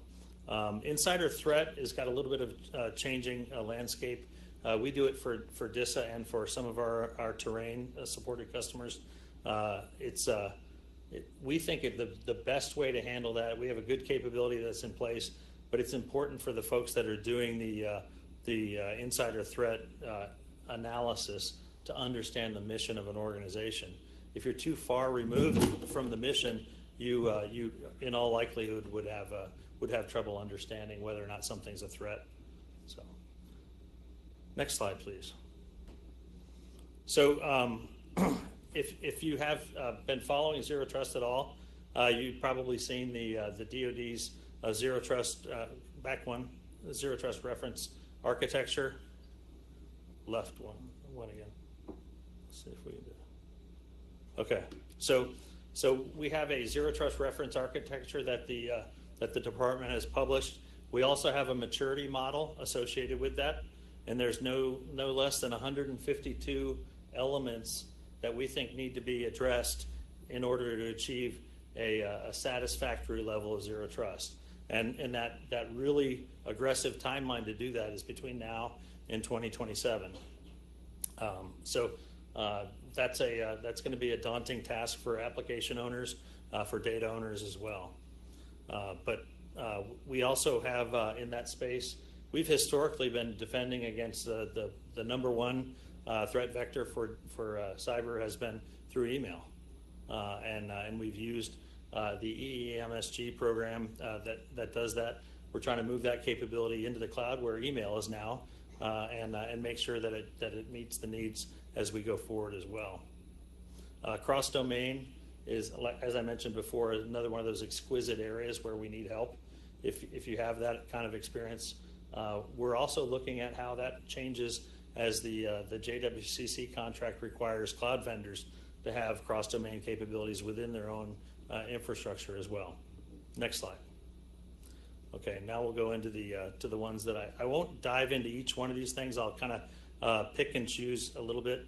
The DNS hardening, and we have a responsibility there for the entire department, and that's a follow-on contract. I don't think is too complex, but I think it's something that's important as we look at what is going on in the department, how we defend against the evolving threat in that space. I mentioned cross-domain again. I think that just can't be overemphasized how challenging that space is to make sure. And if you think about it, that's an element of the perimeter. Whether you're being able to go from the unclassified networks to the classified networks or the reverse, how do we make sure that we're not allowing threats to progress or classified information to move inappropriately from one domain to the other? Next slide. So we also have a cyber development professional services and portfolio management contract, and that's a big kind of umbrella that allows us to have program support folks in each of the divisions within the cyber development, cybersecurity and analytics Directorate. That's a place where I think we can use help, not just people that understand how to do program support, but also people that understand the mission space that we're working. Probably many of you are familiar with the ACAS compliance assessment. So that's a scanning capability that we have to make sure that workstations are in compliance as well. Next slide. I think that's a duplicate on the DNS hardening. Gateways also, like cross-domain and other elements of the perimeter, gateways are an area where we have to make sure that we protect and defend the network. I guess if you want a good kind of scenario, we know that in light of recent events in Ukraine, that there's additional effort to try to look at whether we have vulnerabilities. We've been in the thick of this for a long time, but we know that that's something that any state actor is going to come and take a look at. So with all of the things going on, you would expect to see that as well. The last one on this slide I think is interesting, cloud-based internet isolation. That basically is to virtualize the browser. When you go out from a DoD workstation and go on an internet site, you're actually just kind of seeing a picture of that capability. And that's a fantastic capability that we think is going to allow us to sunset some other capabilities, potentially or resize them because the threat is somewhat diminished. CBII is a success story. We reached 2.4 million users on that capability this past fiscal year. This year our target is 3 million, and then next year we should complete the DoD-wide implementation at approximately 3.5 million. Next slide. SharkSeer. This is another place where we obviously need some really skilled assessment. So this is the security software that we use at the internet access points to identify vulnerabilities and to do automated mitigations. And we're interested in commercial alternatives to the capabilities that are out there as well. There's some promising stuff in that space that we're hoping is going to be helpful. But again, as we look at that as an element of our boundary, that's something that probably needs to be modernized. And we're really still just in the final stages of moving that capability from NSA to DISA. Next slide. Defense Industrial Base Network. So this is actually a capability that allows us allows our defense industrial base partners to identify vulnerabilities that they may have found and share that with other DIB partners for the DoD as well as across the federal space. This is I think a good capability that probably could use some amount of modernization as we go forward. And I think that's the last slide I had, but hopefully I gave you some stuff to think about. If you have questions, I'll take a few of those here before I turn it over. Sir, given the current status of Thunderdome and recent extension of the prototype, what is the current planned life cycle of JRSS? Okay, so just to be clear, JRSS and Thunderdome are not anywhere near equivalent. So JRSS will be sunset by the end of 2027. We have a target for that, and we will be making, for Thunderdome, we'll be making a production decision that'll put us on a path to start deploying that capability. Hopefully soon after a January decision. It's a pretty challenging effort to do all of the sites. I think we have somewhere in the neighborhood of 1.8 million users and somewhere close to 350 sites that are supported by JRSS today. And so you can't just pull the plug. How do we do that in a manner that reflects all of the capabilities that are in JRSS, which ones we think persist from a cybersecurity perspective, and potentially which ones get replaced by things like Thunderdome. There's routing capabilities in there as well. So I think when you really look at like Zero Trust as an example, I think that's the kind of the embodiment of LOE4 for the agency, kind of looking at the user experience as well as the cybersecurity status. And we've seen some tremendous benefits already in Thunderdome. So we're doing operational assessment. We will complete that and make that production decision in January. But one example of we've replaced the VPN capabilities that are part of JRSS with a Secure Access Service Edge or SASE capability, and that also streamlines our routing. So we no longer do we go into a JRSS node, hairpin back out, and go out to cloud-based services. We go directly from where the user is to those cloud-based services, even if you're at home teleworking. That's a big difference. And so I've had people tell me that their user experience is better from home when they're on Thunderdome and that capability than if they're in the office. So we think we got both good things to do from a user experience perspective, and our evaluation right now that's going on also is going to evaluate current capabilities against the new capabilities from a cybersecurity perspective. Is it as good or better? And what do we achieve? Can we limit the ability to move laterally through the network? So I hesitate to make a direct comparison of JRSS to Thunderdome, because I think it's 10 years later and we would do it very differently. But we know that we have a lot of customers that have to move off by 2027. Dr. Herman, can you elaborate on your efforts related to insider threat? So we have a capability in place, both licensing of commercial capability, as well as we provide the ability to roll that information up.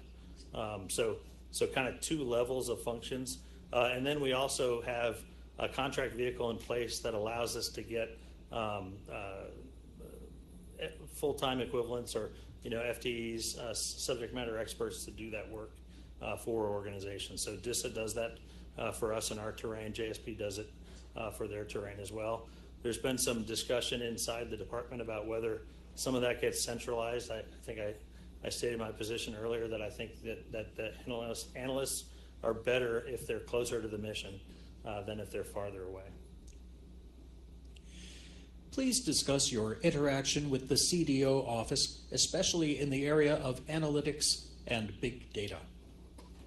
Yeah, so we, I said we're drowning in data. We absolutely are, and Caroline Kaharski and the CDO team is trying to help us with that. And we're also taking a critical look at what data we're collecting, how much of it for how long. And one observation I had, I think, in our first level of analysis was that somewhere near between 35 and 40% of the data that we have is actually actionable.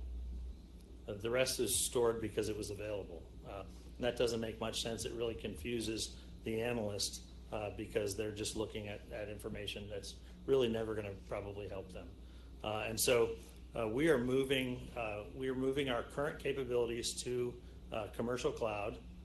We will have the unclassified capabilities in place by the end of this month. We will have the classified capabilities in place by the end of March. And so that's going to allow us to be able to make the next step, the next transformation, which is to say, how do we make sure that we're only capturing that actionable data, and how do we actually automate the response actions? that's where another place where I could definitely use some help. I see it, when I walk the floors at industry events, there are capabilities that can get us 75, 80% automation of this, and right now the analysts are having a rough day. When I look at their day and how our tools contribute to making that day harder, I know that we have to do better in that space. And so Caroline and the team are helping us establish what data to collect, but also how much of that data is used for multiple purposes. We use it for defensive cyber operations. We use it for CSSP. We use it for NetOps. In many cases, it's the same data. So how do we make sure that we do that? We get a little bit less tool-centric and more tool-agnostic as we do that. So we pay a lot of money for infrastructure. We pay a lot of money for tools, and we're not getting as much as we should out of it. Final question. What is your perspective on the role of data loss prevention technology in DISA's zero trust strategy? Yeah, so it's absolutely a singular piece of what needs to get done. It's built into some of the tools that we are piloting right now, but we have kind of bits and pieces of DLP and other programs as well. And so it's, in my mind, another one of those elements that we need to rationalize. Where do we manage DLP, and how does that fit in as we go forward? I think it's something of an open question, and I guess I would sort of leave you with what we have right now for Thunderdome and for Zero Trust is not going to be where we end up, and so your input will help us pick better and different tools as we go forward. We want it to be as simple as possible, but we know it's very complex. I tell everybody that I can that Zero Trust, one of the things in the Zero Trust space is if somebody tells you that they can give you that with an easy button, they're lying to you. It's complex. There's many pieces to it. You see the 7 pillars. You think about 150 some odd things that we have to do for the department. And so we need your help for us to find that right path as we go forward. And I have tons of good, smart people at about 5 tables in back here that are happy to talk to you on any one of these areas, and they're truly much smarter than I am. Thanks.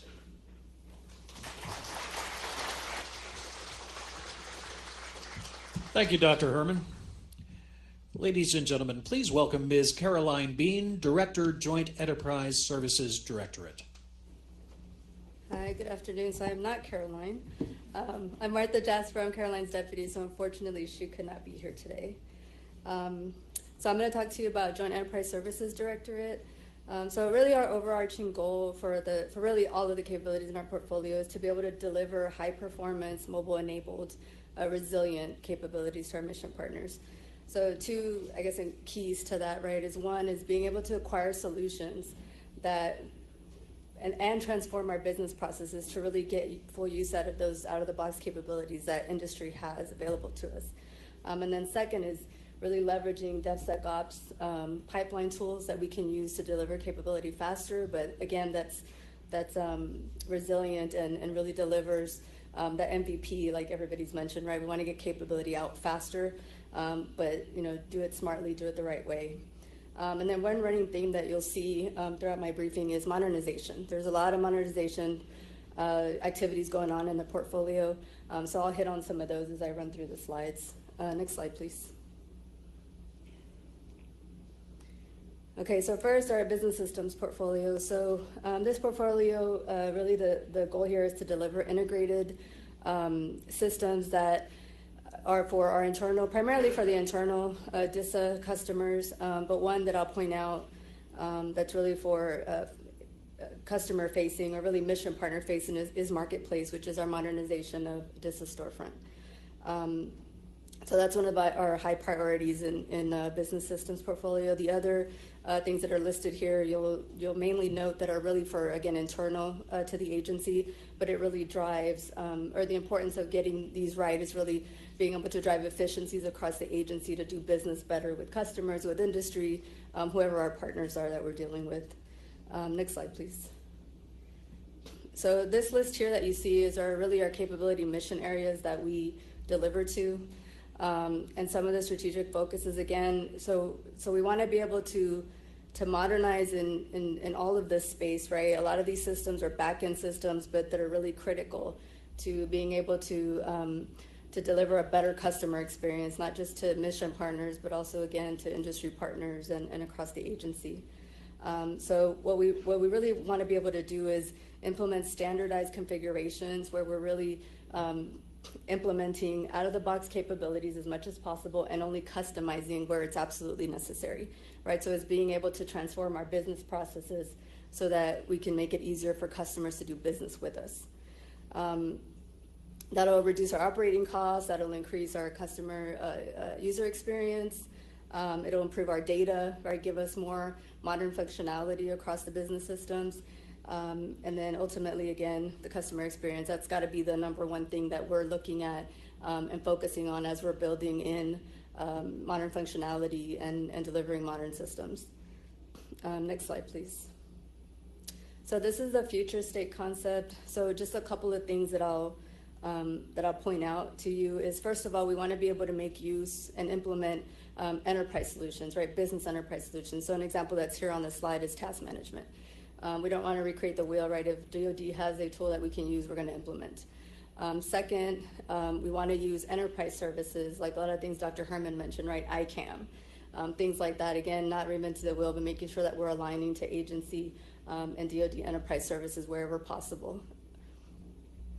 The third area, so SaaS and PaaS. So again, I want to highlight, right, we want to use out-of-the-box commercial products as much as possible, where we're just configuring the tools, not reverse engineering them or doing something to them that they're not really meant to do, right? We need to change our business processes to take advantage of those capabilities that are readily available to us, to make it easier to not only sustain and manage the systems, but to make it easier for customers to come in, order what they need, for example, in Marketplace, and make it easier for those processes end to end across all these business systems. So data management, and data is a big challenge for us, as others have mentioned. I think in the area of business systems where the challenge lies is we have a lot of legacy back-end systems. And so as we're modernizing, as we're introducing modern functionality, as we're bringing these data sets together, we're still dealing with legacy data that needs to be cleaned up and needs to be transformed. So I think that's a big area where we could use a lot of help. We don't want to just throw new cool tools out there that say, that claim to do data. We've got to have a good governance process in place to really get full use and full advantage of those kind of capabilities that are available to us. So that's a big area, I think, where we can use a lot of help. And then down at the bottom of the chart, so these are more sort of, I'll call them purpose-built type systems where it does require more configuration than probably some of the SaaS and PaaS solutions. But again, we still want to continue to utilize industry solutions as much as possible where we can, and not build anything ourselves.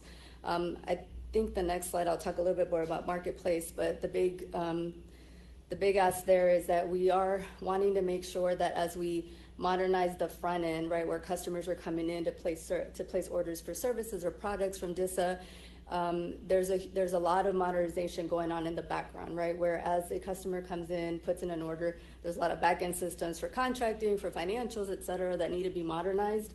So again, data becomes a big problem or a big challenge for us, because we want to make sure that as customers are bringing in information, we're reusing the data, right? We're making it meaningful for decision makers and also for customers to know, right, from beginning to end, the status of their service, right, the status of how it is we're doing in terms of operationalizing and giving them capabilities. So these are a couple of the contract opportunities, specifically in the business systems portfolio. So the first one is for some of those internal backend systems that I mentioned, and then the second one, ideas, is for our contract writing system. And on that one, what I will highlight is sort of a focus area is making sure that we're making the appropriate upgrades to that system so that we fall in line with the business enterprise architecture, again, driving at being able to get the goodness out of the data that we need. Next slide. Okay, enterprise collaboration services. So the big one here that everybody will recognize is DIOS. But really the big driver here is making sure that we consolidate and better integrate voice, video, and data services across the portfolio. So we've already started down that path. GVS, DOs, and our enterprise voice services are integrated to where voice callers can participate and collaborate across those 3 different tools. DOs is going to further integrate all of that with the delivery of DIPS, which is our integrated phone service. So what that's going to do is allow folks that are in teams to be able to make phone calls, both commercial and DoD, to both commercial and DoD phones. So that's a capability that's coming in the near future. And then the other highlight for this portfolio is over the next 3 years, we are planning to update our IP voice backbone soft switch technology to a more modern, router-based infrastructure. So that's an opportunity that I think will be listed in the next slide. Next slide, please. Okay, so DOs. DOs has 3 major components. One is the BPA, which is really volume, gives us volume price discounts across the department. The second tenant is DoD 365 Joint, which is our IO5 tenant. And then lastly, the one that's coming soon is a DoD 365 Sec, which is our IL6 offering. So that's going to be a cloud, also a cloud-based capability. We have started testing for that particular project, and we're anticipating being able to deliver an operational classified cloud in the 3rd quarter of 23. In the meantime, it's not listed here, but DCS, which is one of our classified capabilities, as well as GVS, we will continue to enhance GVS. DCS, we do have plans to sunset that in FY23. Next slide. Okay, so these are a couple of the opportunities. I'm not going to read them to you, but the first is some engineering support for DOs, primarily, the two pillars that I mentioned, the IO5 and the IL6 tenant. And then the second is hardware, software support for one of our voice services. Next slide. I think this is a duplicate. Well, the top one is not. So this is the modernization that I mentioned to our IP voice backbone. So that RFP is not out yet. It will be coming soon. It'll be 2nd quarter of FY23, which is right around the corner. And that'll be an effort, like I said, for over the next 3 years for us to be able to do that modernization effort for that backbone. And then the second, I think, was a duplicate from the previous slide. Okay, command and control. So our C2 portfolio, there's primarily two programs that everyone's fairly familiar with. So GeeksJ and JOPES. So GeeksJ is our joint operation and planning and JOPES is our operational planning and execution service. So that actually will be replaced by JPES, which is listed here in the slide. So that is the modernization of JOPES. For both JPES and GeeksJ, we are working on modernizing both of them to a cloud-based capability. And then the next slide, what GeeksJ provides is really it gives you it's the operational COP, and it gives you a bird's eye view of what's going on out in the field, and also the way that it integrates with JPES is that's the ability for them to be able to do planning and be able to react to real world events. The other two that are listed here, EM. Enterprise messaging, that's also another modernization that we're working on. I don't know if there's a contract opportunity listed for that one. I don't think there is, but it is an ongoing effort now that we are modernizing for that particular capability. Next slide. Okay, so this is a sort of an overview of the two programs that I listed again. GeeksJ, we are working on web enabling that capability right now. It is a thick client application that we run. We are going to continue to sustain that until we give the field an opportunity to not only for us to deliver the cloud-based capability, but then also to move everyone onto that capability. The deliverable for that one is the 1st quarter of 23 is when we plan to field the first software version of that system. For JPES, the IOC is the 3rd quarter of FY24. And then our plans are to be able to sunset JOPES by the end of FY24. Next slide. Okay, and these are some, again, some opportunities based on the previous slides. Next slide. So So probably the one I want to highlight here is the last one, the Command and Control Engineering IDIQ. So for this one, we really are looking for engineering support, and one of the things I want to hit on specifically is my comment about DevSecOps, right? We want to make sure that, as we're rolling out these capabilities, again, we want to take advantage of DevSecOps, not only processes, but tools that are going to enable us to be able to do, that agile, develop, test, deliver, right, in the MVP concept. Next slide. And I think that is a duplicate as well. Next slide. Okay, our enterprise services portfolio. So this portfolio is primarily made up of all of our mobility offerings that you may be familiar with, DMUG, DMCCS, and TS. One that I do want to highlight for you, because again, it's one of our big modernization efforts, is the DISA services platform. So DSP is the way that we're going to deliver ITSM, ITOM, ITBM, which is IT business management, asset management, a lot of sort of those back-end business system type capabilities. It is planned to be an enterprise service, not only at the agency, but potentially a service offering to customers. So for that one, we are looking again to do an agile methodology, right? Being able to roll out capabilities quickly over time. The big one there too is also the data problem that I mentioned before. So what we're looking to be able to do is we don't want to continue to duplicate data or to ask customers for the same data over and over again, right? We want to make full use of that information, but also being able to tie in operational data with business data so that you can really, get after decision making, being able to deliver new products and services that are going to meet, tomorrow's mission needs, but be able to do that in an agile fashion, being able to deliver faster than we can today. Okay, next slide. So this is just an overview of our mobility offerings. Again, as I mentioned, we offer unclassed devices, secret and TS devices. We partner with NSA on being able to deliver them in a secure fashion, meeting some of the CSFC standards. So those are some of the security standards we need to be able to meet. We do the gamut of managing, not only providing the devices, but doing the management of the devices in terms of security and the way that we wrap the devices to make sure that as you're stepping up in the security level, we're maintaining cybersecurity as we should. On the left-hand side there, you'll notice a couple of the other systems that I mentioned. Again, just highlighting the DISA service platform as one of our key upcoming modernization efforts. Next slide.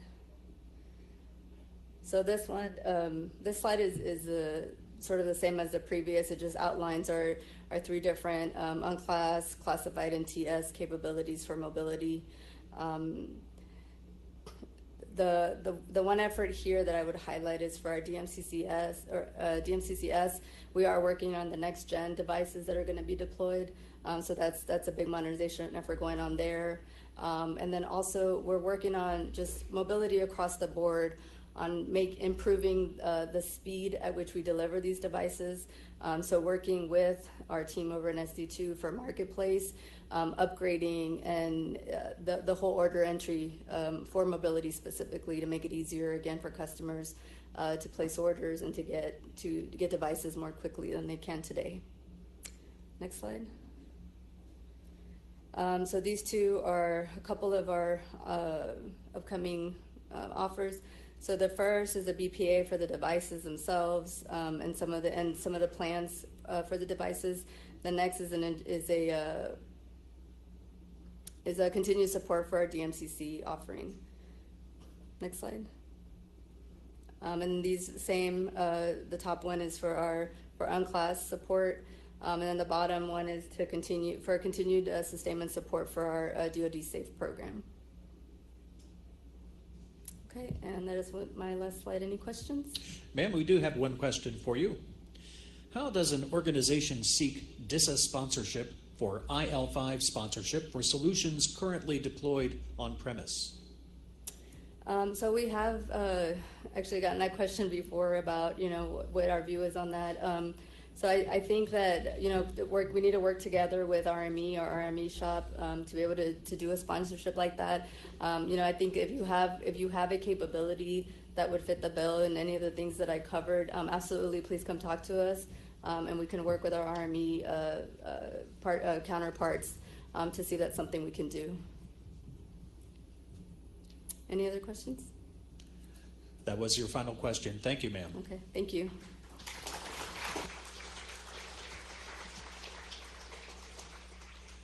And now, ladies and gentlemen, please welcome Mr. Christopher Argo, Director, Defense Spectrum Organization.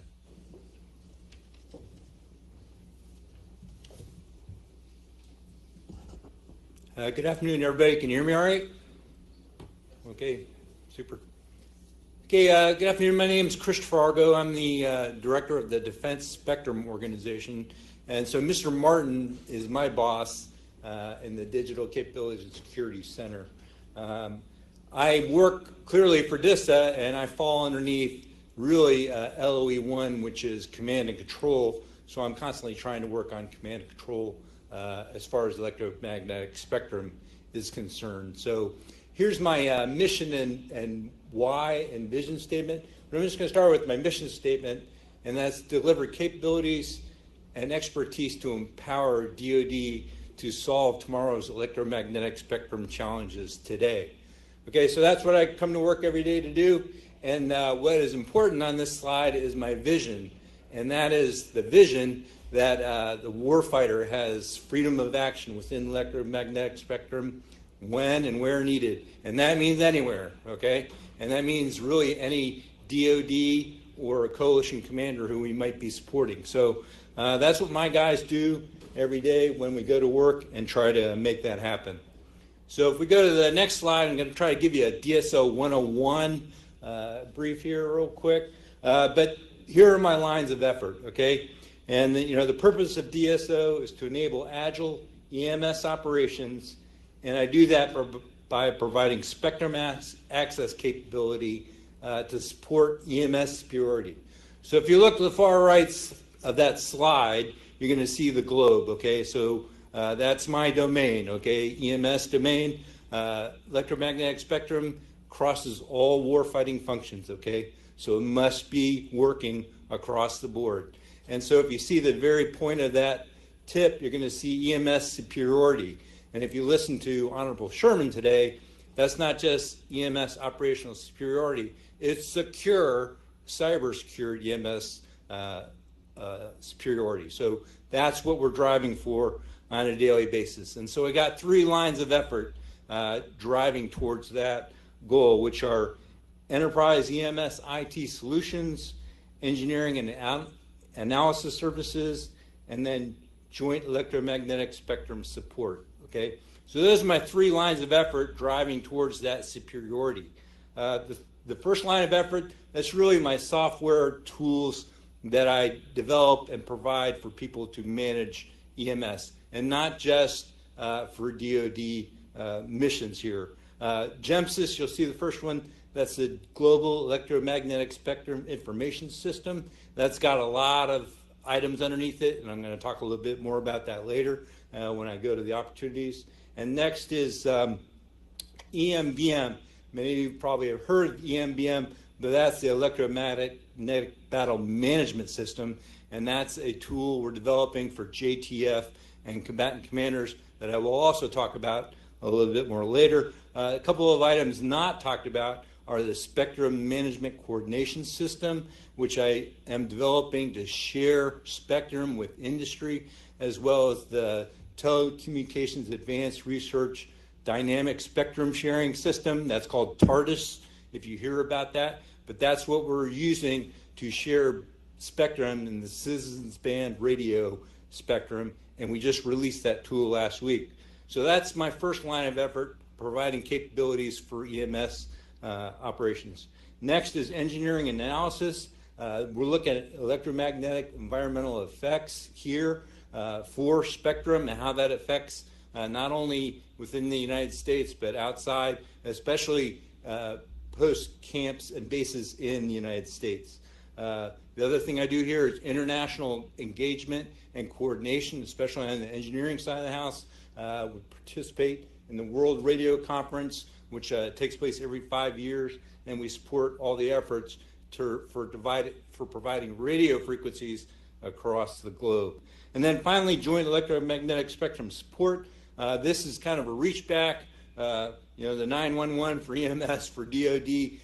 We do that, again, to achieve that EMS superiority. A great example of us in this category is we're currently working with Naval Special Warfare Group 4 for one of its platforms to ensure it's got EMS superiority on that platform. Pretty exciting, pretty interesting thing to work on.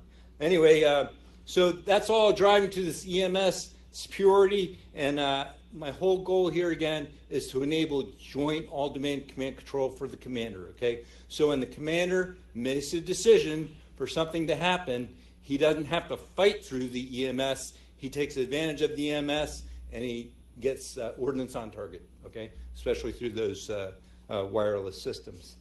Okay, so that's DSO 101. I've got 3 organizations underneath me. I have a business management division, which handles all my human resources, finances, and contracts.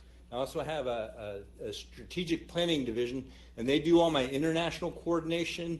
They do all the spectrum sharing with industry, which is you guys here, okay, and coordinating that. And then I have the Joint Spectrum Center, and they're kind of the warfighting guys that we have here. They work with the combatant commanders to provide tools to make sure that our warfighters can use the spectrum when and where needed. Okay, so that's a quick rundown of what I do here and what DSO is. Okay, so a couple of opportunities that we have. If we go, yep, here we are. Make sure I'm on the right one here. Okay, this is my EMS engineering and analysis contract. It is IDIQ. Okay, and that's where I was talking a little bit about the engineering that goes behind what we need to do to make sure things happen, okay? The environmental effects of frequencies we analyze here. We look at emerging spectrum technologies here, but it's not just one division here. This is across the board for DSO. So that's my IDIQ engineering contract. Next is GEMSIS. I mentioned GEMSIS a minute ago. That's Global Electromagnetic Spectrum Information System, okay? Now here are tools, okay? Here's our software tools that we provide to users across the board, okay? Some of you may be familiar with some of these. One in particular is Spectrum 21, which you see there, okay? Well, Spectrum 21 is what we use to manage frequencies across DoD. But not only is DoD using it, we also provide that to a lot of our coalition partners. And not only that, the National Telecommunications Information Administration also uses it on behalf of the Department of Commerce to manage frequencies within the United States. So it's quite a tool. I'm not going to say it needs to be modernized, okay? So that's one opportunity here for you guys to help us modernize Spectrum 21. Also underneath GEMSIS is the Joint All-Domain Command and Control Correction. My goodness, got ahead of myself there. Okay. Joint Spectrum Data Repository, okay? That is where we store all the frequencies used within DoD and make them available to units when they need them. So that's what JSDR is. It also deconflicts between units to make sure people aren't stepping on each other too close to each other, okay? And then next is end-to-end security system. That is just making sure systems, just radio platforms, are aligned with each other more than anything else. So there's a couple of opportunities on the GEMSIS side of the house. One great opportunity is it needs to be modernized, and we're working on the modernization process now.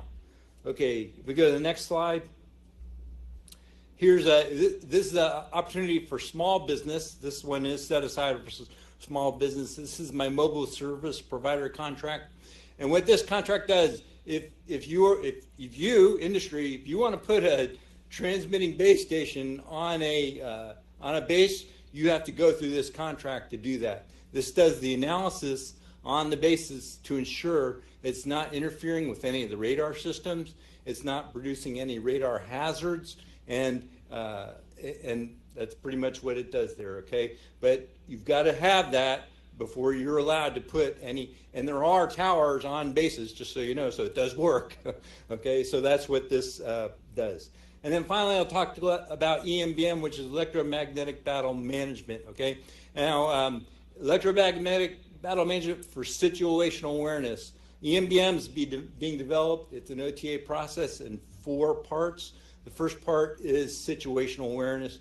And actually, I'm being very upfront. We're getting ready to release the first tool of it here shortly, okay? But this is going to be the next iteration of the contract that we're working on right now. EMBM is designed to help commanders at the JTF and combatant command level to make quick, swift decisions to fight through the electromagnetic spectrum, so they're not worried about it, okay? When they make a decision to launch ordnance or to tell F-35 to go somewhere, that path is going to be clear and is going to be able to go and do what he's told to do. So that's the whole purpose of electromagnetic battle management. First iteration is to give the commander the situational awareness on the EMS side of the house. Now, if you didn't know, quick lesson, in 2020, DoD signed electromagnetic spectrum superiority strategy, okay, and what that strategy does is forcing something that should have happened many, many moons ago, and that's for electronic warfare community to work hand in hand with the spectrum community, okay? So we can't work separately anymore. We must work together. EMBM is going to help facilitate that working together and be a possible platform to help implement this EMS superiority strategy, which is the next version of what we're doing in the EMS side of the house. So with that, that's all I have from the Defense Spectrum Organization on behalf of DISA, and I'm ready for any questions. Over. No questions for you, Mr. Argo. Thank you very much. Yeah. And I think Mr. Packard's after the break, right? Well, sir, right now we're going to take a break. And we're going to take a 20-minute break. Please be back in your seats by 2:25 for Mr. Packard's presentation. Now, here's a reminder. Our program networking tables will be shutting down at 3 o'clock. So please be back here at 2:25 for Mr. Packard's remarks.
Ladies and gentlemen, the program will begin in 5 minutes.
Thanks.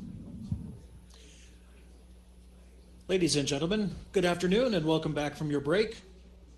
At this time, please welcome Mr. Douglas Packard, Director, Procurement Services Directorate, and Ms. Deborah Daniels, Vice Procurement Services Directorate. All right. I'm not Douglas Packard. That's Douglas Packard. So I'm Deborah Daniels. Good afternoon, everyone. Good afternoon. You know, it's towards the end of the day, and I think most people either out networking, and the ones that really want to, my standard crowd that wants to be here, appreciate my Ditko Scott folks and the team here. Woo-hoo! All right, you'll just wave, and I got my own cheering section. But quickly, I'm Deborah Daniels. I'm the Vice Procurement Services Executive here for DISA, for the Procurement Services Directorate. So I'm preceding Mr. Packard. But I wanted to say welcome, even though we're getting down to the end of the day.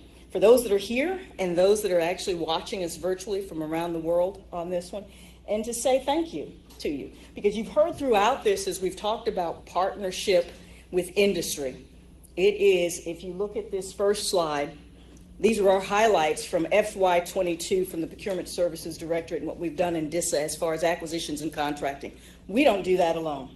We do that with you, in conjunction with you. It's the partnership with our small, large business, our industry partners, to do that $6.5 billion, almost $6.5 billion annually.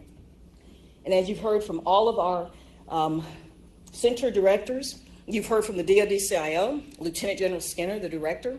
It is about partnership. So it's trusted partnership. You're valued partners for us. Because like I said, $6.3 million supporting the depth and breadth of the department. As you can see, the numbers for all of the services that we've done this past year.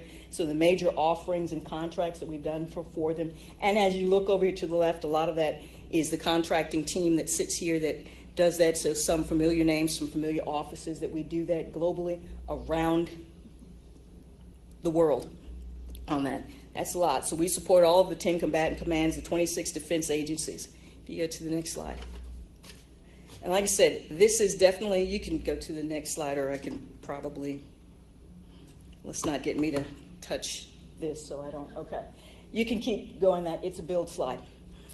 So one of my roles is the Senior Services Manager. So it's the acquisition of services for DISA. You probably heard earlier, 85% of our portfolio is services. It's IT, cyber, telecommunications. 15%, fall into some staffing, maybe some hardware, some other things like that. And if I can tell you, all of you will get these slides. We will post the slides if we haven't posted them already out there. I wanted to make that announcement. But again, it's a trusted partnership. You're helping us compete, act, and win. We can't do this alone. And as DISA being a combat support agency, we support across the DoD. As you've seen and you've heard, Honorable Sherman, the DoD CIO, main branch on us, that we support the department as they try and optimize efficiency. We do a lot of that. We support not only DISA and DISA's requirements, but all of the service requirements to other federal agencies. So you're helping us try and keep pace with technology, because we don't do it. We don't invent and do that. So we definitely need you as the partner on that one. So we partnership. You've heard cybersecurity, cybersecurity, cybersecurity. First, foremost, and always. It's baked in, not bolted on, to make sure that we've got that as a cybersecurity agency. We look to you definitely for the innovation, keeping up with the technological edge, because it's all about the warfighter, shooting, moving, and communicating, and making sure they've got the ability to do that. So innovative ideas as we're trying to do innovation. You've heard trying to do it agile, trying to do it faster, not the 15-year solution, but the MVP. The 6-month minimum viable product that we can at least get out there to keep them on the technological edge of this. Looking for the next generation solution. Delivering capability is what you're helping us do. You're delivering capability for us, innovation, technology. This is what the warfighter needs, and this is what we, in partnership with you, are working to provide. We want to definitely leverage the technology solutions, and that really multi-purpose solutions also. As Lieutenant General Skinner has said, it's velocity, doing it fast, doing it quickly, making sure it's the right solution, making sure we're agile, that we have, innovation in the areas that we need to make sure our warfighters have the capability. And all of this, trying to do it with balance, because we've not only got to balance requirements, we've got to balance across the department, we've got to balance our own funding, got to balance our expectations, just to make sure that we've got the right solution, the right capability at the right time for the right moment on this one. And so, like I said, thank you to all of you for helping us with the solutions, helping the DISA get the warfighter the capability and the solution that they need so they can continue to shoot, move, and communicate. And you've seen just some of the things previously from our centers and our directors of what's coming up in the portfolio of where you can help leverage your resources to help us to get at the solutions that we need for the next coming years. And so as we look at the whole of agency approach, we also look at the whole of the department approach and trying to balance that. If you go to the next slide. I think these next couple of slides, as I said, I'm the Senior Services Manager, and you heard Mr. Packard earlier, he was talking about category management. That's really one of the efficiencies in which we're trying to optimize our solutions to be efficient at it, where we actually have enterprise level contracts and solutions, whether they're ours for the agency level or they're best in class solutions because it might be a GSA schedule or Navy or some other entity that has a solution in place that we can quickly, when we talk about velocity and agility, to be able to order off of. These are the list of, right now, for the big in Tier 3 and Tier 2 vehicles that we are using or have in DISA.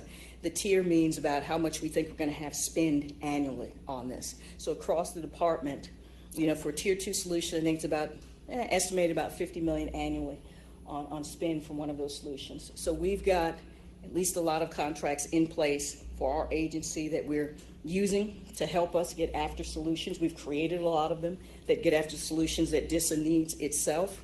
On that, if you look at that at the bottom, the DISA enterprise vehicles and our Tier 1, 2, and the best-in-class vehicles. And we've got several in DISA that are in the best-in-class or Tier 3 as you look at that, and that's based on spend.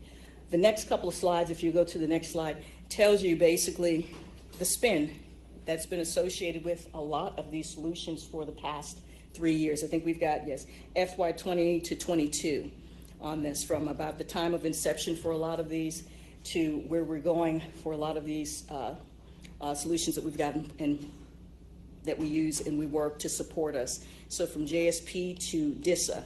And as you've heard Carlin Capina say, one of our policies definitely within DISA is it is small business first, and we're coming up on a new requirement. If we can at least get 2 small businesses that can do that requirement, we'll reserve it for small business. If not, then our next is definitely an agency or an enterprise level contract that we'd like to use, because we've put these in place to meet DISA's needs and DISA solutions.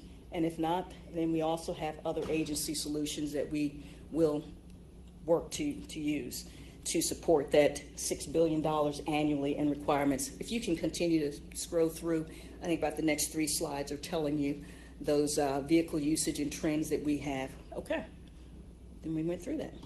All right, so the next couple of acquisition opportunities I'm going to go through pretty quickly are for our external mission partners. So you've seen some of the things for DISA's needs. These are some of the mission partners that aren't here today that we're going through, and I'll just pick out a couple right now. So as you see, the project manager for positioning, navigation, and timing, there's a requirement to support their planning and development and management sustainment. That RFP should be out somewhere around the second quarter. And then we've got an offering from the Chief Naval Installations right now for its command, control, and protection. So it's force protection and anti-terrorism requirements, looking at about the 4th quarter. And if I might add, we do update our acquisition opportunities spreadsheet quarterly on it. So as I've gone through some of these, and I've seen some today, life changes probably very quickly. So there's probably a couple of these that either the RFP is probably already out or something may have changed. So please keep up with our acquisition opportunities. Like I said, we try to keep up with it quarterly. And so as some of these, we've put this in place and updated these slides probably somewhere a month ago. So they'll be updated at least quarterly on that one. If not, next slide, please. So again, from the Chief Naval Installation, we've got another 2 offerings there. As they come out either 1st quarter, where that RFP is either come out somewhere, it's probably out there, it's either probably published right now since I don't have the dates on these, so please look for those. Go to the next, please. And then for DCMA, we actually have their records management tool that's coming up. Again, some of these in the first quarter, if the RFP has not already hit the street, it is out shortly between, since we're, what month are we in? November? Oops. November to December, and they're coming out, or we will have it updated again as we go through to publish our acquisition update in January again. And we also have just published in Signal Magazine when you'll start to see a lot of our contracts also, a lot of our enterprise level contracts, and you see the date of whether or not they're coming up for a recompete or the dates in which their periods of performance are listed. But I'm going to go through quickly again. If you go through the next slide. Okay. PEO EIS, again, that one's first quarter, but the Scott Cyber Support contract for technology support for the 375th is coming up in the second quarter right now, as well as another DCMA offering. You go through the second quarter. Next. And as you see through this, most of our acquisitions are probably between 3 to 5 years out, because I was standing in the back and someone asked why was capacity services 2025. You know, a lot of them we're getting them in the acquisition cycle because of what we're looking at on the requirement or who we've got to work with in order to get that in place are starting early. We're trying to move it a little to the left to make sure we can get an acquisition cycle early before something expires, to kind of write through our requirement and engage with whoever we need to across the DoD battle space to make sure we've got the requirement right. So you'll see a lot of them are a little further out because we're trying to start our acquisition planning early. Okay, anything on here? A lot of these, so I'm going to go through again. Just next slide, please. As Paycom comes up with its communication services support, again for the fourth quarter, so a little further out in FY22, acquisition planning is actually in progress for that one, and you can see, again, most of those from the Paycom, and some of them have already been decided, at least on the strategy that's going to be a set aside for at least small business. I was asked that earlier, so you'll see some of these for small business. Next slide, please. Okay, did that change? Okay, that did change. All right. Again, for the Commander Pack Fleet, you can see that we're in first quarter there for that, and the PAC-AF one that are right now in its acquisition planning cycle, and for the Advanced Artillery coming up around the second quarter. So like I said, I think that might be the last one for external. Go through one more for me, please. Okay, if not, as we can see, offering for the Air Force, again, supporting PAC-AF. And another one for PMP&T for its modernization for its ground domain reserves coming up right now. That RFP will to be determined right now, but it's probably planned at least for an FY22 or FY23. But as it goes through, we would definitely have that one updated for you by the time we come out in January for our acquisition opportunities. This is just a snippet and probably what you have just seen from most of our centers as they brief their acquisition opportunities.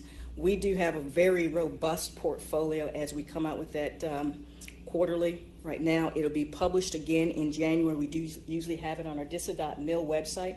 We're also working with our media group to make sure we can get it published on LinkedIn and other media sites. So probably part of that F2I box is if there's someplace else that we're not tracking that industry probably would think would be a great place for us to post our quarterly update, I would appreciate that and any feedback on it. It's right now published as a searchable Excel spreadsheet. Like I said, it's pretty robust on everything that we're planning on doing between now and the next at least 3 to 5 years, and has more extensive information than what you'll see here from the contract office to some of the solutions or location for that requirement. So please check that one out, DISA.mil. It's under our events page if you go through DISA.mil right now, and I think we just published our last quarters and we'll be updating again come January. But this is just a snippet of what's coming up, so we'll ask you definitely to keep an eye out as we update that. And I think that is my last slide before I turn over to Mr. Packard. Questions for me? Happiness, everybody still around? Can I ask this? How many businesses are from Maryland? That's from Maryland? Okay. Small businesses, how many? Okay, I see quite a few. Women owned? All right, nice. Hub zone? Oh, wow, quite a few on that. 8A? Quite a few. All right. Did I miss any of my categories? It's always interesting because I've met and I've taken the time to meet a lot of the small businesses who are getting on my calendar, and you've definitely talked and heard from Carlin Kapanos. So it's always nice to know the room and the industry partners that are supporting us. I used to come from the SBA, so small businesses do have a place in my heart. But I like the fact that it's a wide span of just everyone that's supporting DISA. And as I've said, welcome and thank you to you, because DISA does not accomplish its requirements and its support to the warfighter without you. Without your capability, without your innovation, without your tech teams, without you bringing solutions, we would not be able to allow that warfighter to shoot, move, and communicate as well as they do. So thank you for that. And again, I appreciate you attending this one because, like I said, it keeps our partnership going. So thank you. And I'm going to introduce Mr. Douglas Packard. He is the Procurement Services Executive for DISA.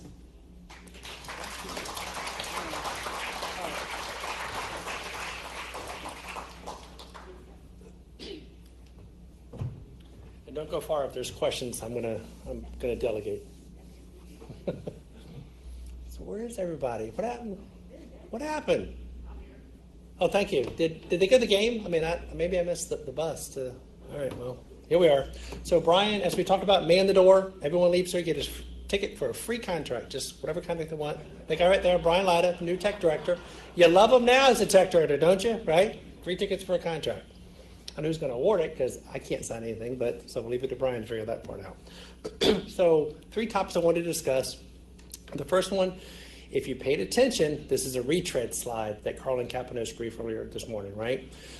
But the slide's important. I wanted to bring up, what she does as for the agency. Is she in the room? Or is she? Oh, she's right there. And by the way, that was a small bus. Carlin said threw it under the bus. It was a small bus, Carlin, right? Okay. Or cars. It was a Volkswagen, not a bus. It was a Volkswagen Beetle. So this is a really good slide and she went through the details. But she went through 5 different, I'll call them denominators of how the considerations are made. Can the small business be successful? And she's one that can tell you, look, I've been doing it for a long time. I was a contract officer in the Ditco NCR. Here's what I think your odds are, given your business base, given your capability, given the funding you've talked to me. So she can give you the candid one-on-one dialogue that you need to have.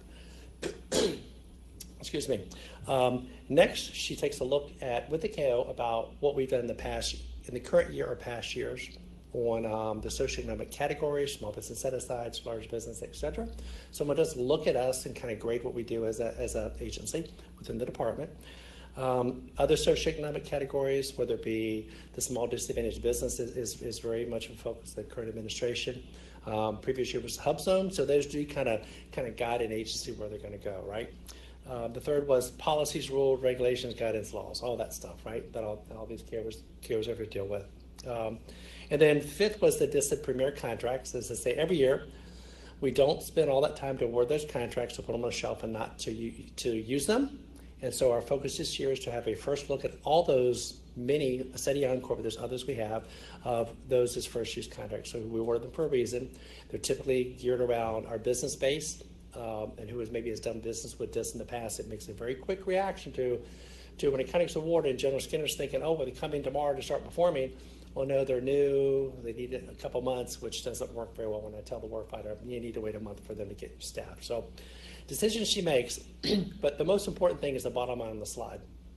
It tells you collaboration, KO makes a decision, they go to small business office, and then the last bullet is the most important bullet on the entire slide, probably of every slide she had.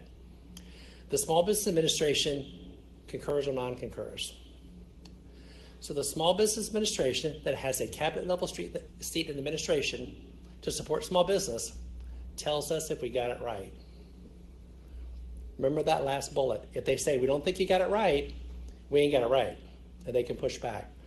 That's why the collaboration from Small Business Administration, what the strategic alliances that Carlin has built with our PCR representatives, with SBA themselves, the programs that they manage, with the KOs, with the program managers, she makes all that work. So someone grades her homework on small business issues, whether we set them aside or whether we don't set them aside. All right, so I wanted to recover that as an important slide Carlin had. When I looked at her slide deck, it was phenomenal, so I told her I was going to steal the one slide from her. With that, let me go to another fun topic, inflation. All right. So this won't be really good news for most of you, but I'll give you the department answer. So there's been 2 memorandums on inflation and how to address it under government contracts. The memos, the memo title and the dates on there. If you go to the public websites, you can easily find it within a Google. So, as it'd be no surprise if you've been in the business for a while, a cost reimbursement contract, even on our ones we have, they don't really have ceiling rates when we do the IDIQs. So those rates vary, and what the cost of performance is what we buy under a task order that has cost cleanse. On a fixed price contract, by doctrine, on a fixed price contract, the contractor generally, with a few exceptions, bears the risk of performance. That does not change when inflation comes up. That theory does not change but my labor pool is harder to hire. Generally, fixed price contract, by doctrine and law, the risk is on the contract, is on the government. Totally different, it's on the contract, totally different when you have a cost type scenario. So with that as the premise, what the department, the Directorate for Defense Pricing Contracting issued memorandums talk about, that's your benchmark that you'll judge it by. And absent a clause, we don't expect you to make up provisions that look like an EPA clause, which is economic price adjustment. So we caution us not to make those, to call it what word I can make up for them, but don't call it a mutual agreement to reform a contract that is nothing more than using a consumer price index to change labor rates on a contract, right? So, and if you have an EPA clause, it's tied to an index. That index is contractually bound in the contract at time of award. The index doesn't change because the parties might have changed. Let's change it a little bit, right? So that's the doctrine of the department that was put out to all KOs within the DoD. Okay. We want to go to the next slide, and really it just to really amplify the point. The second memo came out, reminded KOs that they should not agree to a request for equitable adjustment submitted in response to changed economic conditions. It's basically a word-for-word quote from the memorandum from Mr. Tenaglia. Next, there could be circumstances that you could reach a mutual agreement between the parties. And the example they gave within the memorandum was an acute impact on a small business or supplies. But keep in mind what acute would be. Acute would be if a small business was going to be bankrupt, the government may choose an option to look at some type of kind of reformation through some type of APA. But the first solution the department would tell you is don't exercise the option, recompete it. On a fixed price contract, the contractual law is that the contractor bears the burden when the award was made, right? And the department is not moved from that from the procurement and pricing perspective. If you did it, adequate consideration required. It could be, well, we agree that maybe you need more money for your labor rates. So for that, your delivery is extended by about 2 months. Can't do it, but then there's no agreement. So the consideration would be quite large, I believe, to even walk into a scenario where you have economic price adjustments to add that in. The last bullet is about the Public Law 85804. My typo, there is no period between 85.804. I look at the FAR so much as always 2 numbers, a dot, and then the subpart in the FAR. So that was my error. So it's Public Law 85804. What is that? If nothing else in the FAR applies, go do it under a public law. So over $75,000, I believe it is, or it might be I think it's over $75,000. It goes that adjustment would go up to A&S and the department. It would not be my authority to approve that. So it's very high levels to use the 85804 public law. Inflation is generally not found to be a need in the department to exercise 85804. Even a weapon system, they have not allowed the Army Major Commands to implement those. We're talking the big ACAT-1 missiles and tanks and ships. So not good news. I'm glad you stuck around to hear that not so good news on a Monday evening. But it kind of is what it is. And it goes back to government contract law is foundational. And that government contract law is what paces Mr. Nagley when he issues out the guidance. All right. Sorry, y'all. It is what it is. We go to one last item, which is a little bit, I think, more informational. It's certainly informational from a DISA perspective. So Defense Priorities and Allocation System, the DPAS. You'll hear DPAS, you'll hear rated orders. So this goes back to in the around the World War II period. I think it was Truman, I believe, is when the law came out for our ability to get supplies and services that we need for national security and emergency preparedness for the United States. Read through the words, and I'll give you an example to use that has happened in real case within DISA. It happened under COVID. COVID really, you can't even get milk in the grocery store, much less trying to get other components when you have a very interconnected supply chain, and you have pandemics, and you have people not working, etc. It's very much of a just-in-time. We were proud of a just-in-time supply chain. Made things work, made things cheaper. So what you get? You got a just-in-time supply chain that when a link breaks, you have your just-in-time supply chain that doesn't deliver just-in-time anymore, which is what happened under COVID. So read the words. So best example, DPAS, and you have a rated order. Okay, so if I need a router for a tech refresh, and routers are hard to come by, so the contracting officer does the order. They put a provision and then a clause in the contract with the order, and they put in a second bullet. They put a DO, which is a rating code A7. A7 is electronic communication equipment. That is a rated order. That means when you get that order, you must fill that order before any unrated order and before every commercial order that you're going to fill. Okay? If you can't fill so by law, if you can't fill the order, and I don't know the number of days off the top of my head, it's either 3 days or 7 days. If you cannot fill the order, you must notify the government. After that point, by law, it must be delivered. Right? It must have priority. Okay? So before COVID, I think within DISA writ large, I know back in the day, back in my long day ago, everything was rated. Every order we had was rated. When it did FASTFARA, commercial items, it kind of fell out of vogue because you were buying things off the commercial marketplace, going into basically storefronts, quote unquote, and buying. So it kind of went out of vogue. Under COVID, it came back very, very big.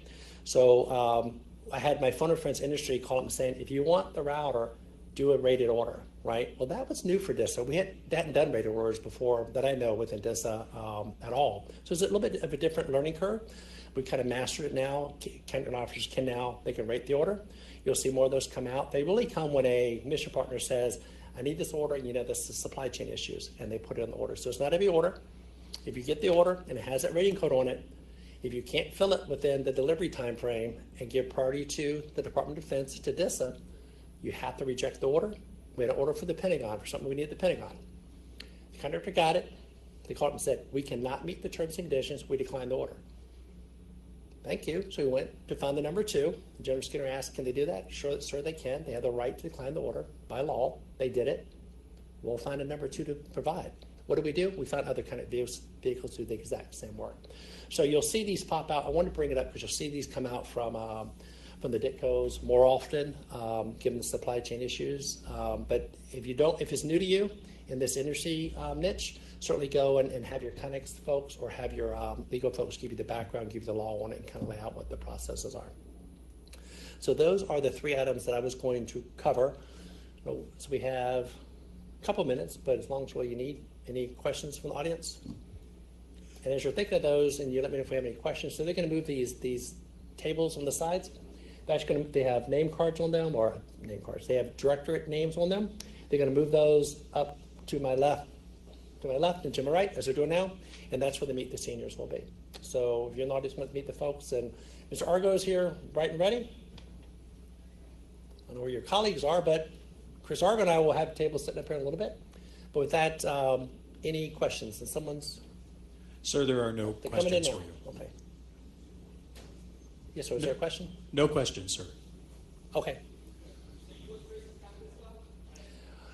We do. Thank you, Dr. Wallace. All right, so come to your sides and come up to the Meet the Seniors.